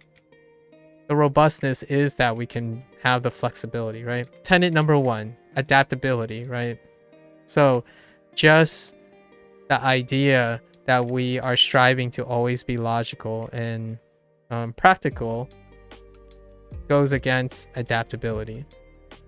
The more rigid you become, the less adaptive you become. They don't often go hand in hand. So when someone tells a joke and it's a crappy joke, I still appreciate the joke.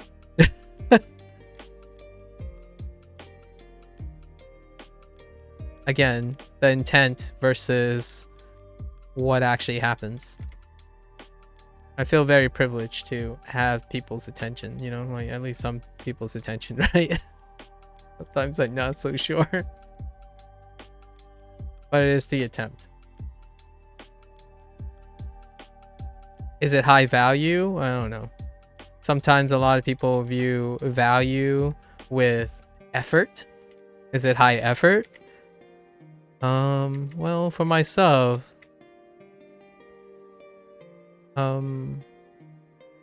it's hard for me to think of people's efforts as a form of its worth.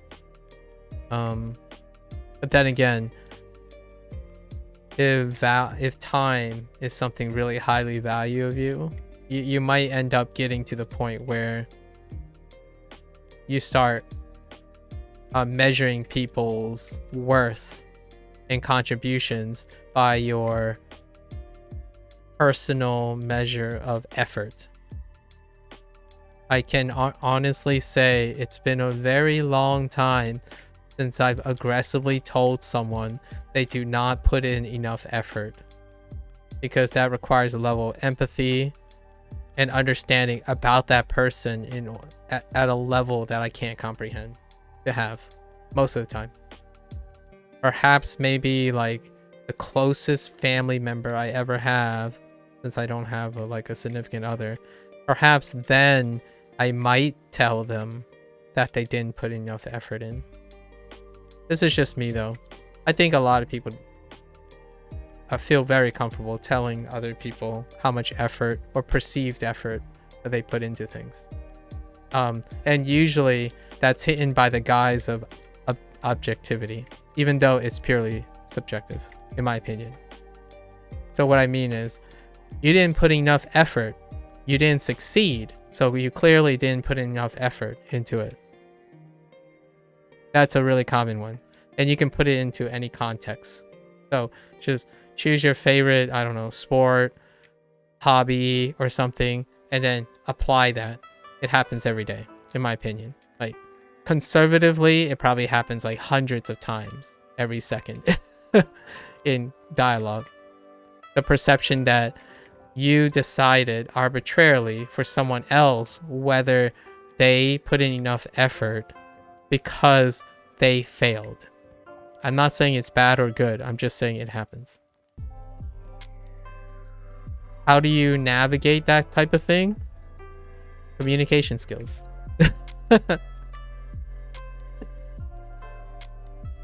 In the end, if it involves two people, the solution defaults to communication skills and empathy. But empathy is something difficult to control, and it's like this weird black box for human beings. I can't possibly begin to understand the complexity of empathy and emotions and whatnot. But communication is a good start. Someone's being toxic to you, right? And then the first one of the euphemisms that person says is like, man, you're trolling me, you're hating me. Can you even at least use unique, at least put up an effort and make it worthwhile, right?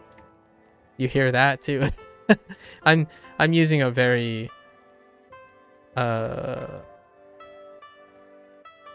I'm using a very direct example, but some version of that happens a lot in the person's mind.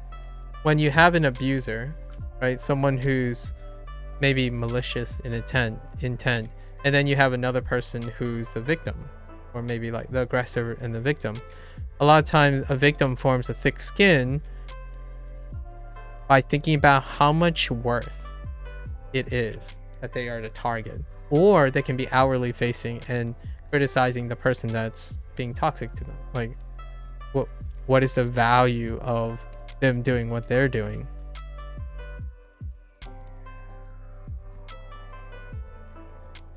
Where am I going with this? I'm not really going anywhere with this. It's just different perspectives. Like for me, if I'm the target of, I don't know, something hateful or something, honestly, my first thought would be is what motivates them to do it, right? Like, and it's usually being nice, which I think a lot of times I'm inappropriately doing that. So I want to see, I have, as a person, in my opinion, strives to be nice all the time. I want to see that there's a problem. I'm looking for a rationale that explains this person's behavior in their favor because I want to be nice. But maybe there isn't. So that's a good example of like striving to be nice, but I think a lot of time I'm naive. Like maybe that person just wants to be harmful. That's just how it's gonna be. I when I say that, I still find it very hard to believe. I personally do not want to believe that, and I try very hard not to believe that. So sometimes I'm looking for answers where there aren't answers. It's a good example. I've done this before, where someone's like, no, it's not that simple. It's the simple case is I just don't like you. And I'm like, oh, okay. And then the back of my head would be, where's this coming from? It's like, let me try to explain this. I've been in a lot of situations like that.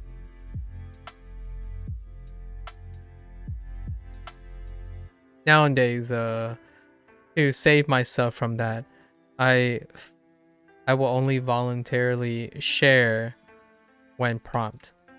So if someone is like clearly not open to it, I wouldn't pry into it anyways. In a way, that's a demonstration of apathy. Right, I'm trying to close. Oh, I was gonna make a Ragnarok reference. But if anyone played 2018 God of War, one of the phrases is to close your heart. A lot of times, one of the desirable things, quality in life, is to learn how to open your heart to things. But it comes with pros and cons. And sometimes closing your heart has its appropriateness. So I'm not very adaptive in that case. I think I'm biased towards giving the benefit of doubt and being cynical. Actually, what I think that also gets me into trouble where I suggest that someone's being cynical when they're actually being realistic. Because I am sometimes stubbornly optimistic about people's motivations. Another consequence of that would be when people feel people don't change, like individuals say that the nature of people don't change, etc., I tend to also end up at the other end of the fence, on the other side of the fence on this a lot of times. Because inherently, I do understand what people are referring to, like the inner nature of an individual. It's like, it's fair enough. It's too complex for me to really agree or disagree. I simply accept and respect that some people think people can't change in whatever way they find appropriate. I find myself very difficult to accept something, a statement like that. To accept a statement like that is to accept that when you're born, your success rate is determined.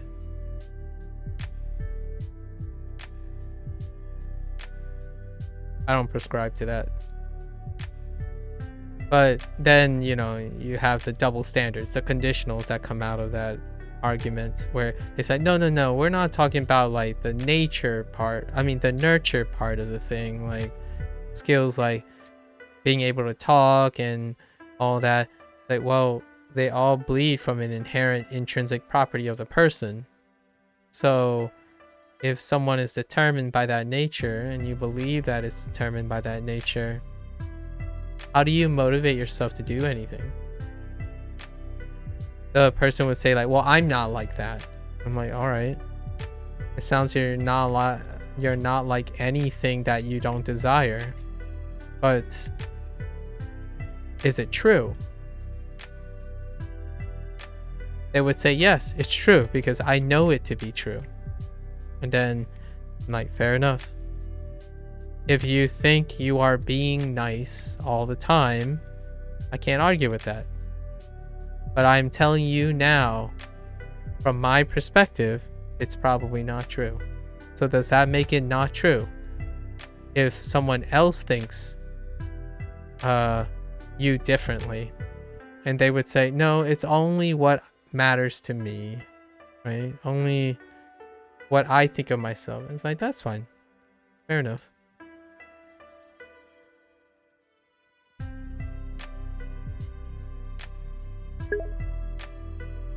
I see.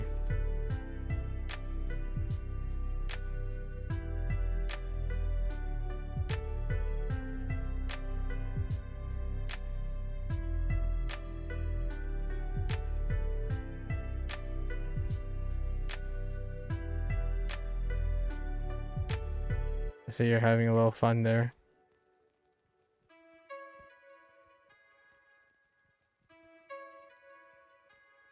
Hope you enjoy yourself there.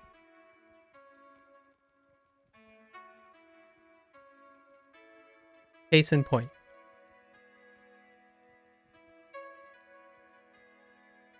Oh wait, I could do the... Hold up. 25, 89, I need 3.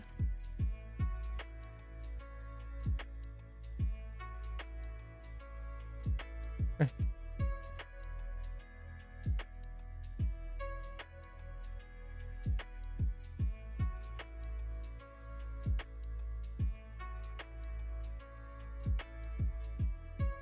I think I have 3. No, I have...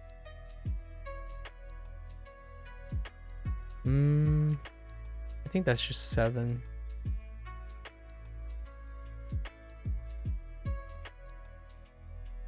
I see a priest. Gotta grab the priest. Hey. I don't know if I have 3.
Oh, I got the spider quest done.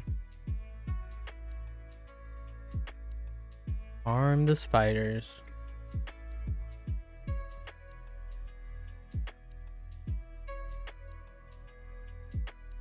Oh, this is gonna take a while. Oh, that might be bad.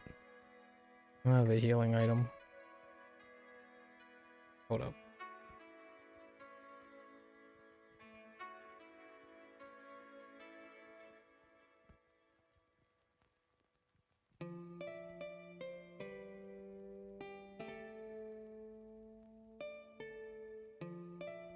Oh wait. How did I slot 2 healing items in? Oh, did I have it on? Never mind. I hit it on slot 3.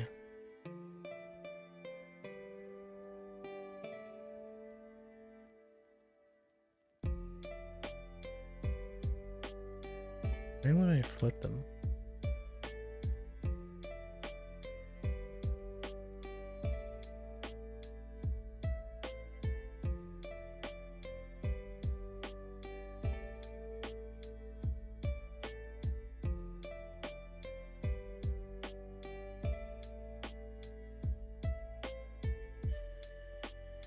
I had it on slot 3. What the heck? Okay.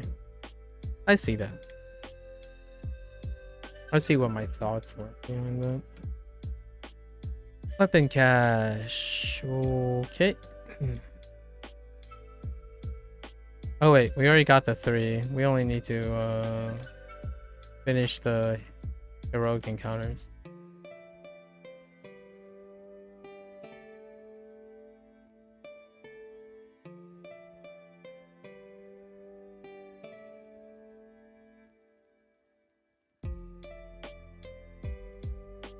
Oh.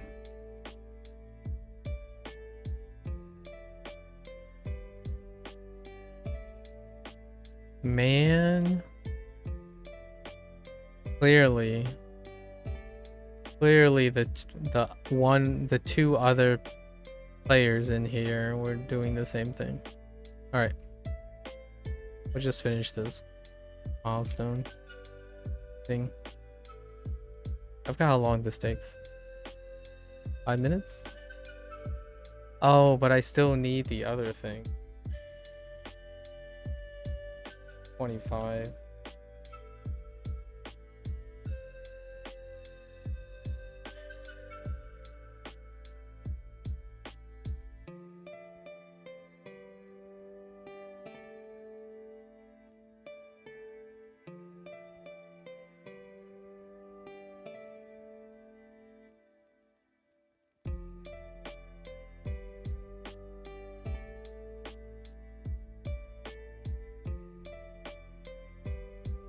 Oh, that took... that felt like eternity.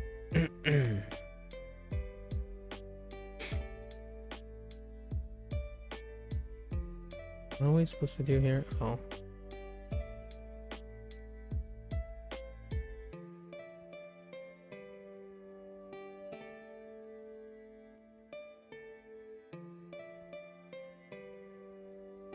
Okay.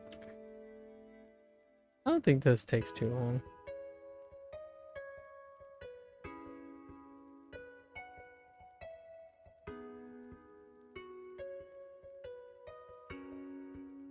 What the heck?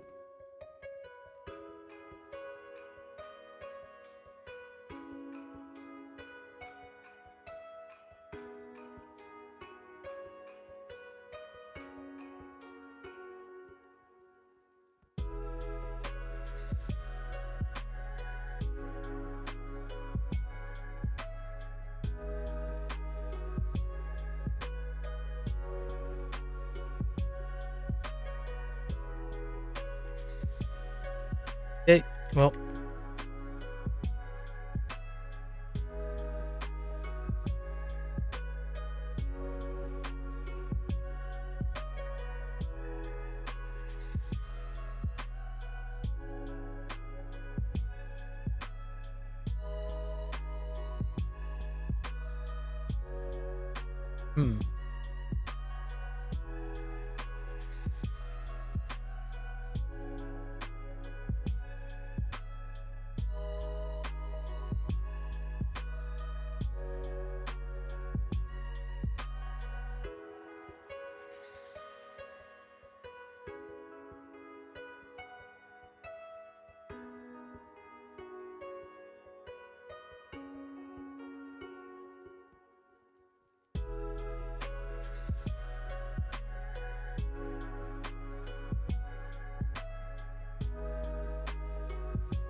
Dude, those heroic. Oh, maybe there can only be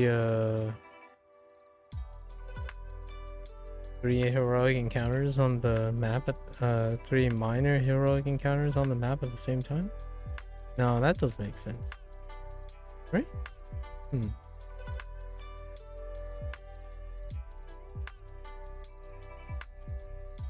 We'll just do this one. This one's gonna take a while. Still, a lot faster than the other ones.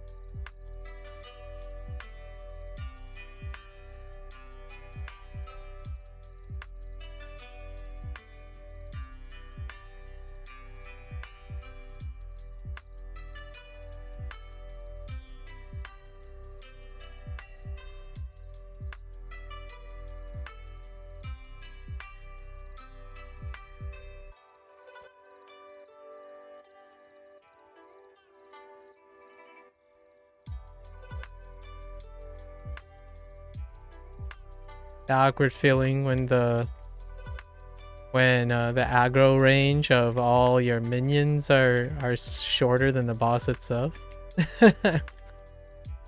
No one tell a dev, please. I'm just kidding. You can probably change it. I wonder how. Oh, but if they stack up, that would suck actually. Oh, I just realized I keep exiting. If I exit too far, oh no. Oh well. It works a little bit better with pain giving because you can probably give the boss alone, but alright. We'll just do it the long and arduous way.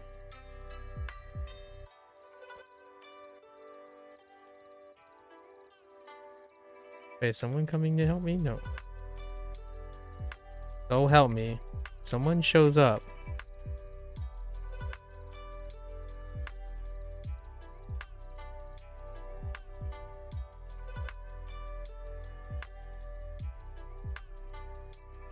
Ugh. Oh my gosh, is this guy actually healing? Oh.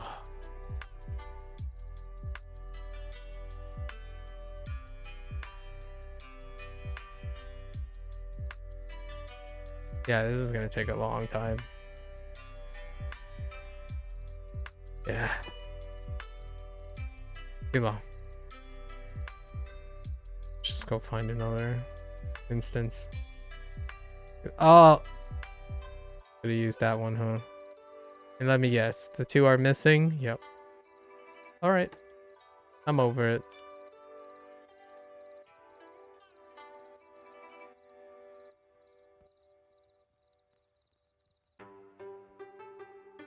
Maybe this is enough.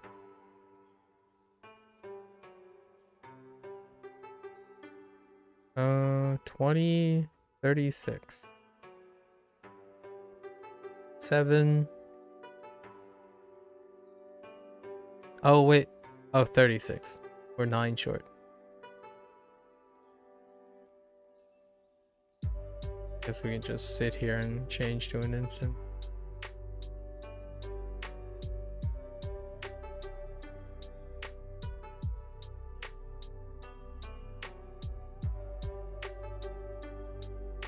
Ugh.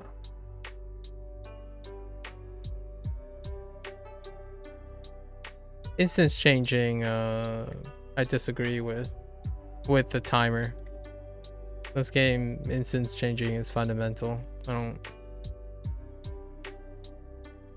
That 2-minute timer is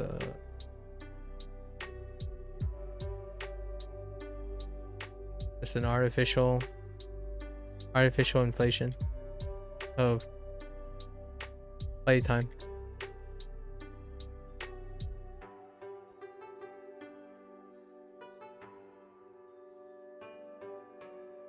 Or, I mean, it could be a technical problem. It could be a technical problem.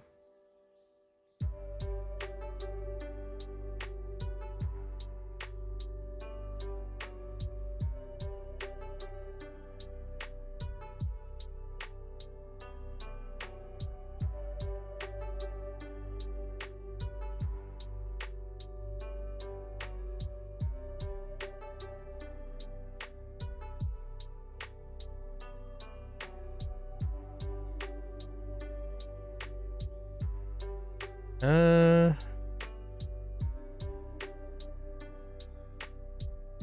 Dark 2. Probably full. Let's just go like a semi-populated instance. Oh, we can use those two.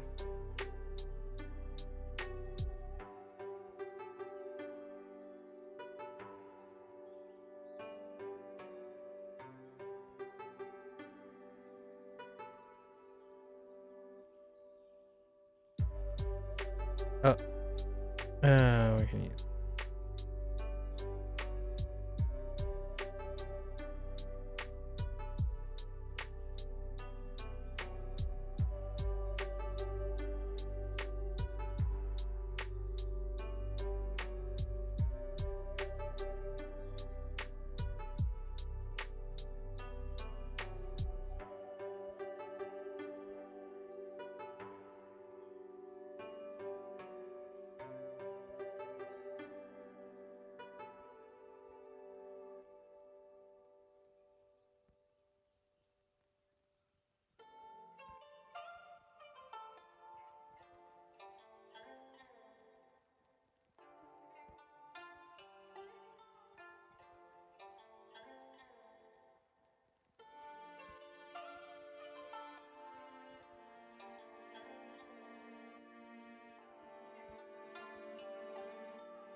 Hey.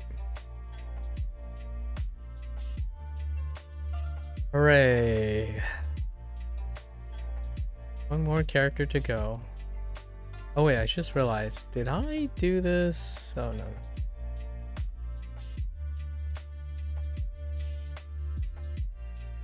As promised. Well, that's self-obligated. I do this with all three. I think if I turn this in, right? And then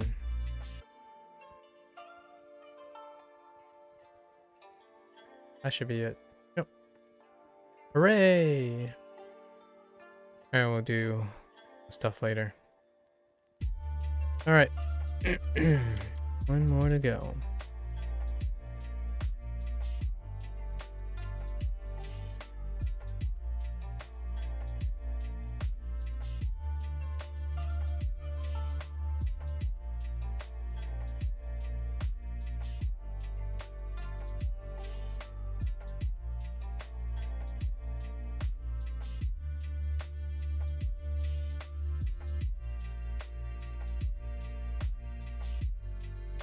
Oh wait.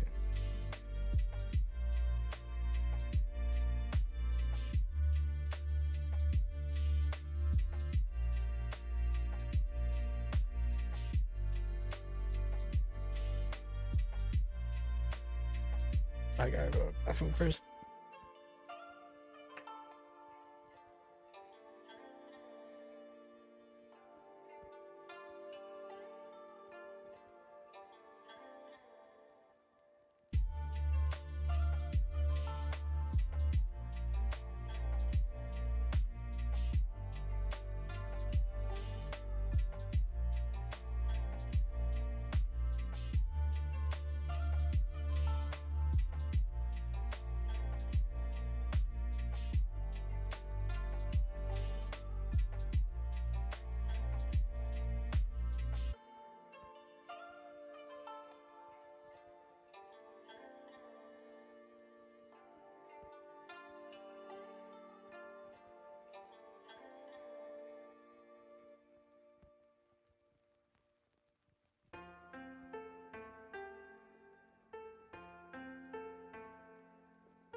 chair. Good job. Hey.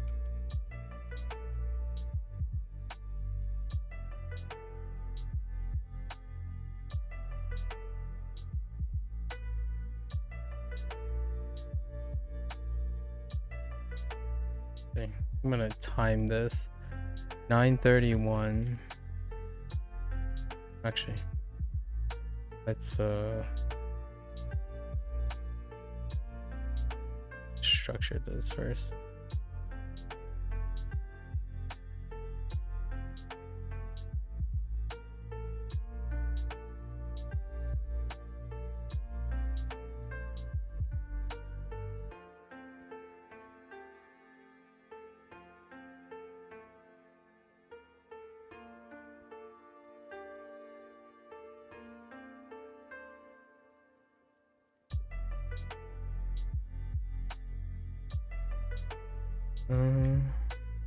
Okay.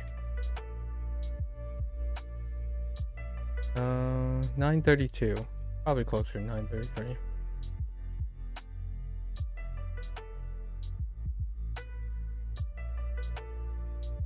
I already got the heroic encounter done from last week. There's that priest.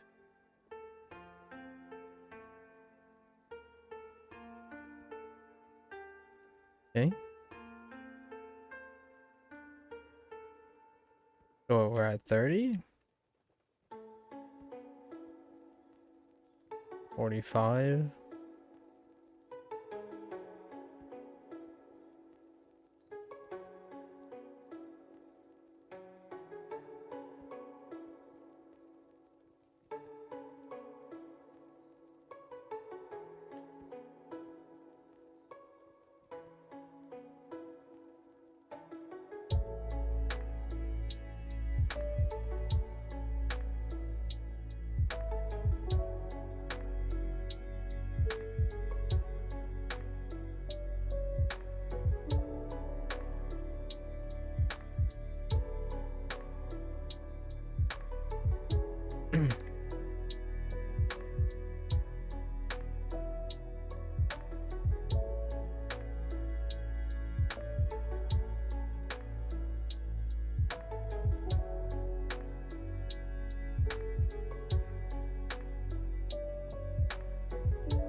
Okay.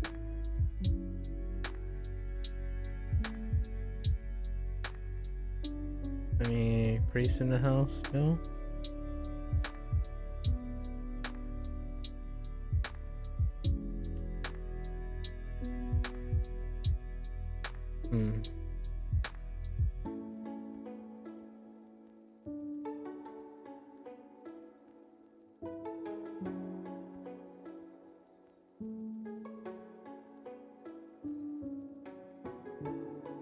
Nope. It's in swap. Too crowded.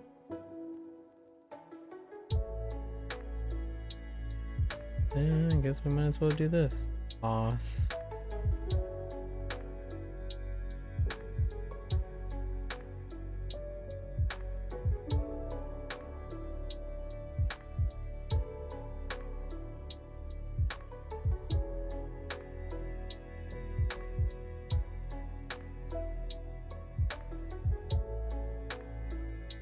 Okay.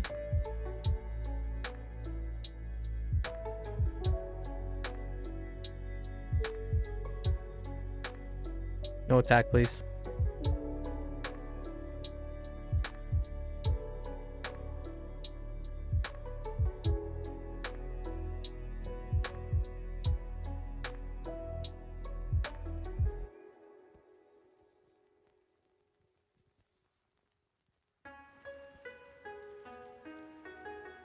Okay.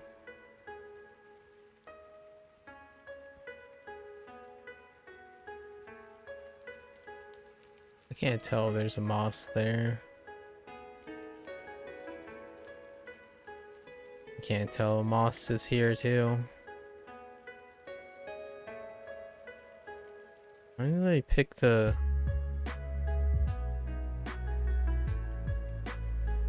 same asset?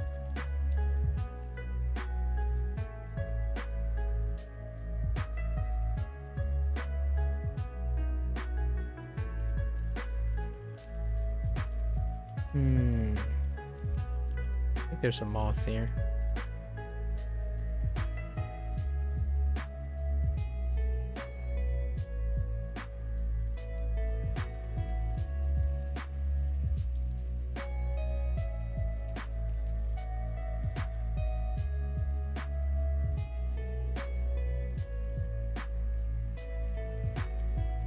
Not tell.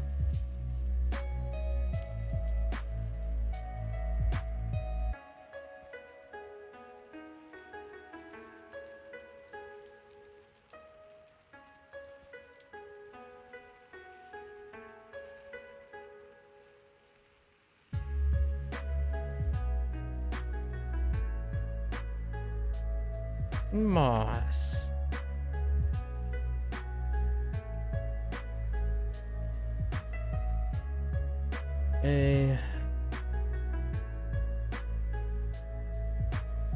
Maybe it's up here. Yep.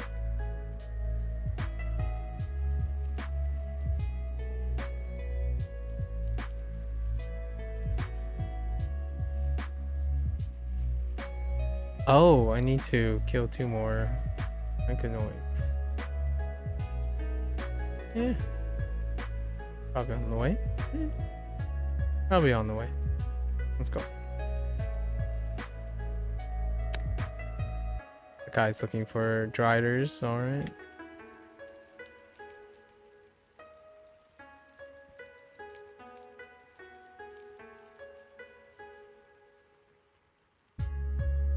Okay.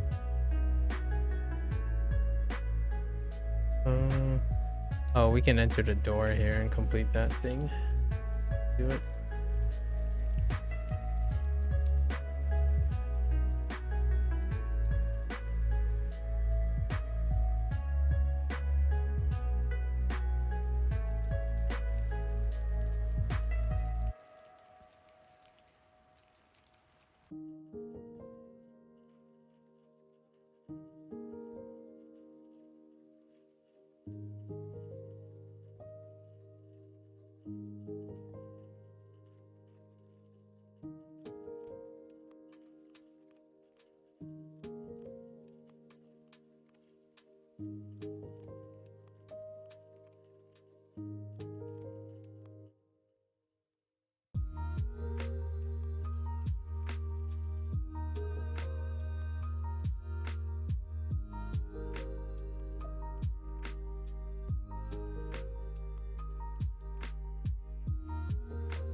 Ours.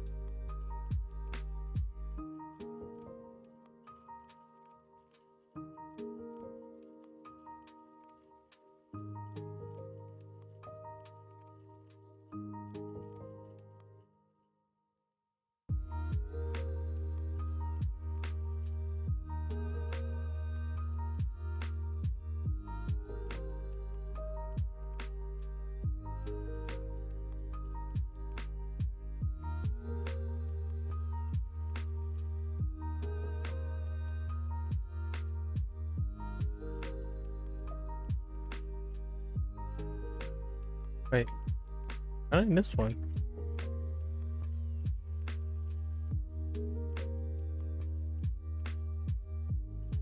What?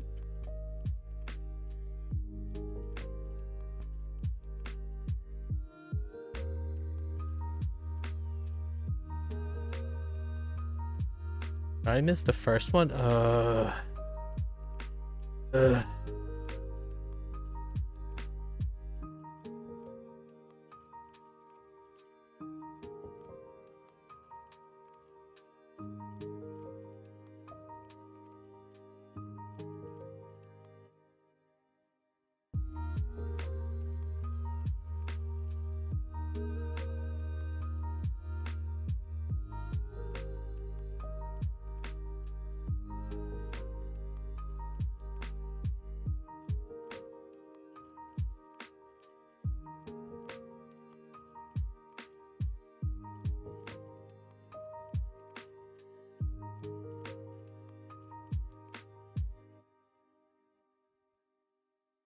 And your body is blocking the way. Stop blocking the way.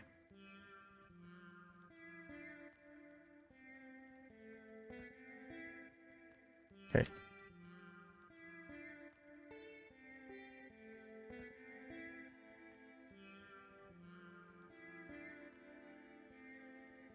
Arachnomancers. Why?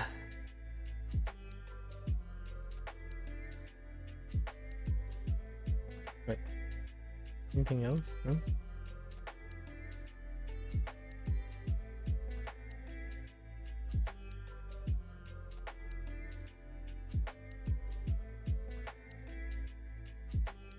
Man.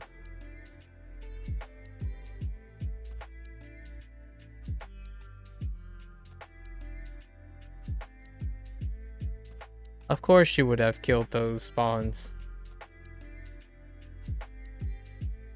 In 1 minute.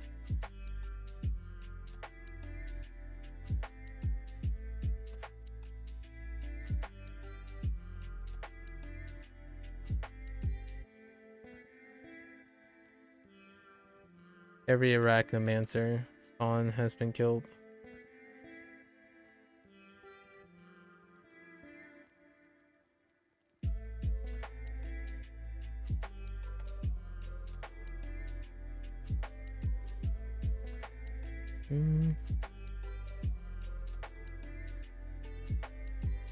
Just waiting for the instance change.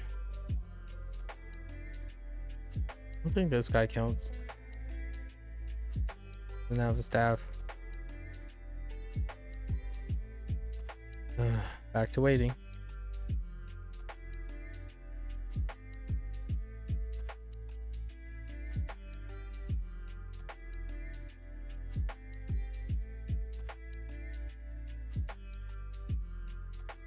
It was just that one player too. Just that one player.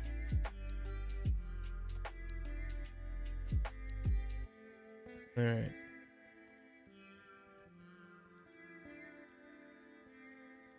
Probably the same. This is probably, oh. Saw a statue. I saw a staff. Moment you see a staff.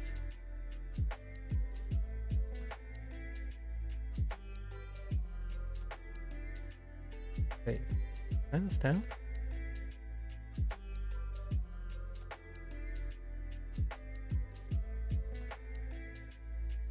No. That's a death. That's a Death Weaver. Nope.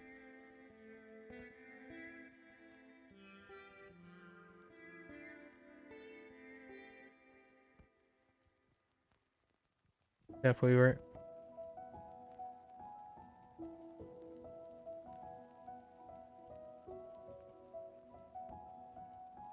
Nope.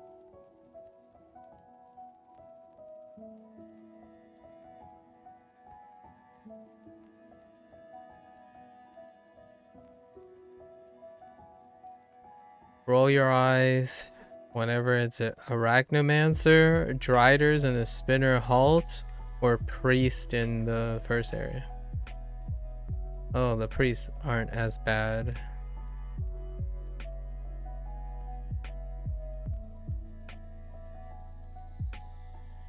Takes 2 minutes to confirm that there's only one Arachnomancer in the entire area.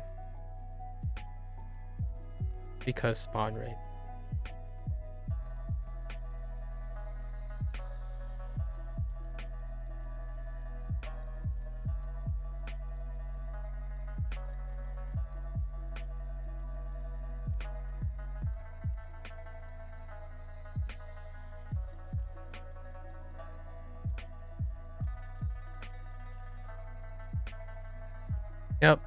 The last player went through all of these.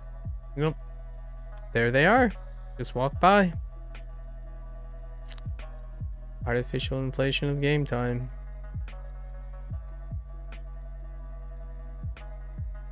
There's obviously no Arachnomancer here, or else that guy would have killed it.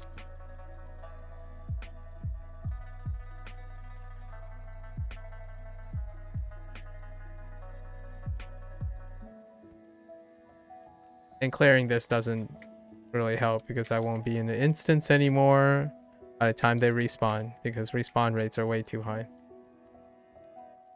They're like 3 minutes.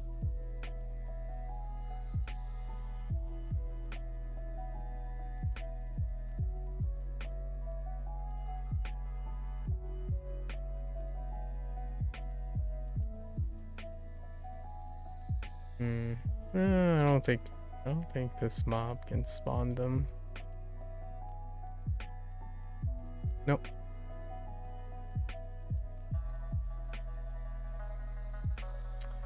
The guy killed the only Arachnomancer spawn here.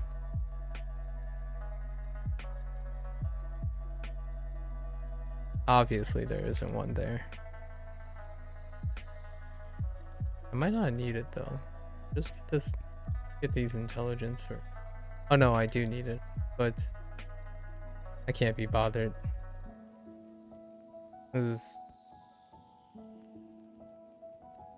is like a bottleneck. It mars the experience. Every time you get Arachnomancer or Drider, it mars the experience. Even though the experience is pretty low to begin with. I can't even kill Drow. That's how much it can be cleared out just by one player. Like there aren't even mobs in this region anymore because of one player.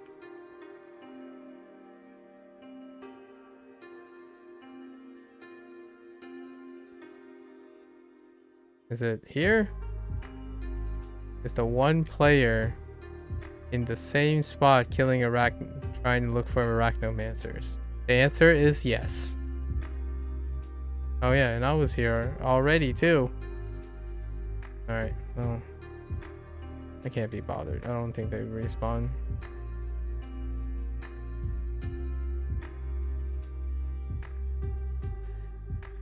That one heroic encounter sometimes have them. Nope. Oh, wait. Old? I thought I saw one. It's just my imagination.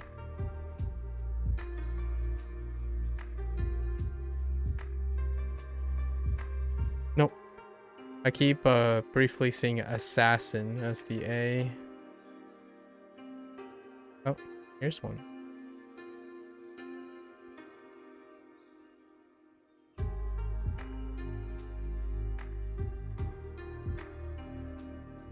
Adjustment, Arachnomancers 3. Kill 3 Arachnomancers. Drider, kill 3 Driders. Not that they can push out a hot fixes or quality of life changes until it's irrelevant. Not until it's irrelevant.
Aw, man. I really thought today be the day I cut the corner.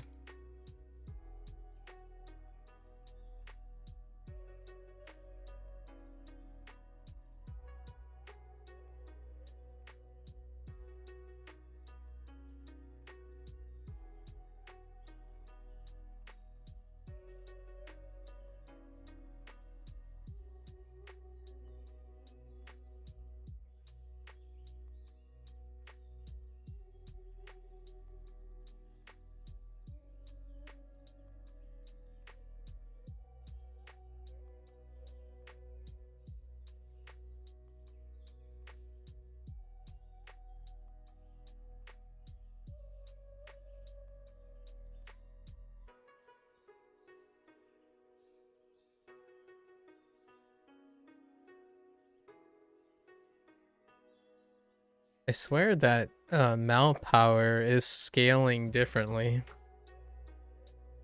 with stats and not the intended stats. Not this mount power is being scaled differently.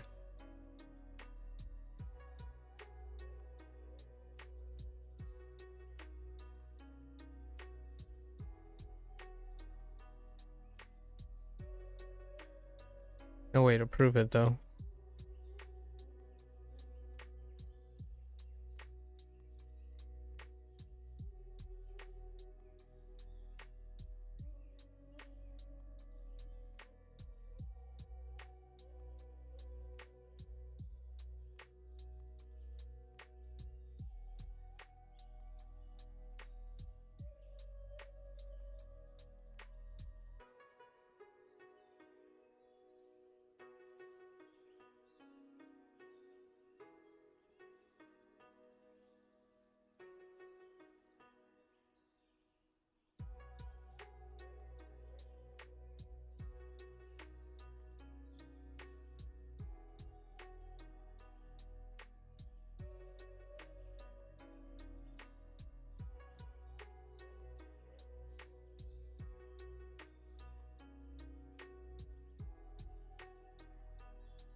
What are you, troll?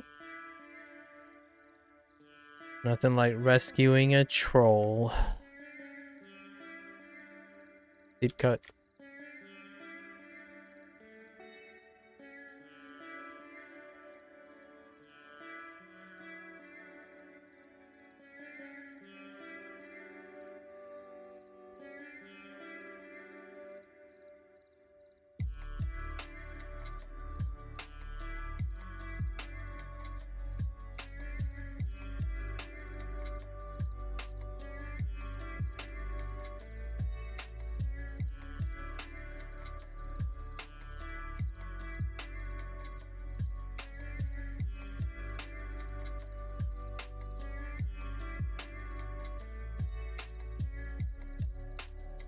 Oh, it's been 20 minutes? Holy heck, or a little in like 23 minutes.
Yeah. Mm, I think we are short.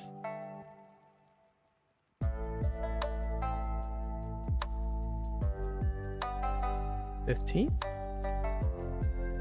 Maybe like 16? Oh man, it's 28.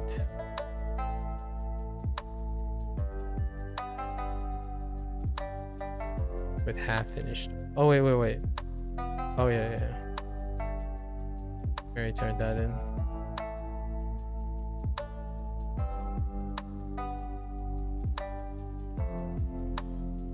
$18.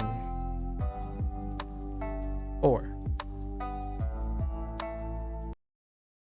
Priest. Man. Have to come back in. Oh wait. No, we don't. Did we complete all 4 here?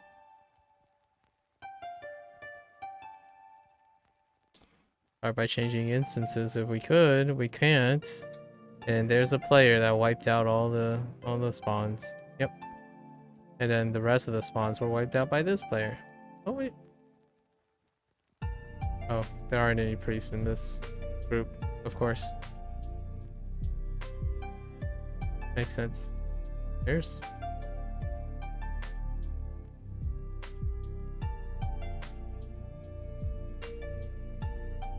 Sovereigns count.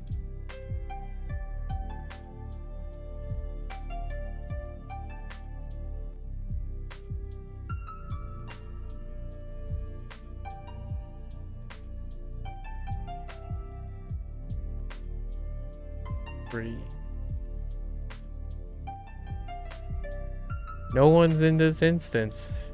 At least we have that going for us. Nope. Nope.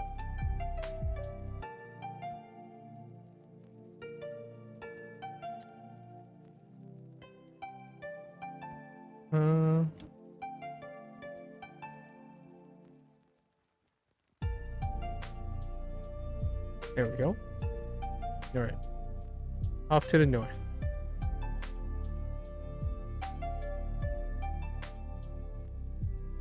Neat.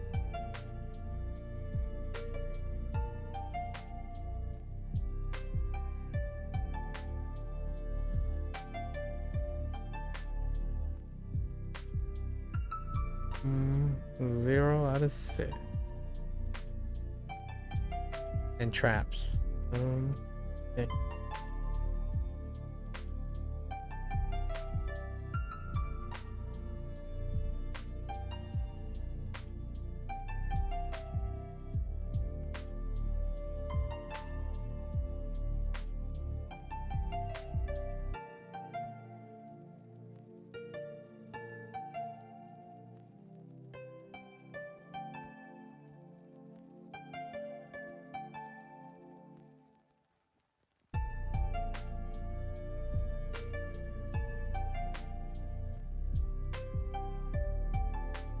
Come on. Come on. Dude, the poison ground. Please. Two.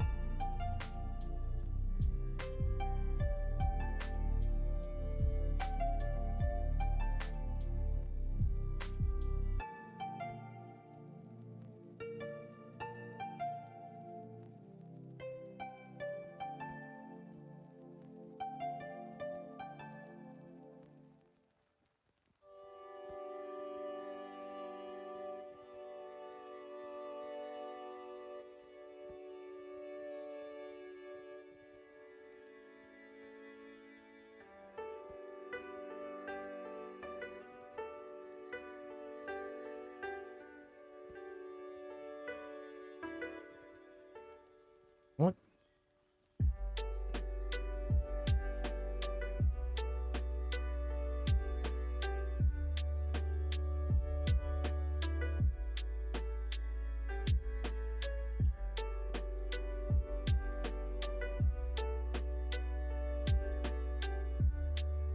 How did you miss? Okay.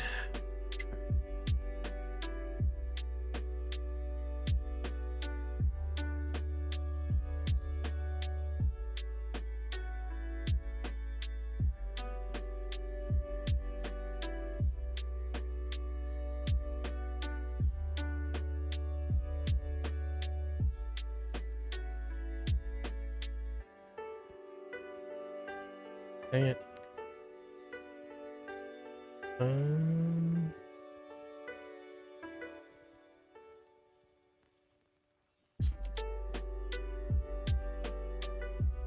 One last attempt at a sweep on the Arachnomancers. Pretty promising. 4 Arachnomancers off the top. Ready, set, go. 1.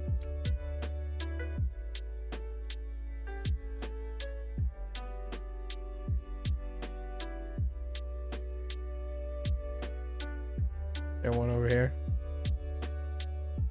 Nope.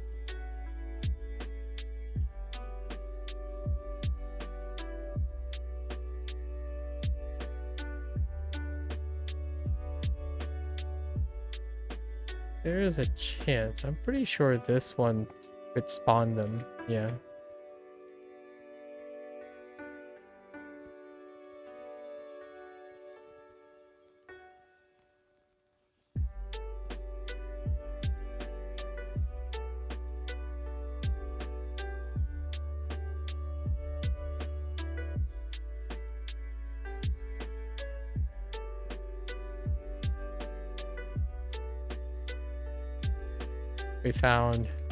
We found one in that in that group. Just one though.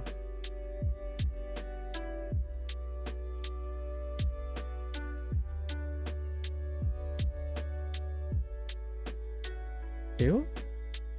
That kind of looks like one. Yeah, 2. All right. We had 3 chances.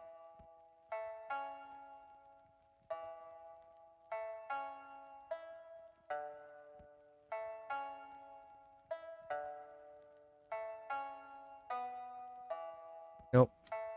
Deathweaver. Nope. Deathweaver. Deathweaver. Sad face. Oh, there's still one more up here. Deathweaver.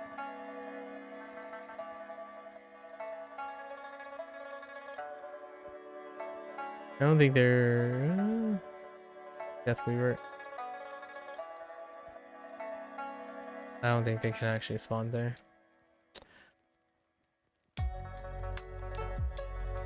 Arachnomancers, man.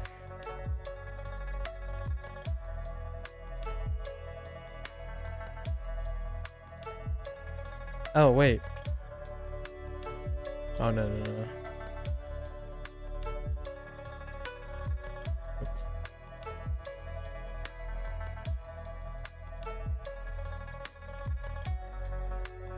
Someone...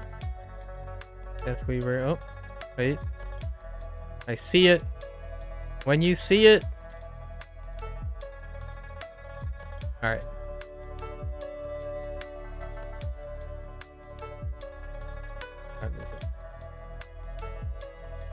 Takes like over 30 minutes just to do this. Let's do a lot for very little. All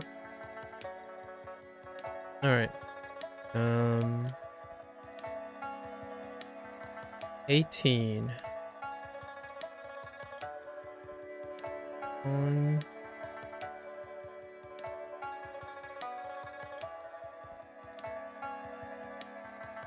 15.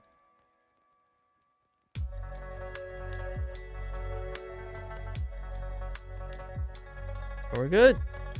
That's it. Hooray. Yep, we're sticking to it. 3 out of 10. But the nice thing is, I guess there was this assembly thing, but yeah, that's for 3 out of 10. You get a 25.